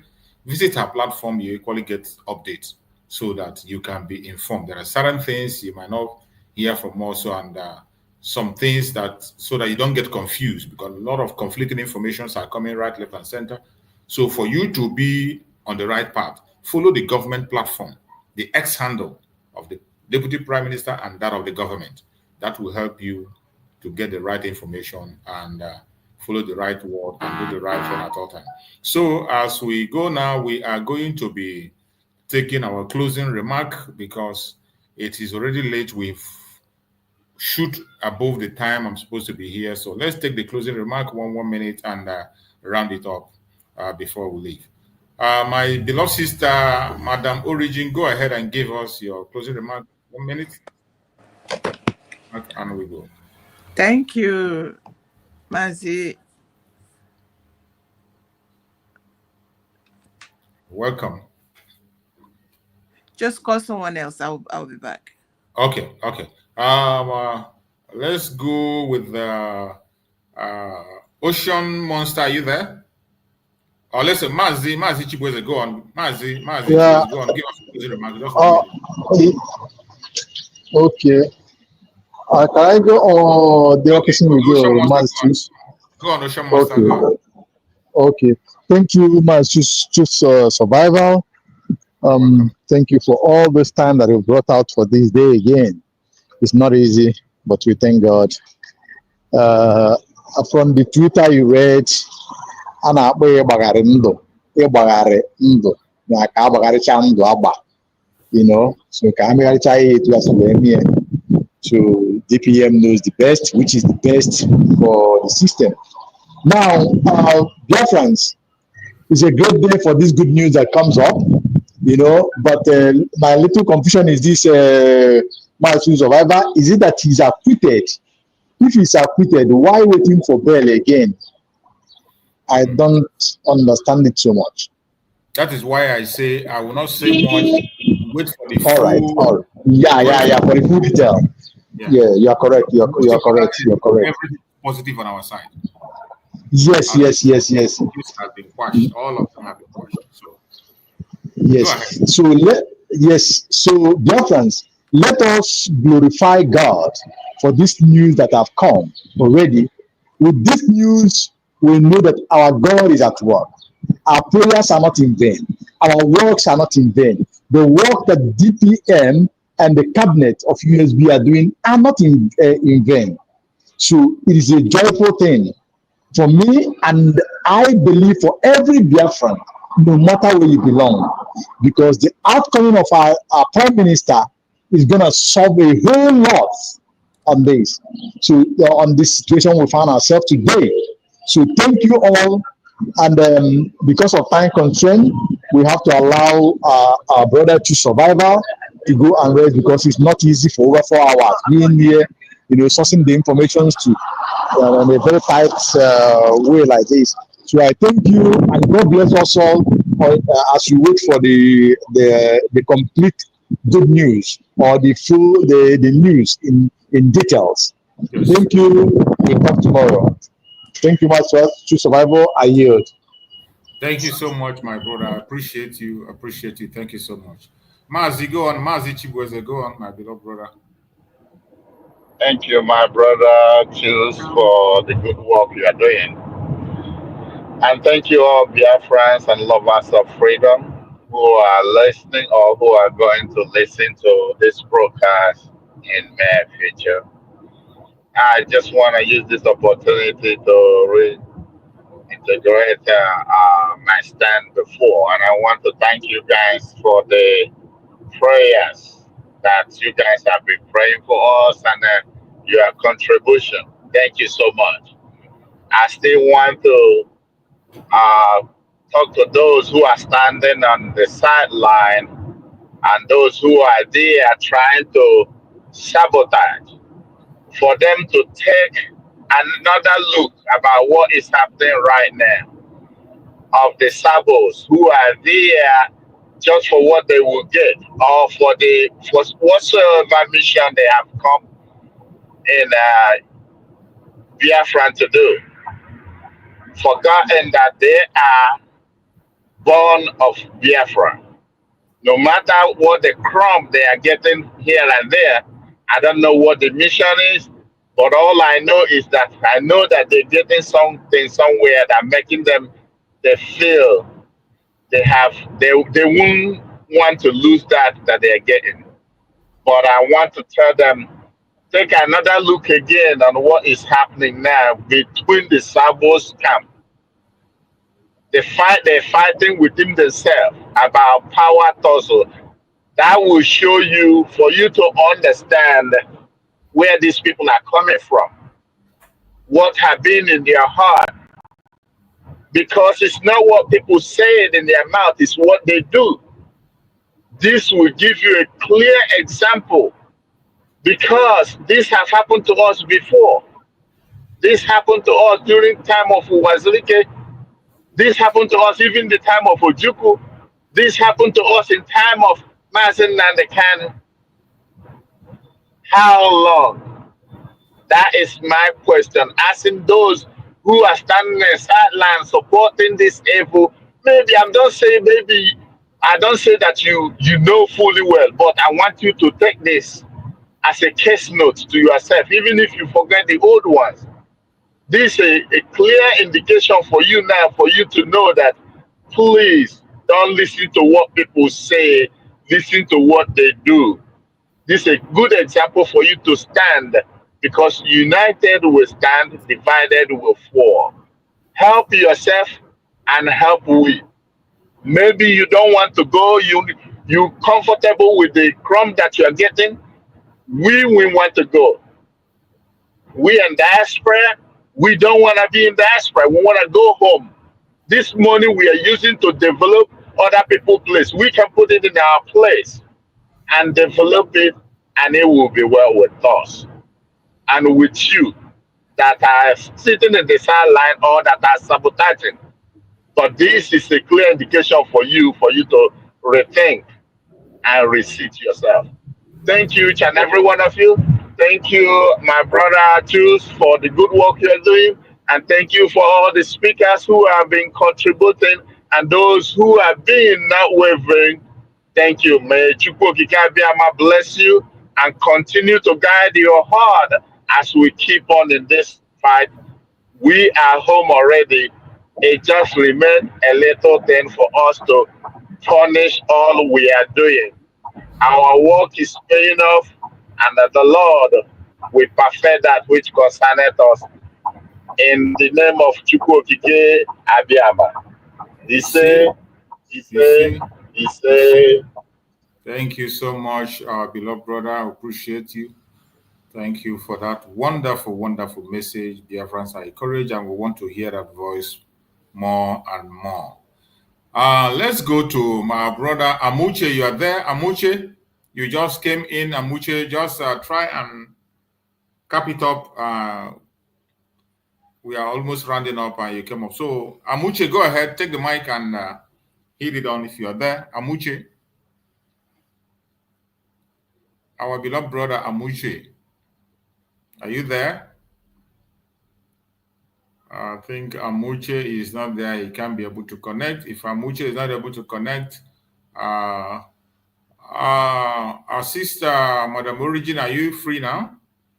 Yes, I am. Thank you, Mr. Chick Survival. I greet all our wonderful, is it panelists or co-talkers? Whichever, we accept. Yeah, Mama. Mr. Wimble, thank you. Mazi Chibweze, thank you. Ocean Monster, thank you. Thank you all for coming to support Mr. Chooks. Also, say Noreba, he'll be feeling lonely, so it's good to keep him company. All this also, I don't see 2 hours, so I go run. Know. So it doesn't matter what we're saying. We are saying just one thing, and that is our freedom is paramount. We don't agitate for food. We don't agitate for money because we make those. But freedom, we need it, and that will help us sustain or keep everything else we have fought for or we have struggled for. So that brings me to every well-meaning Biafran. Please ask yourself, what can I do? What is my role? Mazi Nnamdi Kanu is doing great. Prime Minister Simon Ekpa is doing his part. And they didn't just wake up one morning. Something happened and they realized that something needs to be done. If you're under the sound of my voice, whether now or later, that is because there is a sign that there is something, a role you have to play to push us to light. There are lots of people that are doing one thing or the other. Whether it is your $1, $1 to invest in this new nation. 50 million people went and voted to get out of this hot water. 1,000 plus or minus went to Finland. If you listen to Prime Minister Simon Ekpa, you listen to Mazi Nnamdi Kanu, our heroes. You have heard over and over again when they talk about how other people got their independence. And that is what we have done. The Agowai, our Deputy Prime Minister, has been able to do that. God used her. God used her. I don't even know whether I was standing. The tension that was on that 29th, I was praying, Father, if only you can do this. I don't know how you're going to do it, but finally it was done. and we are independent sovereign states. Then the Njoku and the people that want to annihilate us, they have the oil. They have, if you pay tax, they are not paying our people that are working. All this money, what are they using it to do? To buy ammunitions to destroy us. So anything you can do, whether it is $1, $1 to help build this, our wonderful nation, please don't hesitate. Don't hesitate, because we have a nation to build. We will build it ourselves. We will elect who we want. Nobody is going to impose any riffraff. We say we have miserable people, we have thieves among us. So, but we are not going to let them put their hand on at the hem of affairs or governance in our country. We will make sure they don't get there, they don't smell it. So to build a healthy nation is everybody's responsibility. And if you are a responsible Biafran, you have a responsible duty. Don't leave it in the hands of Ndiagamefua. They fall back headlong. Don't let them, they will destroy us. If you let, in fact, where Fulani stop, they will accomplish the rest. I'll leave it there. I thank everybody. Let us keep up the good work. Thank you, Mr. Chuk Survivor. Thank you so much, our beloved sister. We appreciate you, and may Chukwu Okike Abiyama continue to guide and protect you. My brother Max, close the curtain for us, my brother. My brother, can I chip in something there, please? I heard that's our sister talking. It's like she is inside the government. I still want to give this a message for her to convey this message to the government, that when we, the citizenry, are trying to bring our opinion or suggestion, please let them not dismiss it entirely. Let at least hear it or consider it if they want to consider. If they don't want to consider, we say, okay, we're not going to go that route. That's fine. But not dismissing someone when you are talking as if you are not a human being. That's a very bad attitude that most of them in our government has. That's why you don't see my face often again, because the way they dismiss you, act like you don't know anything, and they're the one that nobody knows it all. Thank you. Thank you so much. Thank you so much. In this platform, they are hearing us. All of them, members of the cabinet, they are paying attention to us. So every single information you pass here, in here, we don't gag people. You are free to express yourself. You are entitled to your opinion. Make your suggestions, and whatever suggestion you make here, I bet you it will go a very far way. Very, very far. So everybody should feel free to express themselves. Once you come into this platform, those things that is bothering you, suggestions, ideas, critical arguments, even superior argument, bring them on. It is allowed. And many of them, even the DPM is watching our program. Every one of them is paying attention. So whatever you say here, many members of the cabinet are watching and they're following up. And I bet you nobody's going to come here to gag you or to begin to limit what you say. Here, we threw it out, push it out. People, even those who are not Biafrans, non-Biafrans are allowed. We welcome them. Even if you're one Nigerianist, you have a superior argument, we welcome you. As long as you speak in a very civil manner, we give you all the time. And we confront you with that argument. We are open to learn. Nobody is a master of all. We are all learning, and we continue to learn. Thank you so much, my beloved brother Mazia. Thank you so much for that wonderful, wonderful speech. And Bromas, go ahead. Yeah, thank you, Namoche Chibeze, my senior comrade. I'm using this opportunity to plead with you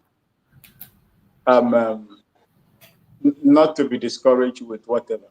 At all. Maybe you are getting from anywhere. You see, when it comes to our own line of profession, we are endowed, we are heavily endowed.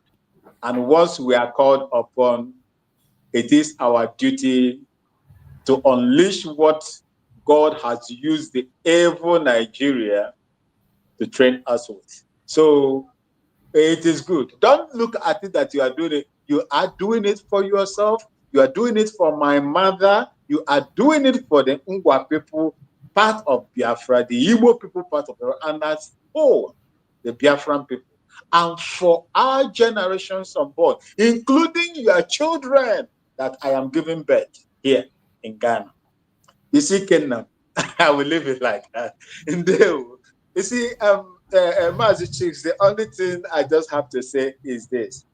Chukwu Okike Abiama is with us. If not that Chukwu Okike Abiama is not with us, we could have been, we could have been history. We could have been history.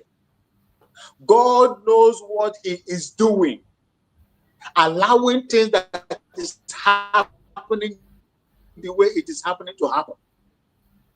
That is how I look at it. When I look at it in a physical, in a normal human, point of view, I will look at it in the spiritual part of it as well. There is a reason why God is allowing these things to happen to us, for us to learn. And those that these things has happened before, God also uses most of those things to show us as signs of what is going to, face us in the future. It is only a fool that will not recognize, or people with no discerning spirit that will understand what the prophets of God are saying. Mazin Nambekano, Samuel Ekpa, and from your mouth and the mouth of every Biafran that had the opportunity to preach the word of Biafra. Peter Obi, if not that you are my Namoche, a Biafran, no matter how you denounce Biafra, you are an indigenous person. You are a Biafran. I wouldn't have even spoken to you. You see how you run to Lagos to go and begin to cry, mwah, mwah, mwah. You are crying, mwah, mwah, mwah, because the business center of your brother was demolished. Is that not the same government, the same evil entity that you want to right, you want to change? I swear to God, instead of you to change the evil entity called Nigeria, the more evil than the devil is. The earlier you realize this and come back to your people, the better for you. Otherwise, you will regret, and you will regret just like those before you regretted. Thank you so much. And for the people of Biafra, home and abroad, I salute each and every one of you on your courage. Mazi Chooks, continue to do what you are doing. Do not allow anybody to dissuade you, either through their actions and inactions. God is going to pay you back for all the good works that you have done. Mazi Nnamdi Kanu, Prime Minister Simon Ekpa, I say may God and his will be done on your lives. Dr. Anderson Rabeze and her adjutant, I say may the Spirit of God guide them in everything that they are going to do today, tomorrow, and in the process of this struggle. Thank you so much, and may God bless each and every one of you. I love you. Thank you for having me. We love you more. Thank you so much, our beloved brother Maxwell. Thank you so much. May Chukwu Okike Abiama guide and protect every single one of us that has spoken on this very platform today. We pray that Chukwu Okike Abiama will strengthen you, give you more wisdom, knowledge, and understanding, protect you and defend you anywhere you go. We commit every Biafran before Chukwu Okike Abiama, wherever you are and you are a Biafran. More especially those in the homeland, we pray for their divine protection. No evil shall befall them. May Chukwu Okike Abiama guide and protect every Biafran. Secure us. We shall all see Biafra. I pray that Chukwu Okike Abiama will guide and protect our Deputy Prime Minister, give her more wisdom, knowledge, and understanding to continue to pilot this affair until our leaders join us and we continue to go to the promised land. We pray for Master Simon Ekpa that his freedom shall be sealed and signed, and very soon he will speak to us and we will hear his voice directly once again. Very, very soon. We pray that Chukwu Okike Abiama will guide him, protect him, secure him, give him more strength, heal him, secure him. Do not allow anything to hurt him. We pray for Mazi Nnamdi Kanu for divine wisdom, for divine revelation, for strength, for good health. We pray that Mazi Nnamdi Kanu will join us very, very soon, just like Mazi Simon Ekpa. No weapon formed or fashioned against us as Biafra shall prosper. No weapon formed or fashioned against our leaders shall prosper. Thank you so much for joining this program. See you tomorrow. By tomorrow, we're going to get a full update and we'll send it out there. But I tell you, our Prime Minister, Mazi Samaneko, has been vindicated. And from all indication, he has been acquitted. And we are going to wait for the condition of process of his bail in the next 2 weeks. But tomorrow, we're going to get a full update while we follow up and continue. Thank you so much. See you tomorrow. Stay blessed.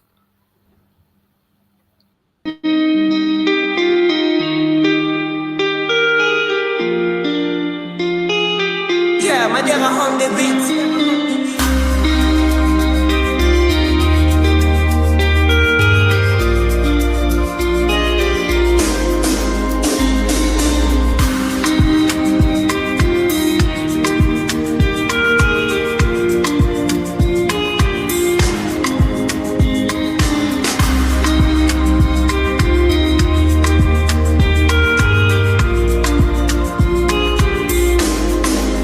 See mommy Nkechi, a rapper don't tell she the kneel for grave where my uche de Papa Emeka. Don't blind from growing, Pekin don't fall, now watch up I'm raw. Please have they shake my hand no feel. Yesterday we laughed, today I just swim more. If we don't stop this night where we they share, tell me who go sing for the ones we know they.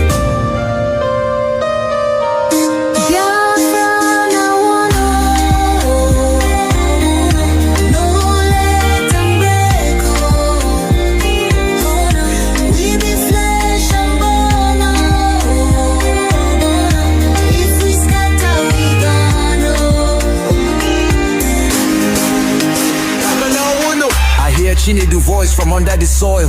Brother, no let my blood turn to oil. Little Ada they ask where my papa go. Her small hand they shake, she no sabi this woe. I beg my people see this fire we burn. Now our house they blaze, now our future they turn. We go tell their ghosts we no go fail you. If we hold this love, that death go burn you. No, make we try yo. Back up in the day. I beg my people see this fire we burn. Now our house they blaze, now our future they turn. We go tell their ghosts, we no go fail you. If we hold this love, that death go burn you. Oh, make we try, oh. Back up joints with a trembling, oh. Hey. If we no join now, our children go so.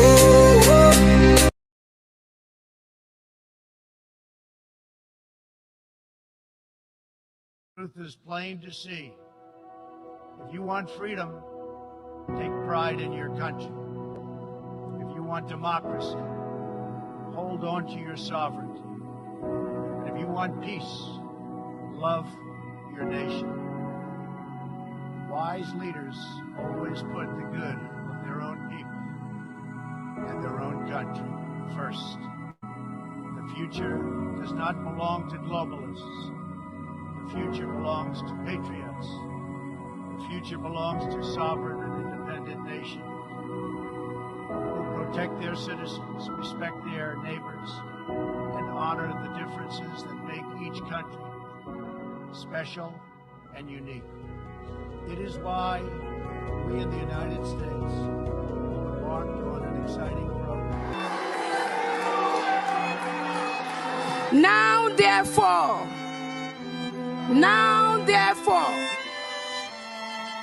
the Prime Minister of Biafra Republic Government in exile, His Excellency Ekpa Njoku, by virtue of the authority and pursuant of the issues and principles recited above, do hereby solemnly proclaim that the territory and region under the 40 confederating states of Biafra, together with her continental shelf and territorial waters, shall henceforth regain her independence and act as an independent sovereign state with the name and title of the United States of Biafra.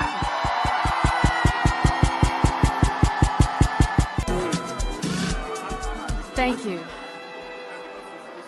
We have heard of all the grievances that have been read here today.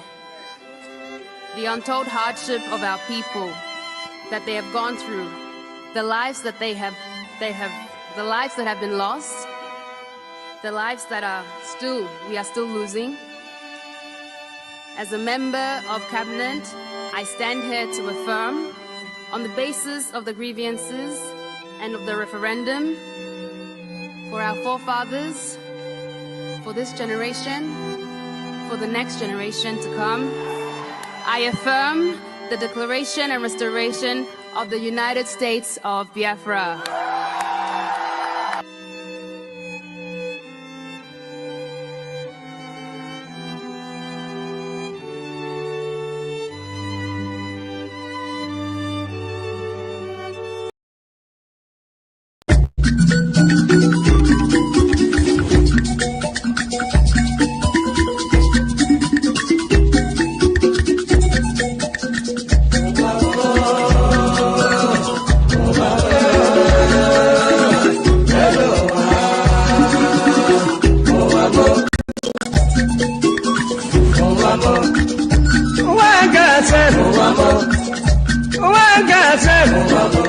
This is na wicked word.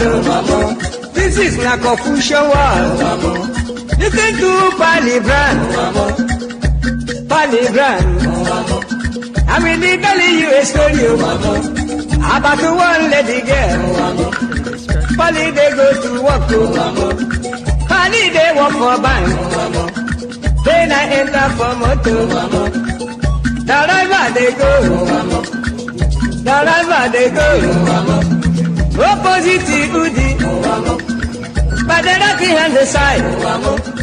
Along Gusukudu Road, I see people run. I see people run. Then I ask the driver, waiting they happen. The driver waiting they happen.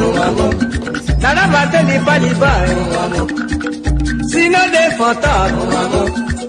See nothing for talk. It better you take your eye and see. Then I call the driver. The driver waiting. The driver waiting.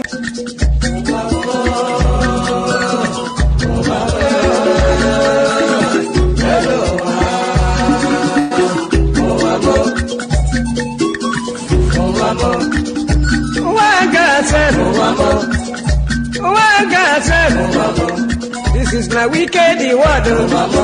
This is na confusion word. Listen to Palibran. I will tell you a story about one lady girl. Pali they go to work. Pali they work for bank. Then I enter for motor. The driver they go. Opposite Udi, but the lucky hand the side. Along Gusukudu Road, I see people run. I see people run. Then I ask the driver waiting they happen. The driver waiting they happen.